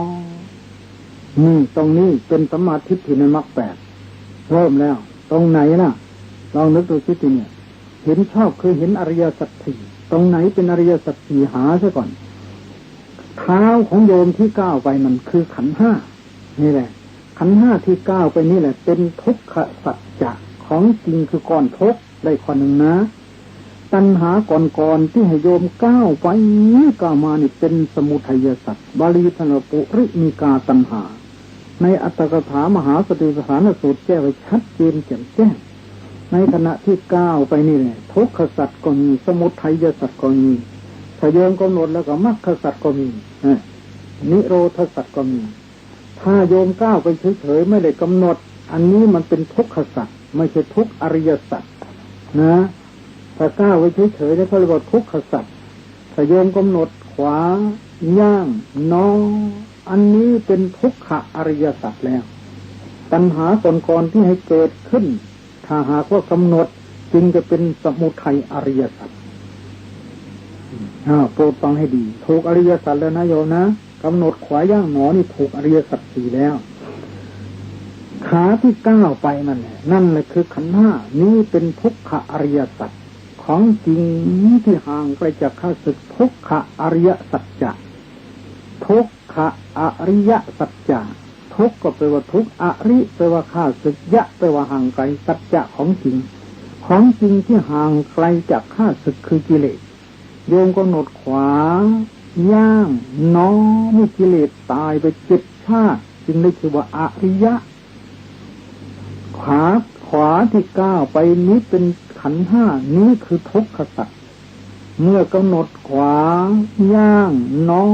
เป็นทุกขอริยสัจจะตัณหาก่อนๆที่ให้ก้าวไปก้าวมาเป็นสมุทัยอริยสัจจะของจริงที่ห่างไกลจากข้าศึกคือสมุทัยมันหยุดทำหน้าที่ข้าศึกคือกิเลสตายไปจิตชาสติที่กำหนดขวาย่างน้อนั่นเป็นมรรคอริยสัจตัณหาก่อนกิเลสก่อนมันดับลงไปเจ็ดชาติเป็นนิโรธอริยสัจอย่างนั้นในมหาสติปัฏฐานสูตรท่านจึงกล่าวไว้ว่าสติที่กำหนดขาที่ก้าวไปนั้นเป็นตัวทุกขสัจตัสสาสมุทฐาติกาปุริมะตัณหาก่อนที่ให้สติเกิดนั้นเป็นสมุทัยสัจอุพินนังอัปปวัตติความไม่เป็นไปแห่งทุกข์กับสมุทัยเป็นนิโรธอริยสัจทุกขปริชานโนสมุทัยปัจจหโนนิโรธารมโนอริยมรรคโคมรรคสัจ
ทุกขปริชานโนสมุทัยปัจจหโน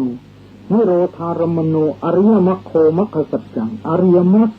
กำหนดรู้ทุกข์ละสมุทัยมีนิโรธเป็นอารมณ์เป็นมรรคสัจเนี่ยก็ทำหน้าที่อยู่ที่เดียวกันนะทั้งทุกข์สมุทัยนิโรธอยู่ที่นั้นแหละพร้อมกันเหมือนกับโยมจุดเทียนบูชาพระเมื่อโยมจุดเทียนขึ้นแล้วหนึ่งไส้เทียนสองที่พึ่งสามแสงสว่างสี่มืดไฟเทียนก็หมดไปที่พึ่งก็หมดไปแสงสว่างก็ออกมามืดก็หายไปสี่อย่างนี้ไม่ก่อนไม่หลังกัน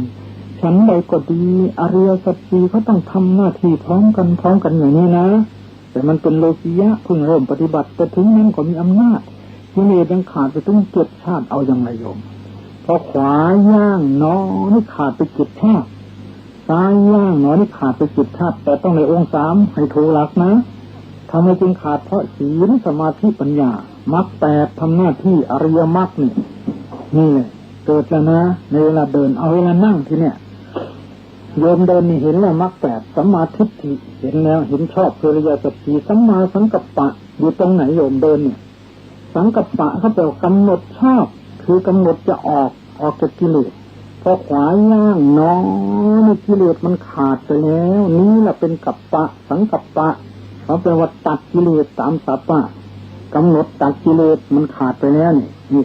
ขวาย่างน้อนี่ขาดไปจิตท่านกัปปะไม่ใช่คิดนะสังกัปปะตัวนี้โดยมากแปลว่าดำริชอบแล้วในนึกว่าคิดจริงๆไม่ใช่คิดตัวเนี้ยตามศัพท์แปลว่ากำหนดแปลว่าตัดมันกำหนดชอบคือกำหนดออกจากกิเลสกามโตนิสโตติเนคขโมการออกจากกิเลสกามคือโลภะตัณหานั่นเลยเรียกว่ากัปปะในที่นี้แปลว่ากำหนดชอบมันเกิดพร้อมกันแล้วพอย่อลงมาก็คือตัวปัญญาได้เจอสัมปชัญญะไงล่ะอยู่ที่เดียวกันเลยทีนี้สัมมากัมมันโตสัมมาวาจาล่ะสัมมาวาจานี่ไม่ใช่พูดชอบนะโยมนะสัมมาวาจาชอบแต่ไม่ใช่พูดขณะที่โยมเดินจงกรมโยมไม่ได้พูดเลยนึกในใจไม่ได้ออกปากแต่ทำไมมันเป็นสัมมาวาจาได้จะไปเข้าใจแค่สัมมาวาจานี่มันแบ่งเป็นสามส่วนหนึ่งเจตนาสัมมาวาจาอาตมาตั้งใจจะเทศวันนี้ให้โยมเข้าใจดีนี่ไม่ใช่มรรคแปดโยมเป็นจิตุศลกรรมบทจิต ตั้งใจจะมาเทศน์โยมฟังวันนี้ให้เข้าใจวันอาทิตย์เนี่ยเอาทางนี้แหละให้แน่นี่เป็นเจตนาสัมมาวาจาไม่ใช่มรรคแปดโยมนะเป็นกุศลกบฏเจ็ดถึงจะพูดดีแค่ไหนก็ตามสองคาถาสัมมาวาจาที่เราพูดอาตมาก็พูดดีเป็นศีลเป็นธรรมอย่างนี้ก็ไม่ใช่มรรคแปดโยมเป็นกุศลกบฏจิตมีบัญญัติเป็นอารมณ์สามวิรติสัมมาวาจาอันนี้จึงจะเป็นมรรคแปดวิรติสัมมาวาจางดเว้นเด็ดขาดจากกายทุจริตสามจากวจีทุจริตสี่โยมจากวจีทุจริตสี่หมายความว่าขณะที่โยมเดินโยกรมขวาย่างหนอเนี่ยพูดเท็จไม่มีใช่ไหมพูดคำหยาบไม่มีใช่ไหมพูดส่อเสียดไม่มีใช่ไหมพูดเพ้อเจ้อไม่มีใช่ไหมมีได้ยังไงเพราะใจโยมอยู่ที่ส้นเท้าในขวาย่างหนอนี้แหละเขาเรียกวิรติสัมมาวาจาอันนี้จึงจะเป็นสัมมาวาจาในมรรคแปดต้องได้รูปกับนามเป็นอารมณ์สัมมากัมมันโตข้อที่สี่เหมือนกันการงานชอบนี้จะแจกเป็นสามหนึ่งเจตนาสัมมากัมมันโตอาตมาตั้งใจจะทำงานให้ดีที่สุดโยมก็ตั้งใจทำงานให้ดีที่สุดจะเป็นข้าราชการเป็นทหารตำรวจพ่อค้าประชาชนคิดตั้งใจให้ดีวันนี้นี่ก็เป็นกุศลกรรมบทจิตไม่ใช่มรรคแปดยถาสนะสัมมากัมมันโตเวลาทำก็ทำเต็มความสามารถนี้ก็ไม่ใช่มรรคแปดเป็นกุศลกรรมบทจิตนี่ละปีสัมมากัมมันโตงดเว้นเด็ดขาดจากกายทุจริตสามโยมเดินจงกรมขวาย่างหนอเนี่ยฆ่าสัตว์มีไหมลักทรัพย์มีไหมไปแย่งลูกจริงมีเขามีไหมไม่มีเป็นหรือยังเป็นสัมมากัมมันโตหรือยังการงานชอบแล้วนี่แหละเขาเรียกวิรติจิตสิกวิรติสัมมากัมมันโตงดเว้นเด็ดขาดจากกายทุจริตสามจริงจะเป็นสัมมากัมมันโตในมรรคแปดเป็นการงานชอบต้องมีรูปกับนามเป็นอารมณ์ในมรรคเบื้องต้นนี้ต่อไปแล้วสัมมาอาชีวะเป็นอยู่ชอบไม่ใช่เลี้ยงชีพชอบมันแยกออกเป็นสองอย่างหนึ่งวิริยะสัมมาอาชีวะเป็นอยู่ชอบหรือเลี้ยงชีพชอบเพราะอาศัยความเพียรตัวนี้แปลว่าเลี้ยงชีพชอบก็ได้เป็นอยู่ชอบก็ได้เป็นอยู่ชอบเพราะอาศัยความเพียรเลี้ยงชีพชอบเพราะอาศัยความเพียรเลี้ยงชีวิตของโยมได้แต่ว่าอาศัยความเพียรนะเป็นเพียรหาเงินหาทองหาข้าวหาของนี่เป็นอัมมาอาชีวะเป็นอยู่ชอบเพราะอาศัยความเพียรโยมขยันหาเงินหาทองหาก๋วยเตี๋ยวขายก็ตามเป็นขยันทำการทำงานก็ตามทำไร่ไถนาก็ตามเป็นอยู่ชอบเพราะอาศัยความเพียรเลี้ยงชีพชอบเพราะอาศัยความเพียรอันนี้ไม่ใช่มรรคแปดนะโยมนะเป็นกุศลกรรมบทจิตและบางทีก็ไม่ใช่เป็นกุศลเป็นอยู่ชอบเหมือนกันเช่นไปฆ่าสัตว์เนี่ยเป็นชาวประมงจับปลาอย่างเนี้ยไม่ผิดกฎหมายเป็นอาชีพชอบแต่มันไปฆ่าสัตว์นี่เพราะอาศัยความเพียรเหมือนกันแต่อันนี้กฎหมายเขาไม่ปรับพอขออนุญาตแล้วนี่เป็นชาวประมงแล้วแต่ไปฆ่าสัตว์นั่นก็เป็นอยู่ชอบเพราะอาศัยความเพียรแต่เรื่องฆ่าสัตว์ไม่ต้องพูดถึงนี่ไม่ใช่มรรคแปดนิริยะสัมวิรติสัมมาอาชีวะเป็นอยู่ชอบเพราะงดเว้นเด็ดขาดจากกายทุจริตสามวจีทุจริตสี่อันนี้เป็นมรรคแปดในจะโยมเดินโยกรมขวาย่างหนอขณะนั้นกายทุจริตสามไม่มีวจีทุจริตสี่ไม่มีนี่แหละเป็นสัมมาอาชีวะในมรรคแปดต้องยึดขันธ์ห้าเป็นอารมณ์อย่างนี้ไม่ใช่ไปยึดอะไรเป็นอารมณ์ถ้าอย่างนั้นมรรคแปดมันจะเข้าพร้อมกันได้ตรงไหนลองตั้งปัญหาถามดูสิมันเป็นมรรคสมังคีในขณะจิตเดียวเท่านั้นแล้วแต่ไปวันนี้ไปค้าขายชอบวันพรุ่งนี้ไปเห็นชอบวันปรืนนี้ไปพูดชอบวันต่อไปโน้นไปทำการงานชอบต่อไปโน้นไปเลี้ยงชีพชอบกี่ชาติหนอมรรคแปดจึงจะเข้าพร้อมกันไม่มีทางเลยนั่นคือเข้าใจมรรคแปดผิดมันก็ไม่เข้าพร้อมกันได้มรรคสมังคีมีไม่ได้มรรคแปดต้องเกิดในขณะจิตดวงเดียวเท่านั้นเวลากิเลสจะขาดมรรคจิตดวงเดียวอันนี้เรียกว่าอาชีพชอบนะอาชีวะนี่สัมมาอาชีวะทีนี้สัมมาวายามะเพียรชอบ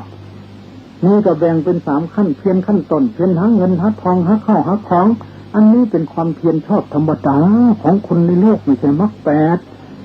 เพียรสร้างบุญสร้างกุศลให้ทานรักษาศีลฟังธรรมอันนี้ก็ไม่ใช่มรรคแปด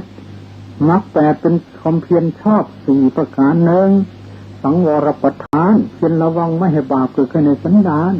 สองปหานประทานเพียรละบาปที่เกิดแล้วให้เสื่อมไปสามภาวนาประทานเพียรบำเพ็ญศีลสมาธิปัญญาเกิดขึ้นสี่อนุรักษณประทานเพียรรักษาศีลสมาธิปัญญาให้มันเกิดขึ้นบ่อยโยมเดินกลมขวาย่างนอสังวรสติมันกันไม่ให้บาปมันเกิดไม่ให้มันรั่วนี่แหละสังวรประทานเพียรระวังไม่ให้บาปเกิดสติสังวรยังไงล่ะพอขวาย่างนอนี่สังวรประทานสองขณะที่ขวาย่างหนอนี่กิเลสขาดไปจิตชาตินี่ปหานประทานละบาปที่เกิดแล้วคืออนุสัยไม่ใช่บาปที่เกิดในชาตินี้บาปชาตินี้ไปฆ่าเป็ดฆ่าไก่ฆ่าวัวฆ่าควายไปลักไปปล้นเข้ามามันละไม่ได้หรอกแต่บาปที่ว่านี่ท่านเรียกว่าบาปก่อนปุรินิกาบาปที่ติดในภพก่อนเรียกว่าอนุสัยไม่ใช่กิเลสที่ทำในชาตินี้เป็นอนุสัยกิเลสติดมาในชาติก่อนด้วยชาติก่อนโน้นเพราะฉะนั้นปหานประทานเพียรละบาปที่เกิดแล้วคืออนุสัยกิเลสสามภาวนาประทานเพียรบำเพ็ญกุศลให้เกิดขึ้นบ่อยขวาย่างหนอนี่ศีลสมาธิปัญญาเกิดซ้ายย่างหนอนี่ศีลสมาธิปัญญาเกิดเรียกว่าทำบ่อยๆปุณณปุณังวัฏเถตภาติภาวนานึกบ่อยๆนี่คือภาวนาข้อที่สี่อนุรักษณารักษาจิตของเราให้มันอยู่กับขันธ์ห้านี่จึงจะเป็นสัมมาประธานความเพียรสี่ในมรรคแปดต้องยึดขันธ์ห้าคือรูปนามเป็นอารมณ์ทีนี้สัมมาสติระลึกชอบระลึกในสติปัฏฐานสี่ระลึกอื่นไม่ใช่หรือพุทโธก็ไม่ใช่ระลึกจีสาโลมาก็ไม่ใช่อันนั้นเป็นสมถะอันนี้ต้องระลึกชอบในสติปัฏฐานสี่ขวาย่างหนอขาที่ก้าวไปนี้เป็นกายานุปัสสนาสติปัฏฐานขณะที่ก้าวไปนั้นรู้สึกเฉยๆนี่เป็นเวทนานุปัสสนาสติปัฏฐานใจรู้ว่ากำลังก้าวขาขวาไปเท้าขวาไปนี้เป็นจิตตานุปัสสนาสัพพิฐาน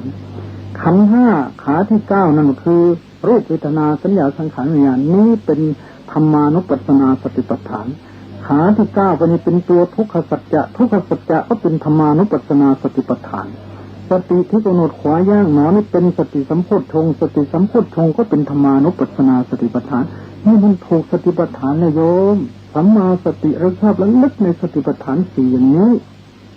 สัมมาสมาธิตั้งใจชอบคือเจริญฌานนั้นมีสองอารมณูปนิชฌานลักขณูปนิชฌานถ้าโยมไปเพ่งกสิณเพ่งดินเพ่งน้ำเพ่งลมเพ่งไฟเพ่งลมเขาเรียกลักขณู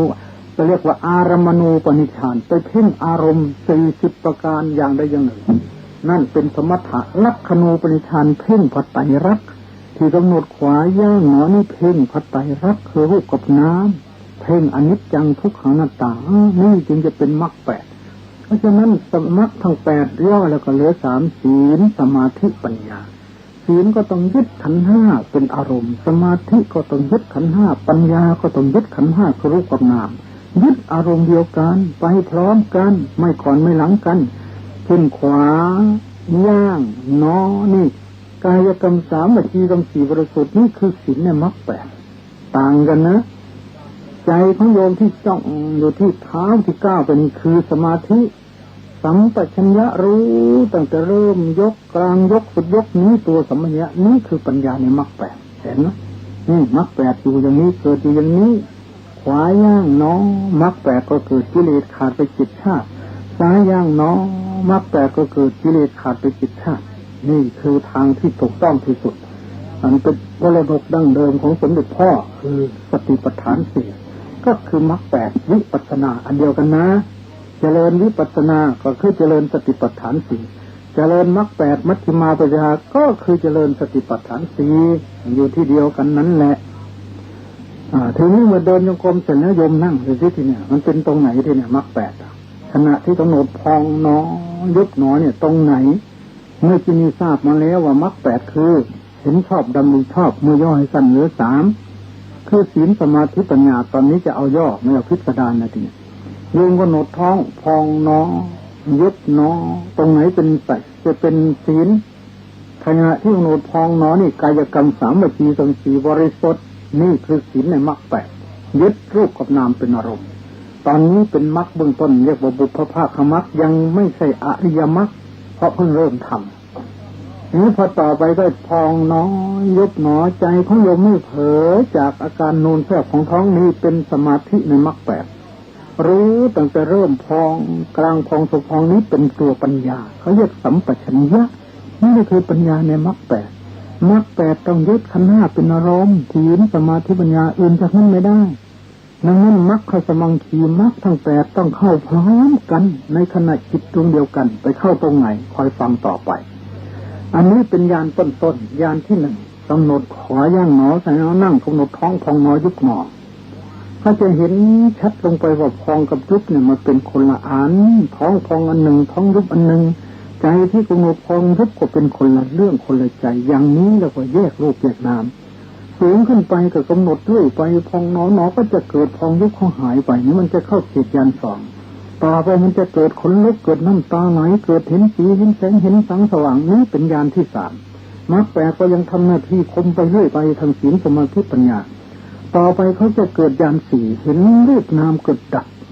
เช่นกำหนดพองหนอมันจะขาดมุดให้เห็นชัดลงไปเลยนี่เห็นผัดไตรลักษณ์ชัด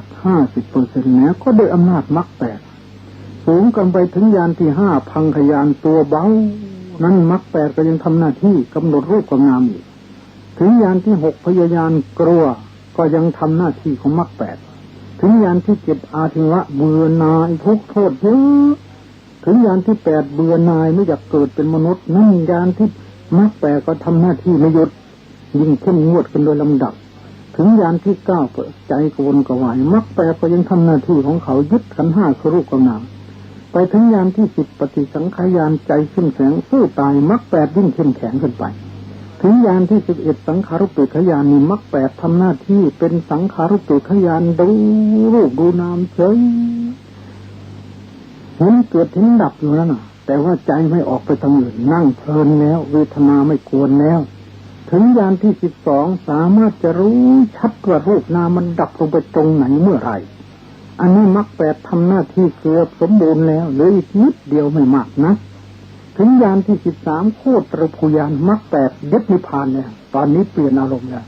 เมื่อกี้มันยึดขันธ์ห้าคือรูปกับนามตั้งแต่ญาณที่1ถึงญาณที่12ยึดรูปกับนามเป็นอารมณ์มาเรื่อยมายังไม่พร้อมกันมรรคทั้ง8จึงจะพร้อมกันพอไปถึงญาณที่13โคตรภูญาณไม่ใช่มรรค8อย่างเดียวถึงปฏิปัฏฐาน4สัมมาปัฏฐาน4อิทธิบาท4อินทรีย์5พละ5โพชฌงค์7มรรค8 37ประการรวมกันเป็นที่เกือบ 100% แล้วได้ 99.9 เนี่ยถึงตรงเนี้ยเหลือนิดนึงกิเลสยังไม่ขาดแต่ยึดนิพพานเป็นอารมณ์แล้วพอถึงญาณที่14มรรคญาณเท่านั้นแหละ1ขณะจิตเท่านั้นตรงนี้แหละกิเลสขาดปฏิปัฏฐาน4สัมมาปัฏฐาน4อิทธิบาท4อินทรีย์5พละ5โพชฌงค์7มรรค8เข้าพร้อมกันเล็บทั้ง30ประการนี้เรียกว่ามรรคสมังคีความพร้อมเพรียงของมรรคทั้ง8เข้าพร้อมเพรียงกันในขณะจิตดวงเดียวเท่านั้นขณะในจิตดวงที่1เป็นบริกรรมที่2เป็นอุปจารที่3เป็นอารมณ์ที่4โคตรภูที่5มรรคเนี่ยขณะจิตดวงที่5นี่แหละมรรคเกิดตรงนี้นิพพานถึงตรงนี้กิเลสขาดตรงนี้ปฏิปัฏฐาน4สัมมาปัฏฐาน4อิทธิบาท4อินทรีย์5พละ5โพชฌงค์7มรรค8ขาดพับพร้อมกันหมดเลยผลญาณญาณต่อไปก็ผลญาณ2ขณะจิตเกิดขึ้นมีนิพพานเป็นอารมณ์แล้วก็ลงภวังคจิตต่อไปปัจเจเวคขณะญาณต่อไปแล้วนี่มรรคสมังคีจะต้องเป็นพร้อมกันตรงนี้เมื่อมรรคสมังคีเกิดมาในกิเลสขาดเมื่อนั้นนี่แหละทั้งหลายที่สมเด็จพ่อสอนว่าเอตันหิตุมหิเอเสวมคโคนัตถัญโยทางสายนี้เป็นทางสายเดียวเท่านั้นที่เป็นไปพร้อมเพื่อความบริสุทธิ์หมดจดแห่งทัศนะคือปัญญาที่รู้แจ้งเห็นจริงตามความเป็นจริงทางสายอื่นไม่มีเลยเพราะไม่ใช่ทางสองแพร่งดังนั้นสมเด็จพ่อจึงตรัสไว้ในพระไตรปิฎกว่าเอกายโนอายังภิกขเวมโคสัตตนังวิสุทธิยาโสกะปริเทวนังสมติกบายะดังนี้เป็นต้นแปลว่าดูก่อนภิกษุทั้งหลายทางสายนี้เป็นทางสายเอกเป็นไปพร้อมเพื่อความบริสุทธิ์หมดจดของสัตว์ทั้งหลายไป เป็นไปพร้อมเพื่อความดับโศกเศร้าปริเทวนาการเป็นไปพร้อมเพื่อดับความทุกข์ทางกายทุกข์ทางใจเป็นไปพร้อมเพื่อบรรลุมรรคผลนิพพานทางใจนี้ก็คือสติปัฏฐานสี่ได้จะวิปัสสนามรรคแปดอันเดียวกันเมื่อเจริญสติปัฏฐานสี่ก็คือเจริญมรรคแปดเจริญมรรคแปดก็คือเจริญวิปัสสนาเมื่อปฏิบัติอย่างนี้ชื่อว่าปฏิบัติถูกต้องหมดทั้งพระสูตรพระวินัยพระอภิธรรมรวมลงสู่จุดเดียวเท่านั้นคือความไม่ประมาทได้จะมีสตินี่แหละเป็นตัวสำคัญที่สุดเรียกว่าสติปัฏฐานมีสติเป็นประธานพระพุทธองค์ทรงย่อคำสั่งสอนทั้งหมดโซ่84,000 พระธรรมขันธ์เหลือ3คือศีลสมาธิปัญญาย่อลงมาเหลือข้อเดียวคืออัปปมาทะแปลว่าความไม่ประมาทความไม่ประมาทก็คือมีสติคนมีสติก็คือคนเจริญสติปัฏฐานสี่คนเจริญสติปัฏฐานสี่ก็คือคนเจริญมรรคแปดมัชฌิมาปฏิปทาคนเจริญมรรคแปดก็คือเจริญวิปัสสนาอันเดียวกันต่างกันแต่ชื่อโดยสภาวะละอยู่ที่เดียวกันหมดดังนั้นในอัตถกถาธรรมบทภาค2อัปปมาทวรรคเรื่องพนางสามวดีหน้า60บรรทัดที่1ท่านจึงแจกไว้ละเอียดในขั้นพระอรหันต์ท่านกล่าวไว้ว่าสกลังปิหิเตปิตกังพุทธวจนังอาหริตวากัตถิยมานังอัปปมาทังเอวะโอตรติยิงโยพุทธวจนังอันว่าคำสั่งสอนของพระพุทธเจ้าเตปิตกังจบทั้ง3ปิฎกสกลังปิแม้ทั้งสิ้นอาหริตวากัตถิยมานังที่พระนักเทศพระธรรมกถึกนำมาเทศให้โยมฟังอยู่นั้นอัปปมาดังเอวะโอตรติรวมลงสู่จุดเดียวเท่านั้นคืออะไรคือความไม่ประมาทอะไรเล่าเป็นตัวความไม่ประมาทสัตติยาอภิวาโสสัตติยาอวิปวาโสอัปปมาโดนามะการไม่อยู่ปราศจากสติชื่อว่าความไม่ประมาทนี้เราจะเห็นได้ชัดเหลือเกินว่าสติปัฏฐานคือมีสติเป็นใหญ่เป็นประธานก็ได้แก่ผู้เจริญวิปัสสนากรรมฐานนั่นเองท่านสาธุชนผู้ใจบุญทั้งหลายหัวข้อธรรมะวันนี้ในหัวข้อว่าย่างไปทางนี้จะได้ไม่ต้องเสียเวลามากนี่แหละหนทางลัดหนทางย่อปฏิบัติสั้นๆจะได้ประโยชน์เยอะสมเด็จพ่อเคยตรัสไว้ว่ายาวตาตรัสไว้ว่านะตาวตาธรรมัทโลยาวตาพหุภาสตินะตาวตาธรรมัทโลยาวตาพหุภาสติคนที่พูดมากไม่ใช่ชื่อว่าผู้ทรงธรรมโยจะอปังปิสุตวานะธรรมังกายเยนะปฏิโยจะอปังปิสุตวานะผู้ใดฟังธรรมะแม่น้อยนิดเดียวแต่ว่าสามารถจะเห็นธรรมะด้วยนามกายผู้นั้นคือว่าเป็นผู้ทรงธรรมะผู้นั้นคือว่าเป็นผู้ไม่ประมาทธรรมะเห็นไหมเรากำหนดแค่2คำพองน้องทุกเนี่ยแต่มันถูกอริยสัจสี่หมดเนี่ยคือตัวปัญญานี่แหละนามกายคือปัญญาเห็นนามกายได้แก่เห็นปัญด้วยปัญญาคำนิดเดียว2คำโยจะอปังปิสุตวานะผู้ใดฟังธรรมะแม่น้อยแค่ว่าเพียงคำ2คำเท่านั้นเช่นพองน้องก็2คำยุบน้องก็แค่2คำแต่มันถูกอริยสัจท้องพองนี่คือทุกขอริยสัจตัณหาก่อนให้ท้องนูนแทบนี่คือสมุทัยอริยสัจสติที่กำหนดพองหนอนี่เป็นมรรคอริยสัจขณะที่กำหนดพองน้อยกิเลสขาดไปจิตชาติเป็นนิโรธอริยสัจนี่ถูกอริยสัจหมดเลยเมื่อถูกแล้วก็ชื่อว่าถูกต้องตามทำนองของธรรมในพระไตรปิฎกดังนั้นสมเด็จพ่อจึงเตือนไว้ว่าโกจิภิกขเวโกจิภิกขเวภิกขุโนโคจโรสโกเมติโกวิสโยยะทิทังจัตตโรสติปัฏฐานาดูก่อนท่านผู้เห็นภัยในวัฏสงสารทั้งหลายธรรมะใดที่เป็นโคจรของภิกษุธรรมะนั้นเป็นอมตะมรดกเป็นมรดกอันไม่ตายอันดั้งเดิมของบรรดาบิดาโคจรคืออารมณ์นั้นในแก่สติปัฏฐานทั้ง4ดูสินี่แหละเรียกว่าหนทางที่เราจะต้องเดินอย่างไปทางนี้จะได้ไม่ต้องเสียเวลาให้มากขวาย่างหนอใส่หนอพองหนอยุบหนอนี่แหละหูได้ยินก็ได้ยินหนอยินหนอนี่นะนี่ชื่อว่ามรรค8ในแนวปฏิบัติแต่ให้หัวข้อว่าย่างไปทางนี้จะได้ไม่ต้องเสียเวลามาก ญาติโยมสาธุชนผู้ใจบุญทั้งหลายวันนี้อาตมาเทศเดียววันก่อนก็เทศเดียวเพื่อให้เข้าใจชัดยิ่งขึ้นจึงขอสมมุติยุติลงคงไว้แต่เพียงเท่านี้เทศนาประโยชน์สันนินวสารการเป็นสิ่งสุดยุติลงแห่งการแสดงพระปฐมเทศนานี้สัพพุทธานุภาเวนะโดยอนุภาพแห่งคุณพระศรีรัตนตรัยอติไสยบุญญาเขตและกุศลสมบัตินาวัตกิจธรรมามิตรสการบูชาที่ท่านสาธุชนได้บำเพ็ญมาขอจงได้เป็นตบะเดชะปกป้องรักษาญาติโยมผู้ใจบุญทั้งหลายให้อยู่เย็นเป็นสุขหายทุกข์หายโศกหายโรคหายภัยเจริญหน่อยอายุวันนะสุขภาละปฏิพันธ์ธรรมสารสมบัติตลอดการเป็นนิจมีดวงจิตสถิตมั่นอยู่ในสัจธรรมนำตนให้พ้นทุกข์ถึงสุขอันไพบูลย์กล่าวคือมรรคผลนฤพานด้วยกันทุกท่านเทินยะถาวาริวหาปุราปริปุเรนติสากรังเอวเมวะอิโตตินังเจตนังอุปกัปปติอิจิตังปฏิตังตุมหังคิปะเมวะสมิจฉตุสัพเพปุเรนตุสังกปาจันโทปนรโสยถามณิโชติรโสยถาสัพพิติโยวิวัตชันตุสัพพโรโควินัสสตุ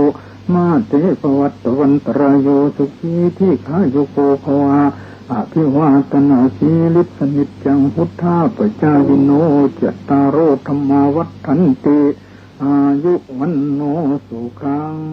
ภะลัง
ถูกถ้อยคำเข้าถึงจิตใจ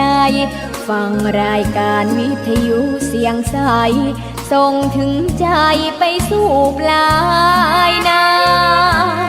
สารธรรมน้อมนำมองพระศาสดาบอกผู้คนทั่วลาหันมาเข้าวัดฟังธรรมคลื่นเสียงนี้เป็นคลื่นธรรมะจากใจส่งถึงบ้านไกลบ้านไกลฟังได้สุขใจล้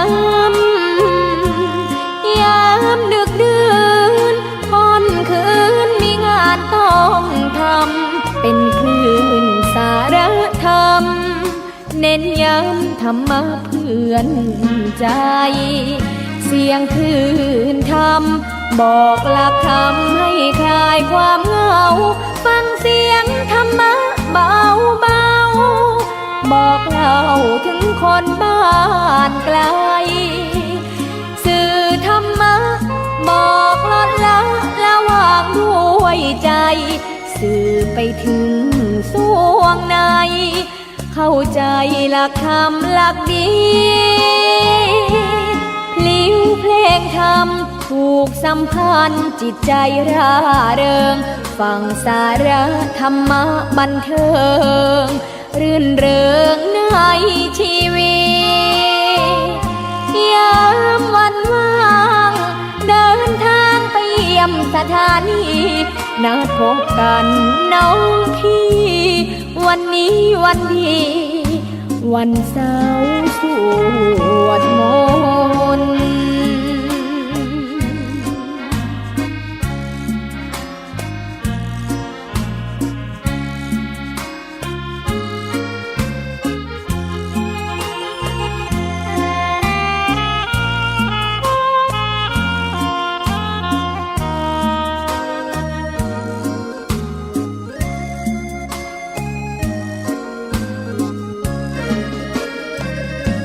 ยงคลื่นธรรมบอกหลักธรรมให้คลายความเหงาฟังเสียงธรรมะเบาเบาบอกเล่าถึงคนบ้านไกลสื่อธรรมะบอกลดละละวางด้วยใจสื่อไปถึงสวงในเข้าใจหลักธรรมหลักดีพลิ้วเพลงธรรมถูกสัมพันธ์จิตใจร่าเริงฟังสาระธรรมะบันเทิงรื่นเริงในชีวิตยามวันว่างเดินทางไปเยี่ยมสถานีนัดพบกันน้องพี่วันนี้วันดีวันเสาร์สวดมนต์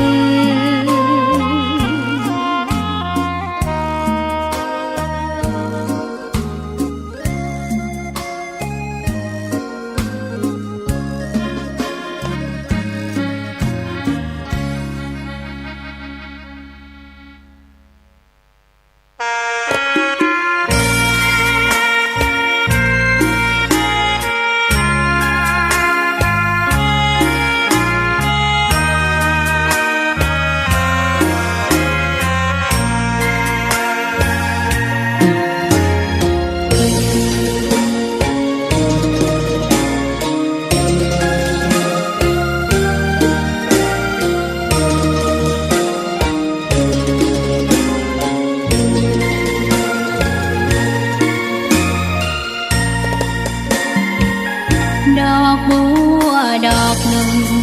พึงใจไว้เพื่อบูชาแด่องค์พระศาสดาสัมมาสัมพุทธเจ้ามีความงามเงียบไม่เปรียบเทียบเขาเทียบเราใครมองไม่งามช่างเขา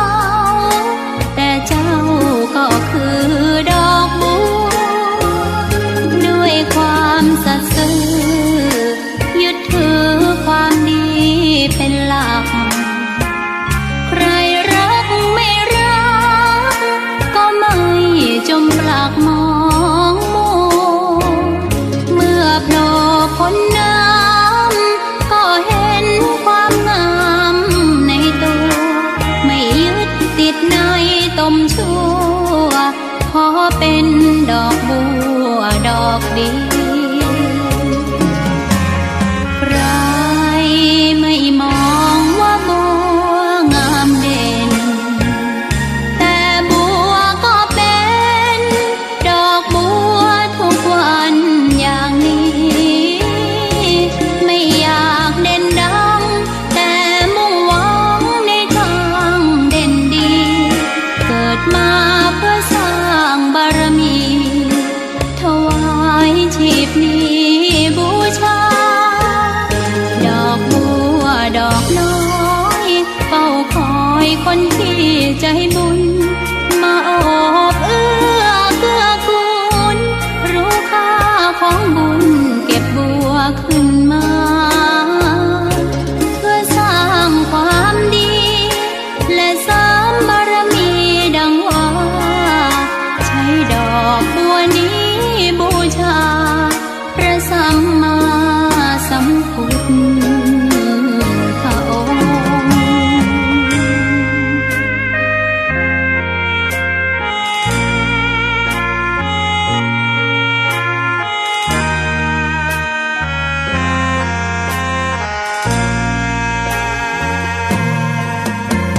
ใครไม่มองว่าบัวงามเด่นแต่บัวก็เป็นดอกบัวทุกวันอย่างนี้ไม่อยากเด่นดังแต่มุ่งหวังในทางเด่นดีเกิดมาเพื่อสร้างบารมีถวายชีพนี้บูชาดอกบัวดอกน้อยเฝ้าคอยคนที่ใจบุญมาโอบเอื้อเกื้อกู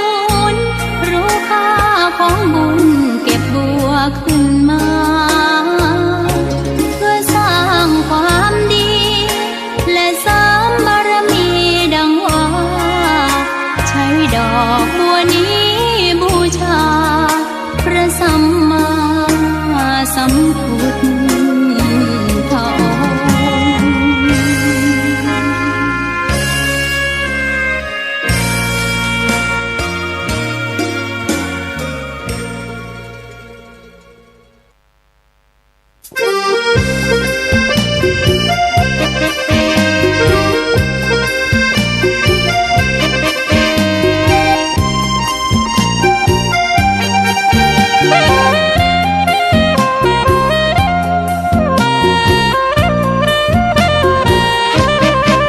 สถานีพระพุทธศาสนาฝากเสียงลอยมาบอกบรรดาญาติโยมที่มีใจใช้ธรรมฉโลมที่มีใจใช้เพลงฉโลมบอกบรรดาญาติโยมให้ฟังคลื่นนี้ สถานีตั้งไม่ไกลไม่ไกลตั้งอยู่ทั่วเมืองไทยชวนคนไปทำดี เชิญฟังกันทั้งวันดีเจสร้างสรรค์พากันสุขีใครอยากฟังธรรมเชิญทางนี้ใครอยากฟังธรรมเชิญทางนี้หรืออยากฟังเพลงดีๆเปิดคืนนี้นะคุณสถานีพระพุทธศาสนาฝากเพลงลอยมาย้ำชาวพุทธสร้างบุญธรรมะจะติดตามตัวคุณธรรมะจะชี้นำใจคุณที่สุทรงท่านหนุนไว้ให้คุณมาสร้างสถานีที่ล้ำค่าชี้นำธรรมะเพิ่มปัญญาแตกฉานสอบถามธรรมะข้อใดเชิญลองถามไทยเรื่องที่อยากถามมีธรรมสลับกับเพลงเพราะมีธรรมสลับกับเพลงเพราะและดีเจชอละไว้เป็นเพื่อนคุณ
ว่าพ่อ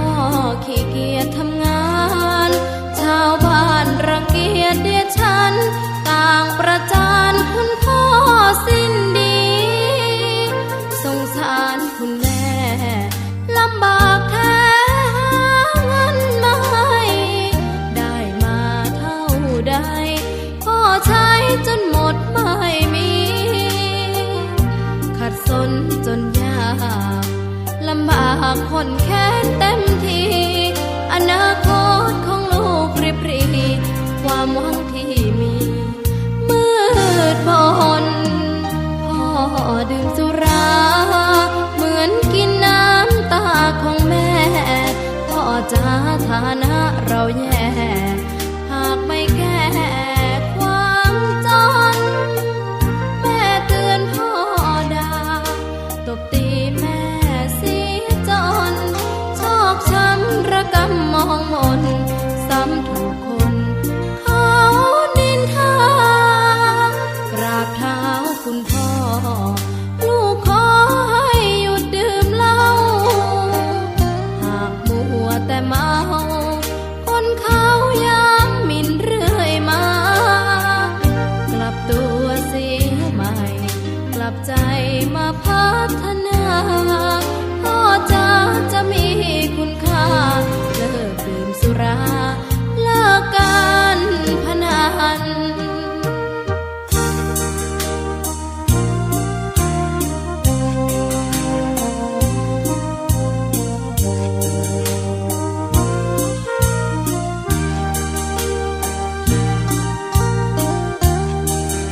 ดื่มสุรา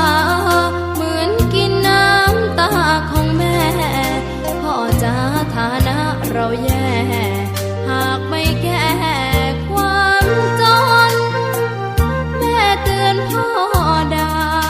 ตบตีแม่เสียจนโชคช้ำระกำมองมนซ้ำถูกคนเขานินทากราบเท้าคุณพ่อลูกขอให้หยุดดื่มเหล้า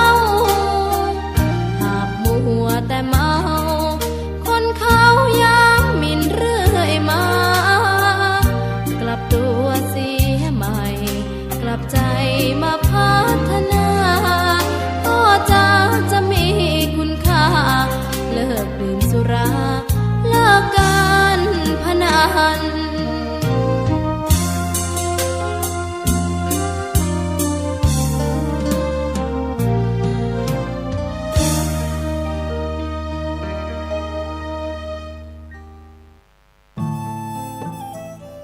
ท่านกำลังติดตามรับฟังสถานีวิทยุกระจายเสียงพระพุทธศาสนาแห่งชาติและสังคม คลื่นเพื่อการศึกษาพระพุทธศาสนาและวัฒนธรรม ระบบ FM 104.5 เมกะเฮิรตซ์ รายการต่อไปเป็นรายการคดีโลก คดีธรรม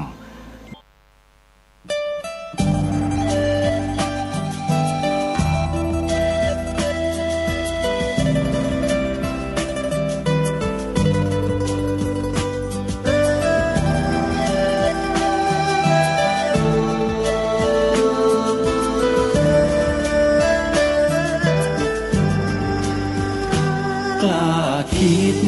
ก็ต้องกล้าทำอย่ากลัวถ้าทำความดีเร่งศึกษาปัญหาให้ทันท่วงทีเมืองไทยจะพัฒนากว่านี้รายการดีคดีโลกคดีธรรมขอรำพันบรรยายความคิดเครื่องหมายแห่งสีทั้งสามงามถนัดขาวคือบริสุทธิ์สีสวัสดิ์หมายพระไตรรัตน์และธรรมะคุ้มจิตไทยแดงคือโลหิตเราใสซึ่งยอมสละได้เพื่อรักษาชาติศาสนาน้ำเงินคือสีโสภาอันจอมประชาถ้าโปรดเป็นของส่วนองค์จัดริ้วเข้าเป็นไตรรงค์จึงเป็นสีธงที่รักแห่งเราชาวไทยทหารอวตารนำไปยงยุทธวิชัยวิชิตก็ชูเกียรติสยามประเทศไทยที่เจริญมั่นคงมาได้จนถึงทุกวันนี้มิได้เกิดขึ้นจากความหวาดกลัวอย่างคลาดเขลาแต่บรรพบุรุษไทยของเราทุกยุคทุกสมัยล้วนแต่มีความกล้าหาญและชาญฉลาดปกป้องเอกราชสร้างชาติให้เกิดความมั่นคงโดยมีธงแห่งพระไตรรัตน์เป็นเครื่องนำชัยจึงเป็นที่มาที่ไปของรายการคดีโลกคดีธรรมกล้าคิดก็ต้องกล้าทำอย่ากลัวถ้าทำความดีเร่งศึกษาปัญหาให้ทันท่วงทีเมืองไทยจะพัฒนากว่านี้รายการดีคดีโลกคดีธรรมรายการดีคดีโลกคดีธรรม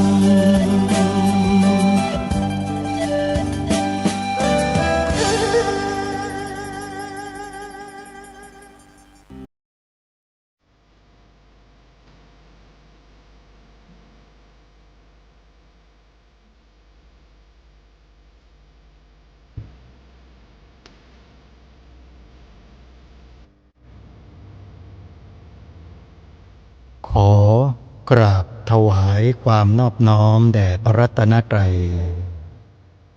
ถวายความเคารพพระมหาเถระพระเถรานุเถระทุกท่าน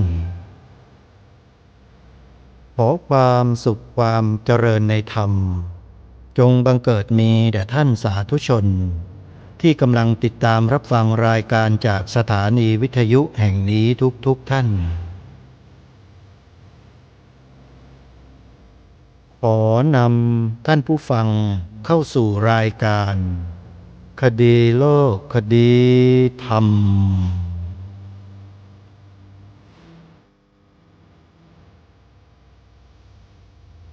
พบกันวันนี้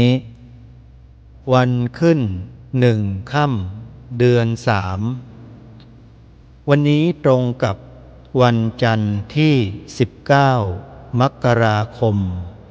พระพุทธศักราช 2569 รายการคดีโลกคดีธรรมมาพบกับสาธุชนเป็นปกติทุกวันจันทร์ถึงวันศุกร์และวันเสาร์อาทิตย์ทางสถานีวิทยุแห่งนี้ท่านสามารถดาวน์โหลดแอปพลิเคชันวิทยุพุทธศาสนาทั่วไทย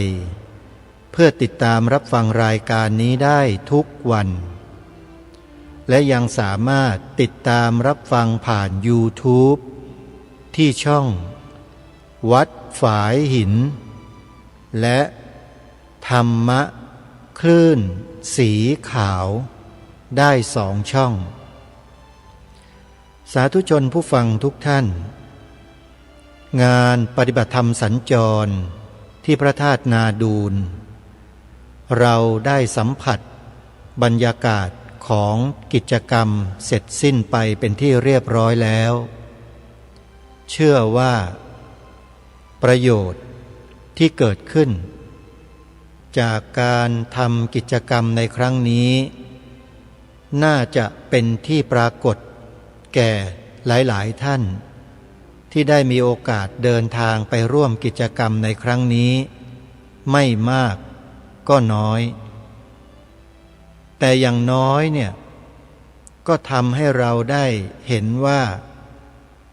พระสงฆ์จำนวนหนึ่งที่ท่านเสียสละตนเองออกบวชศึกษาเล่าเรียนและปฏิบัติเมื่อเกิดเป็นผลที่ได้ขึ้นมาท่านก็นำผลนั่นแหละมาใช้ให้เป็นประโยชน์อย่างที่เราได้สัมผัสกันไปเมื่อค่ำคืนของวันที่17 มกราคมต่อเนื่องยาวมาจนกระทั่งถึงรุ่งเช้าของวันที่18 มกราคมเป็นที่ประจักษ์ชัดอยู่แล้วนี่แหละคือผลจากการศึกษาเรียนรู้และปฏิบัติตามหลักธรรมคำสอนของพระสัมมาสัมพุทธเจ้าพระภิกษุสงฆ์เหล่านี้ก็ได้เดินออกมาจากวัดแล้วมาช่วยกันขับเคลื่อนพลังแห่งบุญกุศลให้บรรดาญาติโยมพุทธบริษัทของเรานั้นได้ต่อยอดการต่อยอดก็หมายความว่าครูบาอาจารย์เหล่านั้นนำหลักธรรมคำสอนของพระสัมมาสัมพุทธเจ้ามาส่งมอบให้กับพวกเราก็นำหลักธรรมคำสอนนั้นแหละไปปฏิบัติในชีวิตประจำวันของเราเพื่อให้เกิดความสุขความสงบความสันติแก่ตัวเราครอบครัวของเราเพื่อนบ้านสมาชิกในชุมชนในกลุ่มของเรามันเริ่มต้นอย่างนี้ท่านผู้ฟังนี่คือสิ่งที่เราพากันทำและมันก็เกิดเป็นประโยชน์อย่างที่ทราบโดยทั่วๆกันเพราะฉะนั้นขอให้พวกเราจงมั่นคงในกิจกรรมลักษณะเช่นนี้กันต่อไปนะโยมนะอย่าท้อถอยอย่าท้อแท้อย่าเหนื่อยหน่าย กับบุญเพราะสิ่งเหล่านี้คือบุญนะโยมเป็นการสั่งสมบุญพระสัมมาสัมพุทธเจ้าตรัสไว้ชัดเลยสุโขปุญญัสสะอุจจโยการสั่งสมบุญนำสุขมาให้มีแต่ความสุขโดยเฉพาะญาติโยมที่ได้รับรางวัลจากรายการคดีโลกคดีธรรมไปเนี่ยบางท่านบางคนอาจจะมีความสุขตอนที่รับแต่พอแกะออกมาแล้วอาจจะไม่มีความสุขก็ได้นะโยมเพราะอะไรฮะเพราะมันใส่ไม่ได้โยมก็นำไปแจกลูกแจกหลานสารต่อกันไปนั่นมันเป็นอุบายอย่างหนึ่งนะโยมอาจจะไม่คาดคิดหรอกอาตมาต้องการให้โยมเนี่ยพอกลับไปแล้วได้ปฏิสัมพันธ์กับเด็กๆลูกหลานของโยมว่าเนี่ยอีหลาเอ้ยไอ้จ่อยเอ้ยยายย่าไปงานบุญมาเนี่ยครูบาอาจารย์ท่านแจกสิ่งนี้มาให้นะยายย่าให้หลานเอาไปใส่เด้อเสื้อนี่ราคาแพงนะลูกเสร็จแล้วก็ให้เขาดูเสื้ออ่านข้างหลังโยมข้างหลังเสื้อน่ะให้เขาอ่านแล้วจำให้ได้เห็นหรือยังว่ามันเป็นอุบายอย่างหนึ่งที่ทางรายการคดีโลกคดีธรรมพยายามที่จะให้ญาติโยมได้ถ่ายทอดสิ่งเหล่านี้ให้ลูกหลานของโยมจะได้มากได้น้อยอาตมาไม่ค่อยสำคัญเท่าไหร่หรอกแต่ขอให้ได้ทำเถอะโยมเมื่อเราได้ทำแล้วเนี่ยผลจากการกระทำเดี๋ยวมันก็เกิดขึ้นเองเนี่ยเชื่อเถอะเด็กๆเยาวชนท่องไม่ได้ทั้งหมดหรอกโยมถ้าเขาไม่ใส่ใจเนี่ยแต่อย่างน้อยๆเสื้อที่ญาติโยมได้นำไปให้เขาเนี่ยเขาได้เห็นแล้วเขาอาจจะสงสัยเขาก็ถามดิยายย่านี่มันคืออีหยังเนาะโยมก็อธิบายให้หลานโยมให้ลูกโยมได้ฟังกันมันคืออะไรล่ะเนี่ยมันคืออุบายอย่างหนึ่งที่ทำให้ญาติโยมนั้นได้มีโอกาสถ่ายทอดสิ่งเหล่านี้ให้ลูกหลานเยาวชนของเราสานต่อกันไปเวลาเขาสวมเสื้อตัวนี้ไปที่ไหนเขาก็สวมบทพระราชนิพนธ์ความหมายธงไตรรงค์ท่อนสำคัญเนี้ยติดตัวของเขาไปด้วยเวลาไปยืนเข้าแถวไปยืนเกาะโหนรถเมล์หรืออะไรก็แล้วแต่หรือเดินไปในที่ชุมชนคนเขาเห็นตัวหนังสือข้างหลังเขาก็ได้อ่านสิขาวคือบริสุทธิ์ศรีสวัสดิ์หมายพระไตรรัตน์และธรรมะคุ้มจิตไทยคนทั่วไปเขาไม่รู้ว่าคืออะไรทีนี้ถ้าเขาถามหลานเราถ้าหลานเราไม่ได้รับคำอธิบายจากยายจากย่าเอาไว้ก่อนหลานเราก็ตอบเขาไม่ได้เหมือนกันนะโยม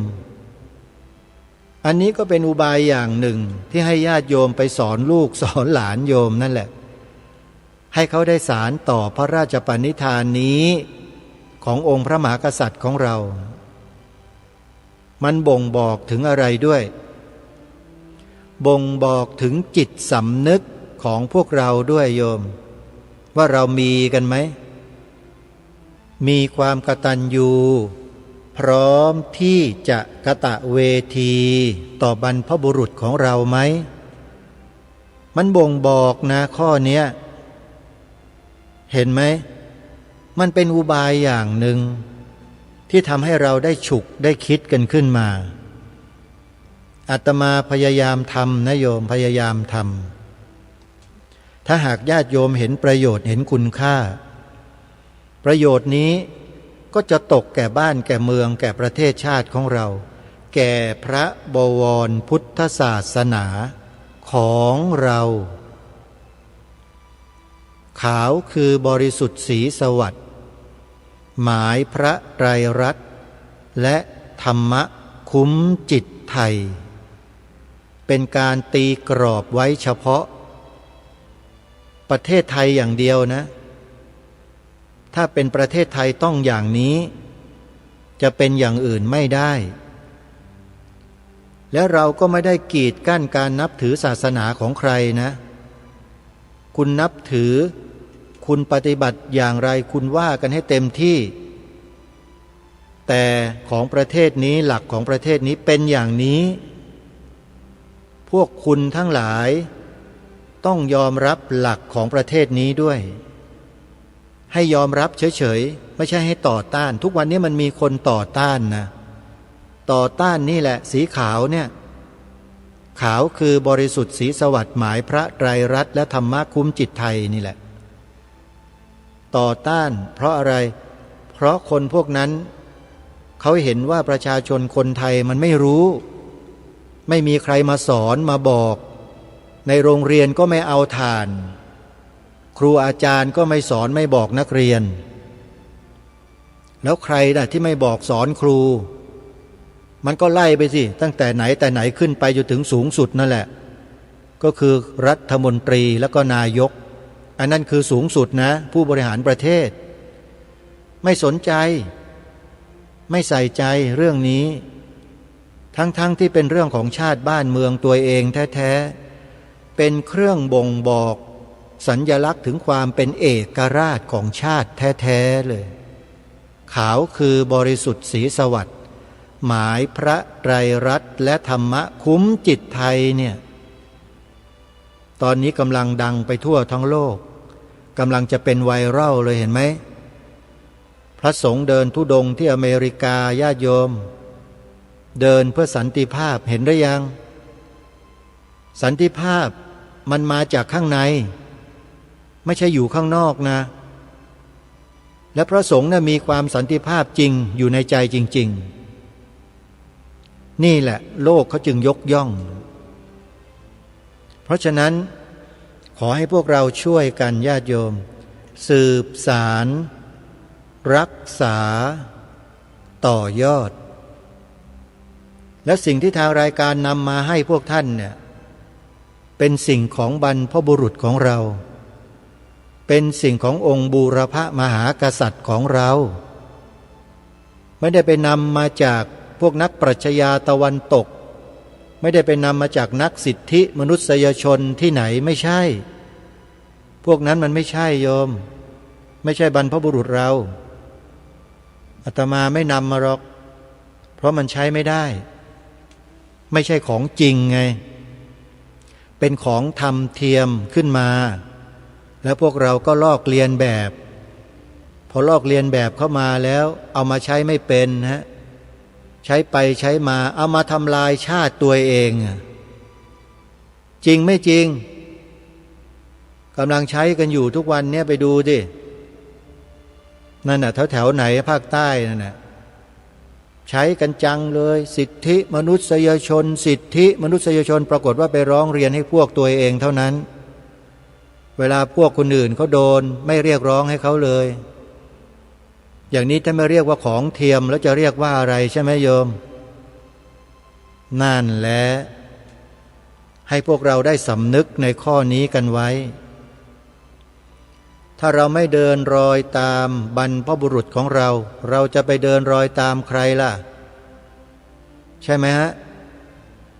อันนี้ขอฝากไว้ให้เราคิดหลังจากที่เราได้ร่วมกันทำกิจกรรมปฏิบัติธรรมสัญจรจบในรอบแรกของปีนี้เรียกว่าครั้งที่หนึ่งสำเร็จแล้วที่พระธาตุนาดูลอำเภอนาดูลจังหวัดมหาสารคามครั้งต่อไปเป็นที่ไหนนั้นคอยติดตามรับฟังรายการคดีโลกคดีธรรมไว้นะโยมนะแล้วเดี๋ยวจะมาแจ้งให้กับทุกท่านได้ทราบเนิ่นๆเพื่อให้พวกเราได้เตรียมกายเตรียมใจไปกันต่อไม่หยุดพวกเราจะไม่หยุดในการทำหน้าที่ ของเรา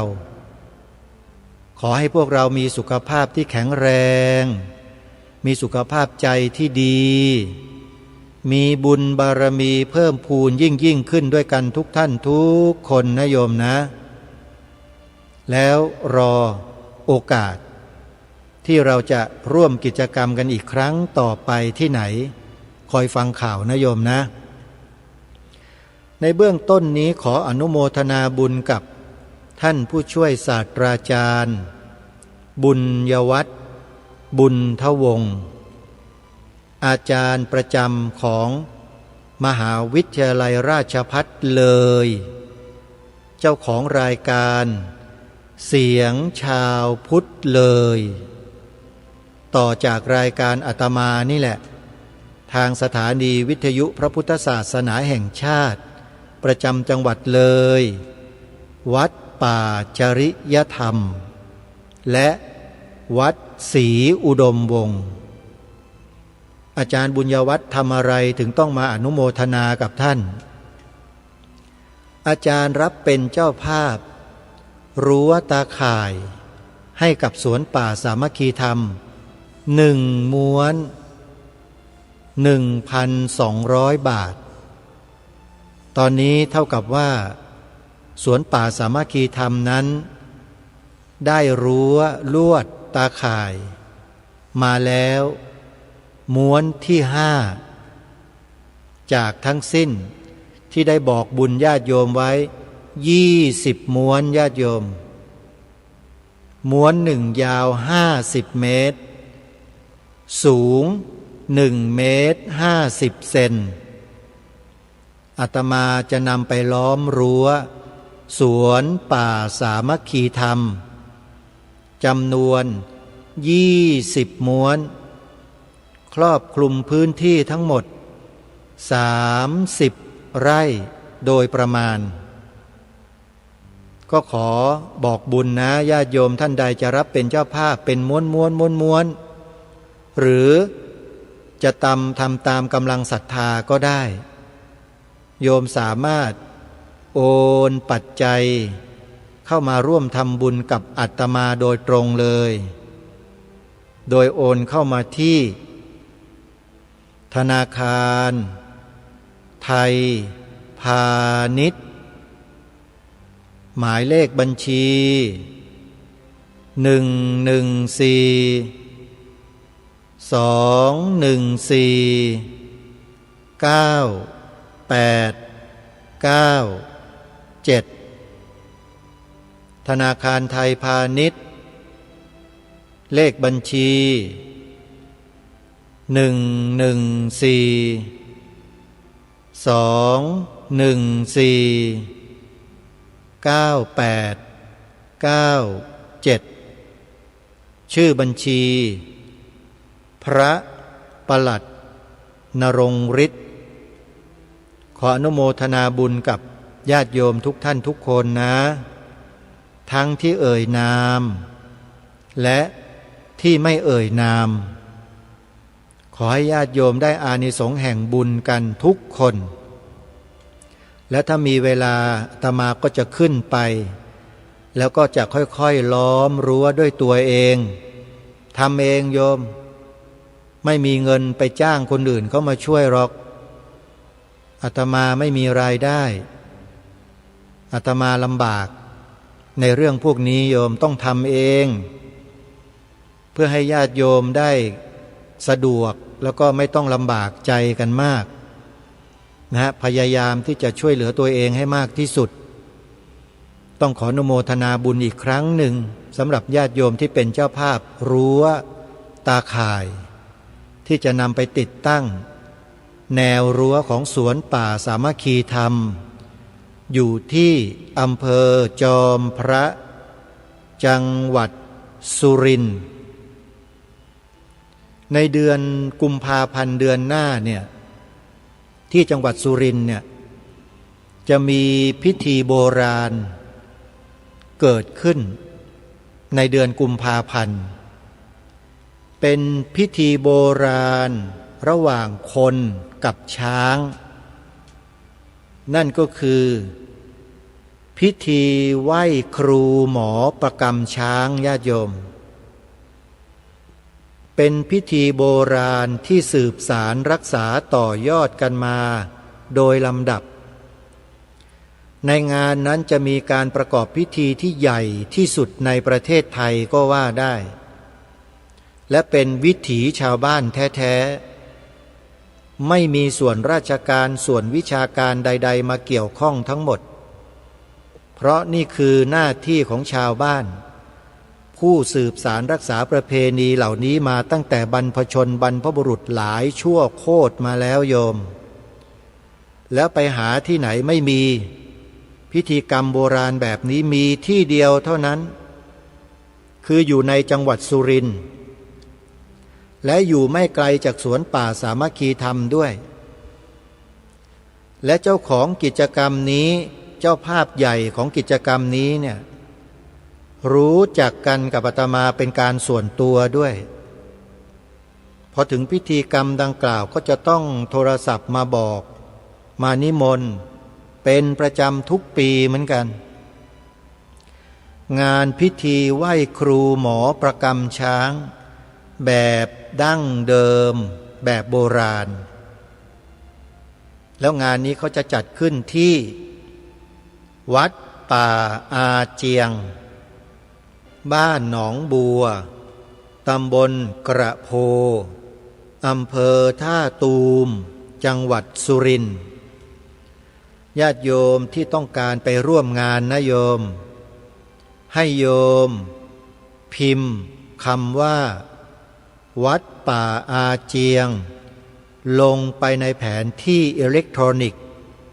เพื่อค้นหาเส้นทางได้เลยเขาจะปักหมุดวัดป่าอาเจียงเอาไว้แล้วแผนที่อิเล็กทรอนิกส์ก็จะพาญาติโยมไปณสถานที่แห่งนี้อย่างง่ายดายใครที่ยังไม่เคยไปสัมผัสพิธีโบราณระหว่างคนกับช้างคือพิธีไหว้ครูหมอประกำช้างแบบดั้งเดิมแท้ๆนะโยมนะไปที่นี่วัดป่าอาเจียงเดี๋ยวโยมจดหมายเลขโทรศัพท์เอาไว้อาตมาจะบอกเบอร์โทรศัพท์ของวัดป่าอาเจียงนะให้โยมโทรศัพท์ไปสอบถามด้วยตนเองว่าจัดงานวันไหนวันที่เท่าไหร่ในเดือนกุมภาพันธ์นี่แหละจดเบอร์โทรศัพท์ไว้นะโยมหมายเลขโทรศัพท์วัดป่าอาเจียง062-824-2422อีกครั้งนะโยมหมายเลขโทรศัพท์เพื่อสอบถามรายละเอียดการจัดงานไหว้ครูหมอประกำช้างแบบโบราณในเดือนกุมภาพันธ์ปีนี้ที่วัดป่าอาเจียงบ้านหนองบัวตำบลกระโพอำเภอท่าตูมจังหวัดสุรินทร์หมายเลขโทรศัพท์สอบถาม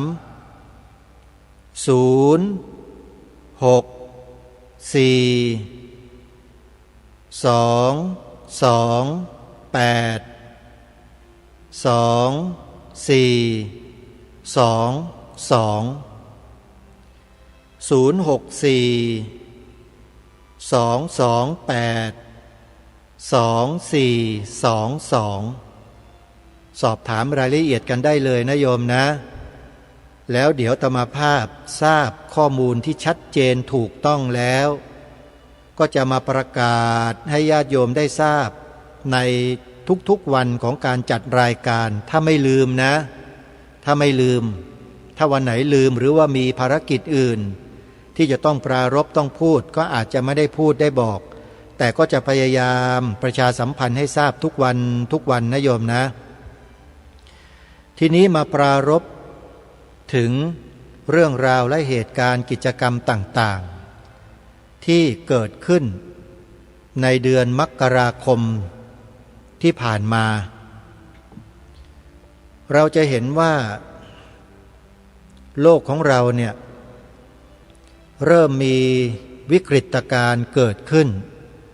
มาตั้งแต่ปีที่แล้วและในปีนี้มันปรากฏชัดเจนมากยิ่งขึ้นหลังจากที่กองทัพของสหรัฐอเมริกาบุกไปจับประธานาธิบดีของประเทศเวเนซุเอลาซึ่งเป็นข่าวปรากฏทั่วไปนั่นแหละเราก็ทราบกันดีอยู่แล้วล่ะแต่ทำไมรายการนี้จึงนำมาพูดเพื่ออะไร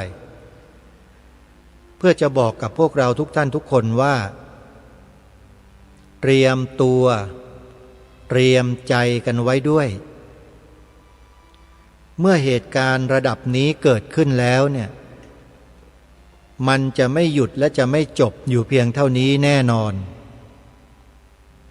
ต่างประเทศที่เป็นพันธมิตรกันกับเวเนซุเอลา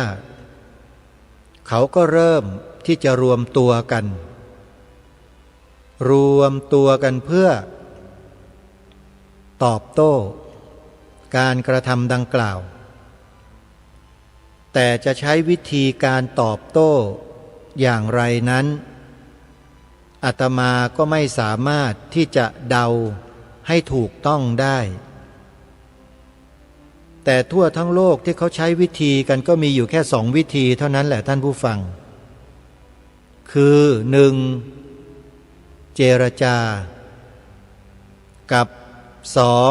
2. ทำสงครามถ้าเจรจากัน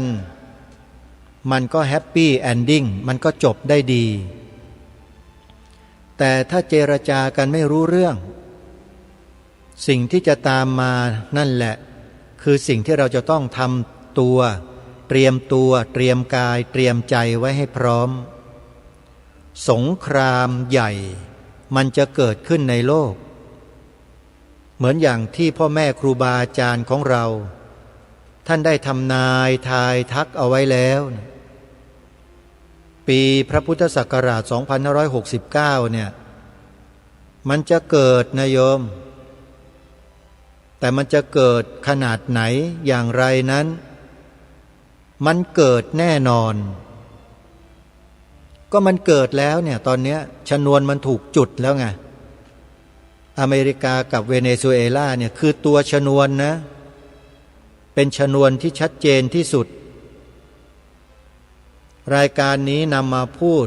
เพื่อจะเตือนพวกเราทุกท่านทุกคนว่าอย่าประมาทต่อสถานการณ์เหล่านี้ขอให้เราได้เตรียมตัวเตรียมกายเตรียมใจรองรับสถานการณ์ใหญ่ที่มันอาจจะเกิดขึ้นข้างหน้านี้ด้วยถ้าสงครามมันเกิดขึ้นจริงในยุคนี้นะสงครามใหญ่อะที่เรียกว่าสงครามโลกนะโยมอาตมาใช้คำว่าสงครามใหญ่ถ้ามันเกิดขึ้นเนี่ยนะสิ่งสำคัญที่สุดคืออะไรรู้ไหมอาหารเราต้องเตรียมผลิตอาหารไว้รองรับคนในประเทศของเราเอาไว้ให้มากที่สุดสิ่งที่สำคัญก็คือข้าวเปลือกโยมเก็บไว้ได้นานหลายปีแล้วก็สามารถนำมาเป็นเมล็ดพันธุ์เพื่อปลูกข้าวให้เพิ่มผลผลิตได้อย่างต่อเนื่องข้าวเปลือกสำคัญ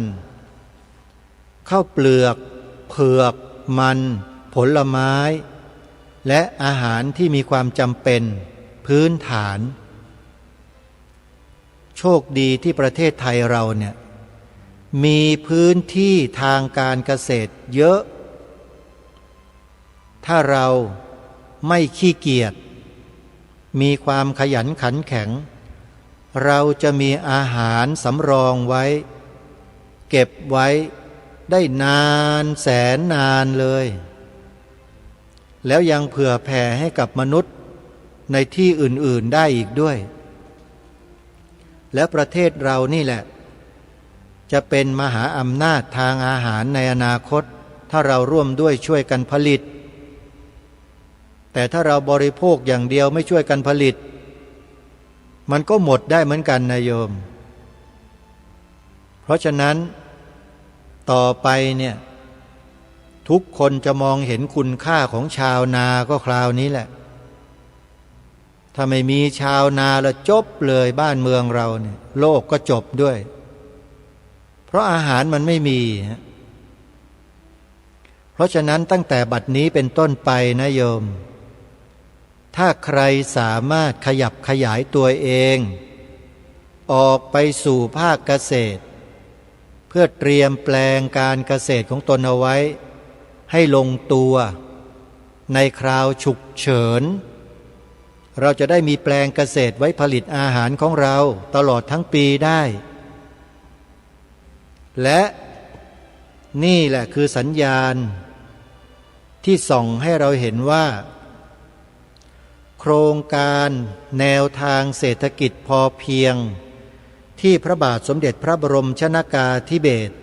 มหาภูมิพลอดุลยเดชมหาราชบรมนาถบพิตรได้พระราชทานไว้ให้แก่ปวงชนชาวไทยเราไว้ตั้ง70 กว่าปีมาแล้วเนี่ยจะเป็นประโยชน์ต่อพวกเราก็คราวนี้นี่แหละถ้าใครเริ่มดำเนินการตั้งแต่บัดนี้เป็นต้นไปนะทุกอย่างมันลงตัวเหมาะเจาะพอดิบพอดีกับสถานการณ์เลยญาติโยมเชื่อเถอะอย่ารีรออย่าช้าอย่าประมาทให้กลับไปสู่ภาคเกษตรและไปเตรียมแปลงกันไว้ตามทฤษฎีใหม่ของพระบาทสมเด็จพระเจ้าอยู่หัวรัชกาลที่9ทำตามพระองค์ท่านแล้วเราจะพากันรอดทั้งบ้านทั้งเมืองเลยเชื่อสิอาตมาภาพก็ไปทำแปลงของตนเองเอาไว้แล้วก็เตรียมจะลงมือผลิตปลูกพืชพันธุ์ธัญญาหารที่จะเก็บเกี่ยวมาไว้ในยุ้งในฉางเพื่อจะรักษาสิ่งเหล่านี้เอาไว้ให้ยาวนานตลอดหลายปีข้างหน้าขอบอกได้เลยว่าสิ่งที่พูดนี่ไม่ใช่เรื่องตลกไม่ใช่เรื่องงมงายนะโยมมันเกิดจริงนะสงครามเนี่ยยังไงมันก็ต้องเกิดหนีไม่พ้นนะโยมเพราะว่าชนวนมันจุดติดแล้วอ่ะจุดติดแล้วนะในประเทศอิหร่านก็มีการประท้วงกันอย่างโมโหฬารเลยมีคนถูกฆ่าตายประชาชนถูกยิงตายเป็นจำนวนหลายร้อยหลายพันคนไปแล้วไม่เป็นข่าวเพราะว่ารัฐบาลของอิหร่านนี่เขาตัดสัญญาณอินเทอร์เน็ตในประเทศหมดเลยประชาชนใช้โทรศัพท์มือถือกันไม่ได้ทั้งประเทศนะตอนนี้เห็นไหมความโอลหม่านมันเกิดขึ้นแล้วโยมแล้วมันจะขยายไปเรื่อยๆนี่ดีนะที่ยังพอมีดิสเบรก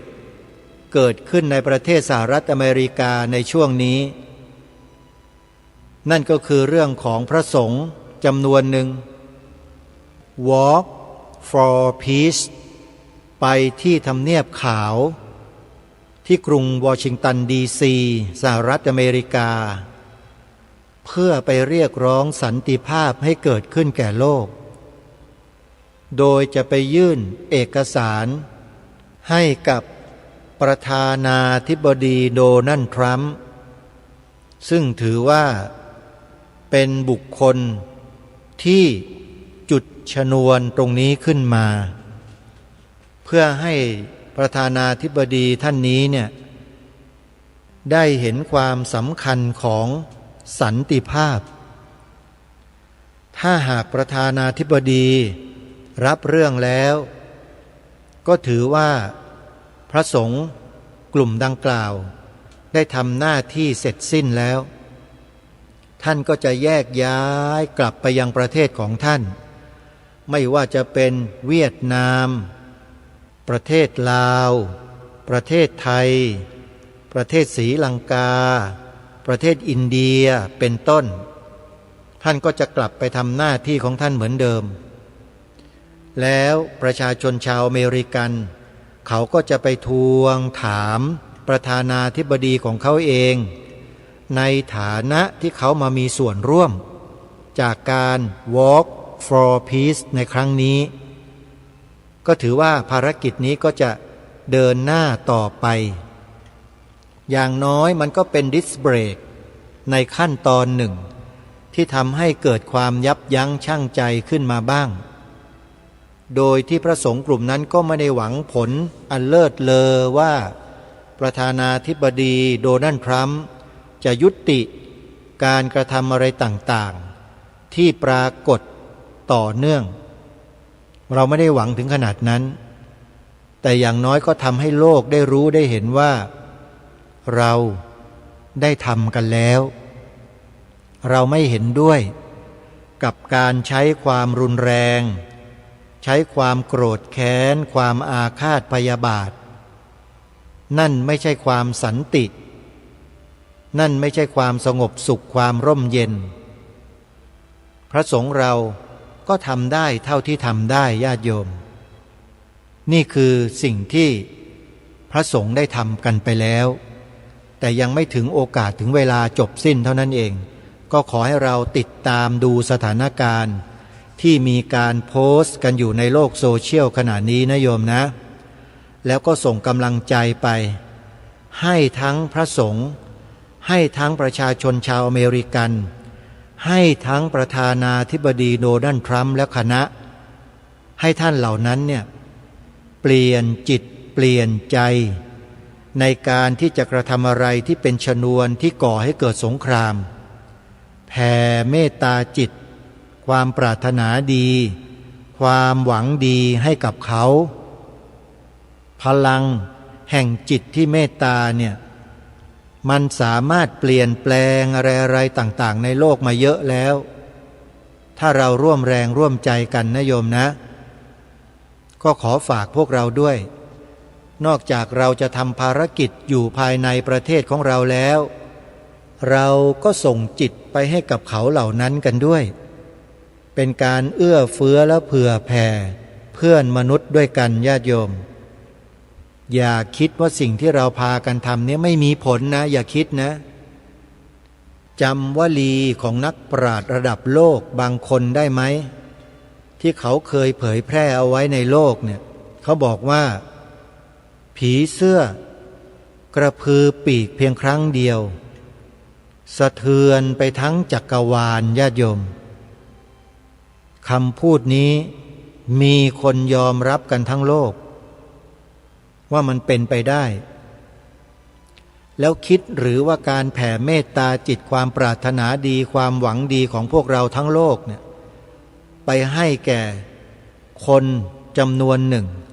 ที่กำลังก่อการกระทำการอะไรก็แล้วแต่มันจะไม่มีผลนะโยมมีนะพลังจิตเนี่ยถือว่าเหนือกว่าพลังใดๆทั้งสิ้นถ้าเรารวมพลังกันแล้วแผ่ไปเนี่ยอาตมาเชื่อว่าผลปรากฏที่เกิดขึ้นจะทำให้หนักกลายเป็นเบาร้ายกลายเป็นดีได้เหมือนกันดูอย่างพระสงฆ์ประเทศลาวที่ร่วมขบวน Walk for Peace ที่ถูกตัดขาเพราะอุบัติเหตุในขณะที่เดินเนี่ยท่านยังสามารถสร้างปรากฏการณ์ให้กับชาวอเมริกันได้อย่างมโหฬารเลยพร้อมด้วยคนทั้งโลกที่ออกมาแชร์คลิปต่างๆที่กำลังเป็นไวรัลอยู่ขณะนี้ไปทั่วทั้งโลกยังทำได้เลยเห็นไหมและพวกเราทำไมจะทำไม่ได้แต่ก็ไม่จำเป็นที่เราจะต้องไปตัดขาตัวเองแล้วไปทำอย่างนั้นไม่ต้องนะโยมไม่ใช่หนทางนะแต่อันนั้นมันเป็นเหตุไงเป็นเหตุที่เกิดขึ้นโดยที่เราไม่คาดคิดและคนอเมริกันที่ออกมาต้อนรับอย่างมโหฬารก็ไม่คาดคิดเหมือนกันว่ามันจะเกิดขึ้นขนาดนี้ทุกอย่าง ถูกจัดสรรไว้ได้ด้วยอำนาจของกรรมคือการกระทำทั้งหมดมนุษย์มีจิตใจญาติโยมมันสามารถที่จะส่งต่อกันไปได้ถ้าเรามีความจริงใจต่อกันนะมันสามารถที่จะส่งต่อความปรารถนาดีเหล่านี้ต่อกันไปต่อกันไปต่อกันไปได้จริงๆเพราะฉะนั้นอย่าดูถูกการแผ่เมตตาแผ่กุศลความปรารถนาดีต่อผู้อื่นอย่าดูถูกนะว่ามันจะไม่มีผลนะถ้าเราทำอยู่เพียงคนเดียวมันก็ได้ผลในระยะสั้นๆได้ผลในระยะที่น้อยนิดแต่ถ้าหลายๆคนมันก็ยาวขึ้นได้ผลเพิ่มขึ้นแต่ถ้ามากคนมากประเทศทั่วทั้งโลกอาตมาว่าผลมันจะมหาศาลนะโยมเสียงของผู้คนในโลกต่างก็เรียกร้องต่างก็แผ่ไปให้กับผู้นำโลกเหล่านั้นให้มีจิตเมตตากรุณาต่อเพื่อนมนุษย์ด้วยกันด้วยความปรารถนาดีเนี่ยอาตมาว่ามันสะเทือนนะโยมเพราะฉะนั้นช่วยกันคนละไม้คนละมืออย่าประมาทเราจงอย่าประมาทขอให้เราได้ตั้งจิตอธิษฐานแผ่บุญบารมีเมตตากรุณาไปยังบุคคลที่เป็นผู้นำระดับโลกเหล่านั้นให้เขามีจิตใจที่สงบร่มเย็นเป็นสุขแล้วให้พวกเขานั้นได้มองเห็นความทุกข์ของเพื่อนมนุษยชาติด้วยกันให้เป็นความสงสารความกรุณา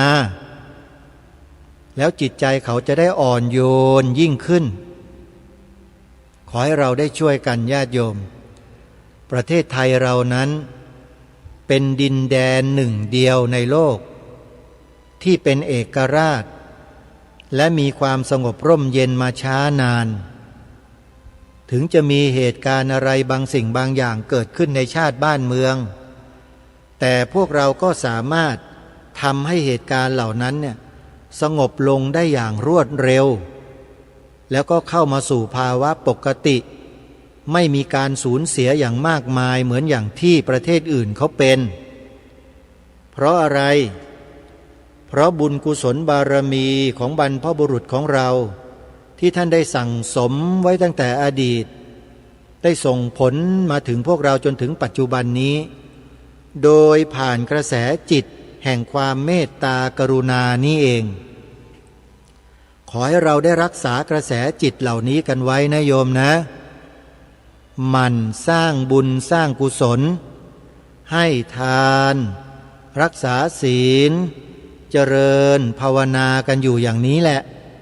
ทำกันเรื่อยไปอย่าหยุดพระสงฆ์เราก็เหมือนกันรักษาศีลเจริญภาวนาแผ่เมตตาทำสมาธิเจริญปัญญาให้ยิ่งขึ้นไปเป็นพลังบวกกับพลังบวกมาผสมผสานกันมันจะกลายเป็นพลังคูณและทีนี้พลังแห่งบุญกุศลอันมหาศาลก็จะเกิดขึ้นไปทั่วทุกหัวระแหงของชาติบ้านเมืองแล้วก็จะเผื่อแผ่ไปยังเพื่อนบ้านของเราด้วยแล้วก็เผื่อแผ่ไปทั้งโลกได้เหมือนกันขอให้พลังบุญกุศลเหล่านี้จงปกป้องคุ้มครองพี่น้องผองไทยของเราที่มีจิตใจเมตตากรุณามีศีลมีธรรมให้มีชีวิตที่อยู่รอดปลอดภัยเป็นประโยชน์ต่อเพื่อนมนุษยชาติทั่วทั้งโลกร่วมกันต่อไปให้นานแสนนานยังความสุขสงบร่มเย็นให้เกิดขึ้นแก่โลกของเราให้ได้ขออนุโมทนาบุญกับพวกเราทุกท่านทุกคนนะที่ร่วมด้วยและช่วยกันแผ่พลังแห่งบุญกุศลนี้กันต่อไปญาติโยมสวดมนต์ไหว้พระเจริญจิตตภาวนากันไว้แล้วแผ่ออกไปให้กว้างไกลไม่มีที่สิ้นสุดพลังเหล่านี้ จะยับยั้งสิ่งที่ไม่ดีทั้งหลายทั้งปวงไม่ให้มากร่ำกรายพวกเราและประเทศของเราได้ขออนุโมทนาสาธุนะโยมนะเอาละวันนี้เวลาของรายการหมดท่านผู้ฟังต้องขอสมมุติยุติรายการไว้แต่เพียงเท่านี้ก่อนพบกับรายการได้ใหม่ในวันต่อไปขอความสุขความสวัสดีในธรรมแห่งองค์สมเด็จพระบรมศาสดาสัมมาสัมพุทธเจ้าจงปรากฏเกิดมีขึ้นในจิตใจของท่านผู้ฟังทุกท่านทุกคนเทินขอเจริญพรกล้าคิดก็ต้องกล้าทำอย่ากลัวถ้าทำความดีเร่งศึกษาปัญหาให้ทันท่วงทีเมืองไทยจะพัฒนากว่านี้รายการดีๆคดีโลกคดีธรรมขอรำพันบรรยายความคิดเครื่องไม้แห่งสีทั้งสามงามถนัดขาวคือบริสุทธิ์สีสวัสดิ์หมายพระไตรรัตน์และธรรมะคุมจิตไทยแดงคือโลหิตเราใสซึ่งยอมสละได้เพื่อรักษาชาติศาสนาน้ำเงินคือสีโสภาอันจอมประชาถ้าโปรดเป็นของส่วนองค์จัดริ้วเข้าเป็นไตรรงค์จึงเป็นสีธงที่รักแห่งเราชาวไทยทหารอวตารนำไปยงยุทธวิชัยวิชิตก็ชูเกียรติสยาม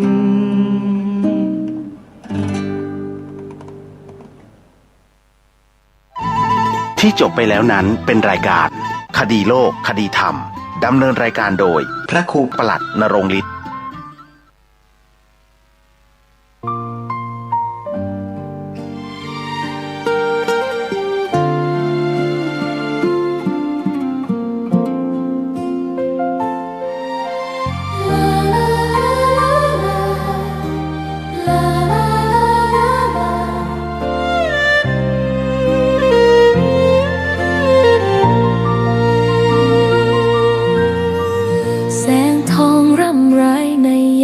อุตสา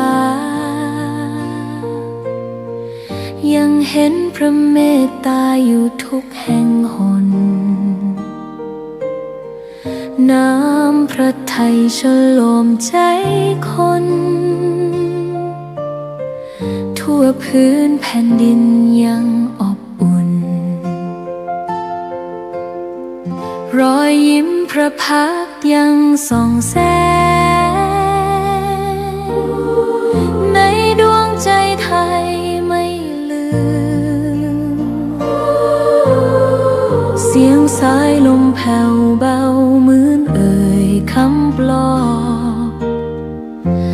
ว่าพระองค์ยังอยู่ใกล้ขอกราบแทบบาทด้วยรักนิรันดร์น้ำตาหลั่งพลันจากใจคนไทยแม้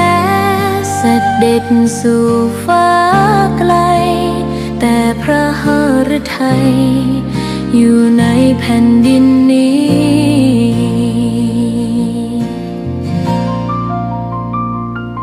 สวนดอกไม้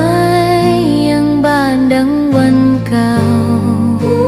ราวกับเจ้าดอกไม้รู้ว่าพระองค์จากไปแต่กลิ่นหอมยังพัดผ่านใจ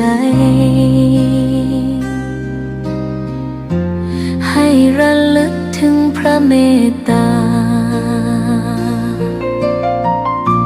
แผ่นดินนี้ยังส่องสว่า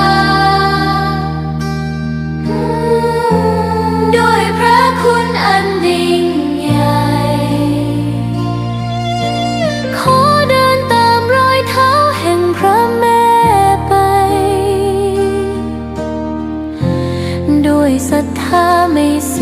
ลา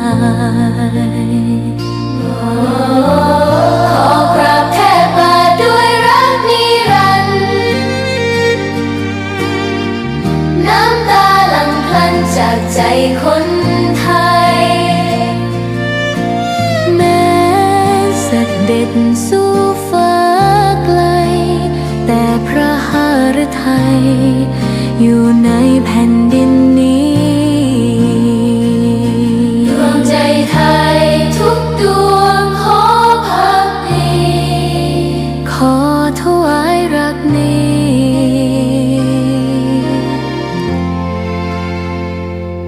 นิรันดร์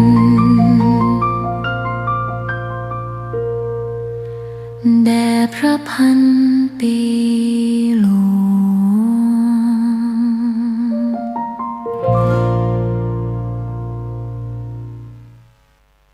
สาธารณะจังหวัดเชียงใหม่คลื่นพัฒนาคุณภาพชีวิต FM 92.25 เมกะเฮิรตซ์บริหารและจัดการโดยวัดป่าแดงมหาวิหาร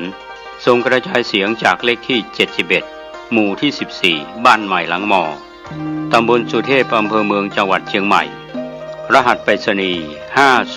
50200หมายเลขโทรศัพท์0818815690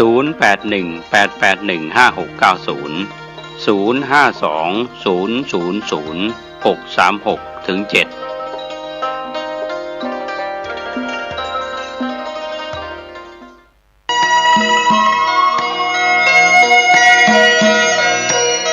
สารเพื่อการประชาสัมพันธ์โครงการปรับภูมิทัศน์และพัฒนาปรับพื้นที่รอบอุโบสถวัดป่าแดงมหาวิหารมติคณะกรรมการบริหารวัดป่าแดงมหาวิหารครั้งที่ 4/2567 ได้เห็นชอบและอนุมัติให้ดำเนิน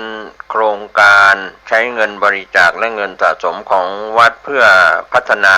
ปรับพื้นที่ของวัดป่าแดงมหาวิหารจึงขอเชิญชวนผู้มีจิตศรัทธาร่วมพัฒนาเพื่อถวายเป็นพระราชกุศลถวายพระเจ้าสามฝั่งแกนและพระเทวีพระเจ้าติโลกราชพระเมืองแก้วและอดีตเจ้าอาวาสวัดป่าแดงมหาวิหารมี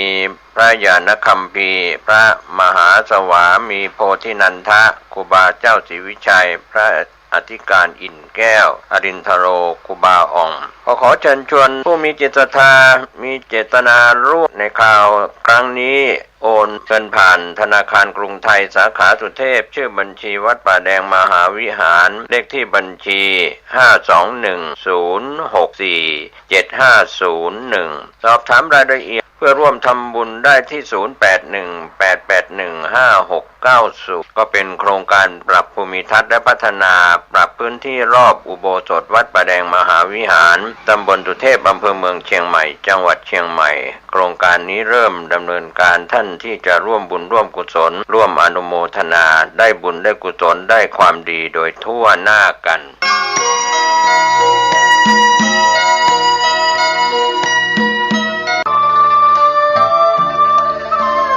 ขอเชิญร่วมบูรณะปิดทองพระเจ้าตาเขียวและบูรณะปฏิสังขรณ์พระธาตุเจดีย์มงคลธรรมณวัดบ้านเหล่าพระเจ้าตาเขียวตำบลบ้านเรือนอำเภอป่าซางจังหวัดลำพูนโดยมีพระครูภาวนาโสภิตฝ่ายวิปัสสนาท่านที่จะร่วมบุญบูรณะได้ที่บัญชีวัดบ้านเราพระเจ้าตาเขียวธนาคารธกส.เลขที่บัญชี020188714-571ติดต่อสอบถามร่วมทำบุญได้ที่พระครูภาวนาโสภิตเจ้าอาวาสวัดบ้านเราพระเจ้าตาเขียวโทรศัพท์0969525159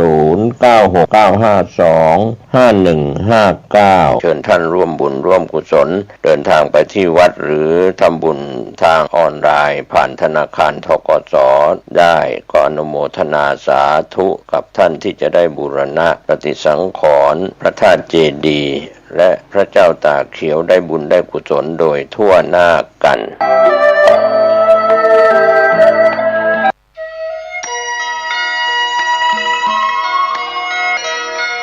ข่าวสารเพื่อการประชาสัมพันธ์ขอเชิญชวนนักศีลนักบุญในคราวครั้งนี้นำปัจจัยบูรณะวิหารเสาหน้าซุ้มประตูหน้าต่าง ทาสีรอบอาคารรูปปั้นพญานาคให้แล้วเสร็จต่อไปปัจจุบันมีพระครูประภัชชัยคุณเป็นเจ้าอาวาสวัดชัยสถานป่าเศร้าน้อยเจ้าคณะตำบลสันปุเรยเขต 2ท่านสามารถติดต่อสอบถามรายละเอียดและร่วมทำบุญได้ที่ 087-657-2276 ณ วัดชัยสถานป่าเศร้าน้อยตำบลสันปุเรยอำเภอดอยสะเก็ดจังหวัดเชียงใหม่ได้บุญได้กุศลได้ความดีได้อนุโมทนาโดยทั่วหน้ากัน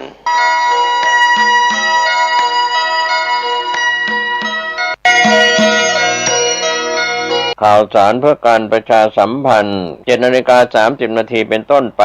ภิกษุสามเณรแม่ชีโยคีศรัทธาสาธุชนพร้อมกันพิธีทำบุญทักษิณานุปทานน้อมอุทิศถวายบูชาคุณบุรพาจารย์เดชพระคุณพระพรหมมงคลไฝปัสนาปู่ทองสิริมังคโรพระเจ้ายอดเชียงรายพระนางอัตปาเทวีและบรรพบุรุษบุพการีชนผู้ร่วมสร้างวัดร่ำเปิงตะโปธารามบุพการีชนเจ้าวาดวัดร่ำเปิงตะโปธารามพระภาวนาธรรมาภิรัตน์ไฝปัสนาจุดธูปเทียนบูชาพระรัตนตรัยพระสงฆ์10 รูปสวดพุทธมนต์มาติกาขมาวัตถุทานทอดผ้าไตรบังสุกุลถวายกัปปิยพันธ์พระสงฆ์พิธีให้พรกรวดน้ำรับพรมอบทุนการศึกษาเยาวชนตามลำดับ 9 นาฬิกาเป็นต้นไปพระภาวนาธรรมาภิรัตน์ไฝปัสนารับสายทานศรัทธามุทิตาสการะจากพระมหาเถระพระเถรานุเถระคณะสงฆ์สหธรรมิกศิษยานุศิษย์คณะศรัทธาประชาชน 3 นาฬิกาเป็นต้นไปคณะสงฆ์คณะศิษยานุศิษย์พิธีทอดถวายผ้าป่าสามัคคีกรวดน้ำรับพรเป็นเสร็จพิธีก็เป็นงานทำบุญอายุวัฒนมงคลครบรอบ 65 ปีพระภาวนาธรรมาภิรัตน์ไฝปัสนาเจ้าวาดวัดร่ำเปิงตะโปธารามเจ้าคณะอำเภอเมืองเชียงใหม่เจ้าสำนักปฏิบัติธรรมประจำจังหวัดเชียงใหม่แห่งที่ 2ตกที่ 23 มกราคม 2569 นี้ร่วมมุทิตาสการะโดยพร้อมเพรียงกัน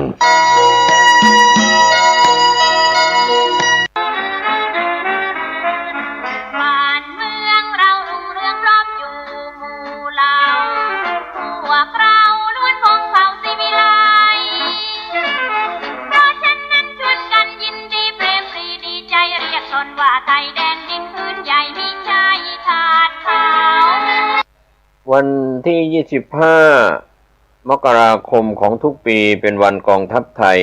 ทางวัดพระธาตุปู่แก้วจามเทวีตำบลฮอดอำเภอฮอดจังหวัดเชียงใหม่รำลึกถึงบุญระลึกถึงคุณพระมหากษัตริย์ไทยผู้กอบกู้เอกราชขอเชิญชวนศาสนิกชนอุบาสกอุบาสิการ่วมรำลึกถึงคุณพระมหากษัตริย์ทุกพระองค์ที่กอบกู้เอกราชของชาติบ้านเมืองทางวัดพระธาตุอุบแก้วจามเทวีขอเชิญร่วมพิธีบวงสรวงบูรพมหากษัตริย์ณลานราชานุสาวรีย์พระนเรศวรมหาราชหลังเสาหลักเมืองฮอดพิสดารนครพิธีบวงสรวงเวลา 9:09 นาทีเวลา 11 นาฬิกาถวายภัตตาหารเพลแด่พระสงฆ์สามเณรและเรียนเชิญแขกผู้มีเกียรติร่วมรับประทานอาหารท่านที่จะร่วมบริจาคเป็นเจ้าภาพโรงทานข้าวน้ำโภชนาอาหารติดต่อและสอบถามรายละเอียดได้ที่พระสวัสดิตปัญโยประธานสงฆ์วัดพระธาตุอุบแก้วจามเทวี0616814944ติดต่อนันมิ้น0805016382แอดมินเม0956960880ติดต่อแอดมินออม0972567938ฝ่ายงานประชาสัมพันธ์ท่านที่จะร่วมเป็นเจ้าภาพถวายดอกไม้ในการจัดงานบายสีและร่วมบุญบายสีติดต่อสอบถามและร่วม เป็นเจ้าภาพโรงทานและรายละเอียดต่างๆได้ทุกวันที่ 25 มกราคมของทุกปีเป็นวันกองทัพไทยมีความหมายพระสงฆ์นิกรชาวไทยทุกหมู่เราเชิญท่านร่วมงานในพิธีบวงสรวง 9:09 น.เป็นต้นไปณวัดพระธาตุอู่แก้วจามเทวีตำบลฮอดอำเภอฮอดจังหวัดเชียงใหม่ 25 มกราคม 2569 นี้โดยพร้อมเพรียงกัน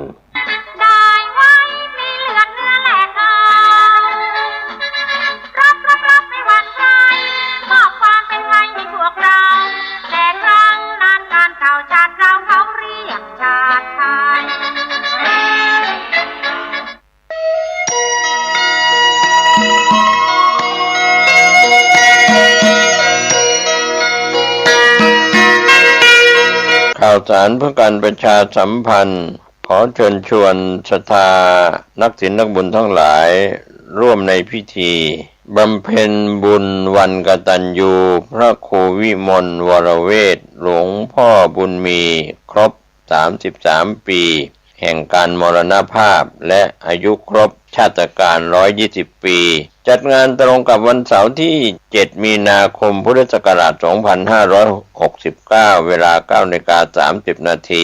ณ วัดท่าสตอยศรีสร้อยทรายมูลตำบลวัดเกตอำเภอเมืองเชียงใหม่จังหวัดเชียงใหม่มีกำหนดการดังนี้ 7 มีนาคม 9:30 น.อาราธนาพระสงฆ์สวดพระพุทธมนต์มอบทุนการศึกษาให้แก่มหาวิทยาลัยมจร.มมร.ถวายกับพระภิกษุสามเณรวัดท่าสตอยผู้สอบปรริญญาธรรมนักธรรมได้โรงเรียนในสังกัดสำนักการศึกษาเทศบาลนครเชียงใหม่11โรงเรียนทบทุนโรงพยาบาลสงฆ์มหาราชนครเชียงใหม่สมทบทุนมูลนิธิเด็กกำพร้าบ้านกิ่งแก้วเชียงใหม่โรงเรียนสอนคนตาบอดภาคเหนือโรงเรียนกาวิระอนุกุล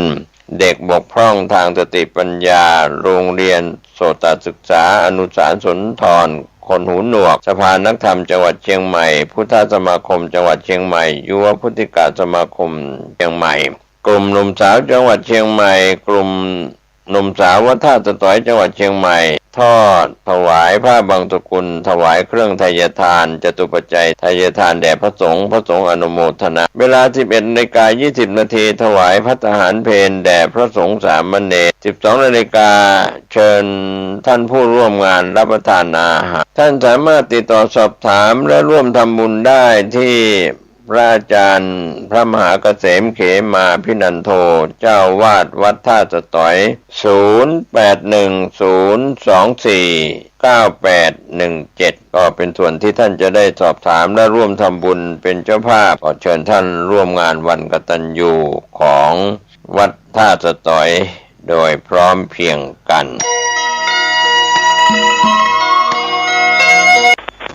ตัวเจ้าวัดหนองตองห่างดงจังหวัดเชียงใหม่ก็ได้นำรายการปกิณกะแห่งธรรมะมาพบมาปะกับญาติกับโยมท่านผู้ฟังทั้งหลายอีกเช่นเคยเพราะรายการนี้มีเป็นประจำทุกวันในเวลาเดียวกันนี้และก็ทางสถานีวิทยุแห่งนี้ญาติโยมอาตมาภาพต้องขออนุโมทนาขอบใจกับญาติกับโยมเป็นอย่างมากที่ติดตามฟังรายการนี้มาด้วยดีตลอดต่อไปนี้เอาเจ้าปู่จาพระรัตนตรัยไหว้พระนั่นแหละแล้วก็สวดมนต์เพื่อเป็นมงคลต่อชีวิตก็ขอเจริญพรตั้งใจตั้งใจเป็นสมาธิอรหังสัมมาสัมพุทโธภควาพระผู้มีพระภาคเจ้าเป็นพระอรหันต์ดับเพลิงกิเลสเพลิงทุกข์สิ้นเชิงตรัสรู้ชอบได้โดยพระองค์เองพุทธังภควันตังอภิวาเทมิ ข้าพเจ้าอภิวาทพระผู้มีพระภาคเจ้าผู้รู้ผู้ตื่นผู้เบิกบานกราบพระพุทธสวากขาโตภควตาธัมโมพระธรรมเป็นธรรมที่พระผู้มี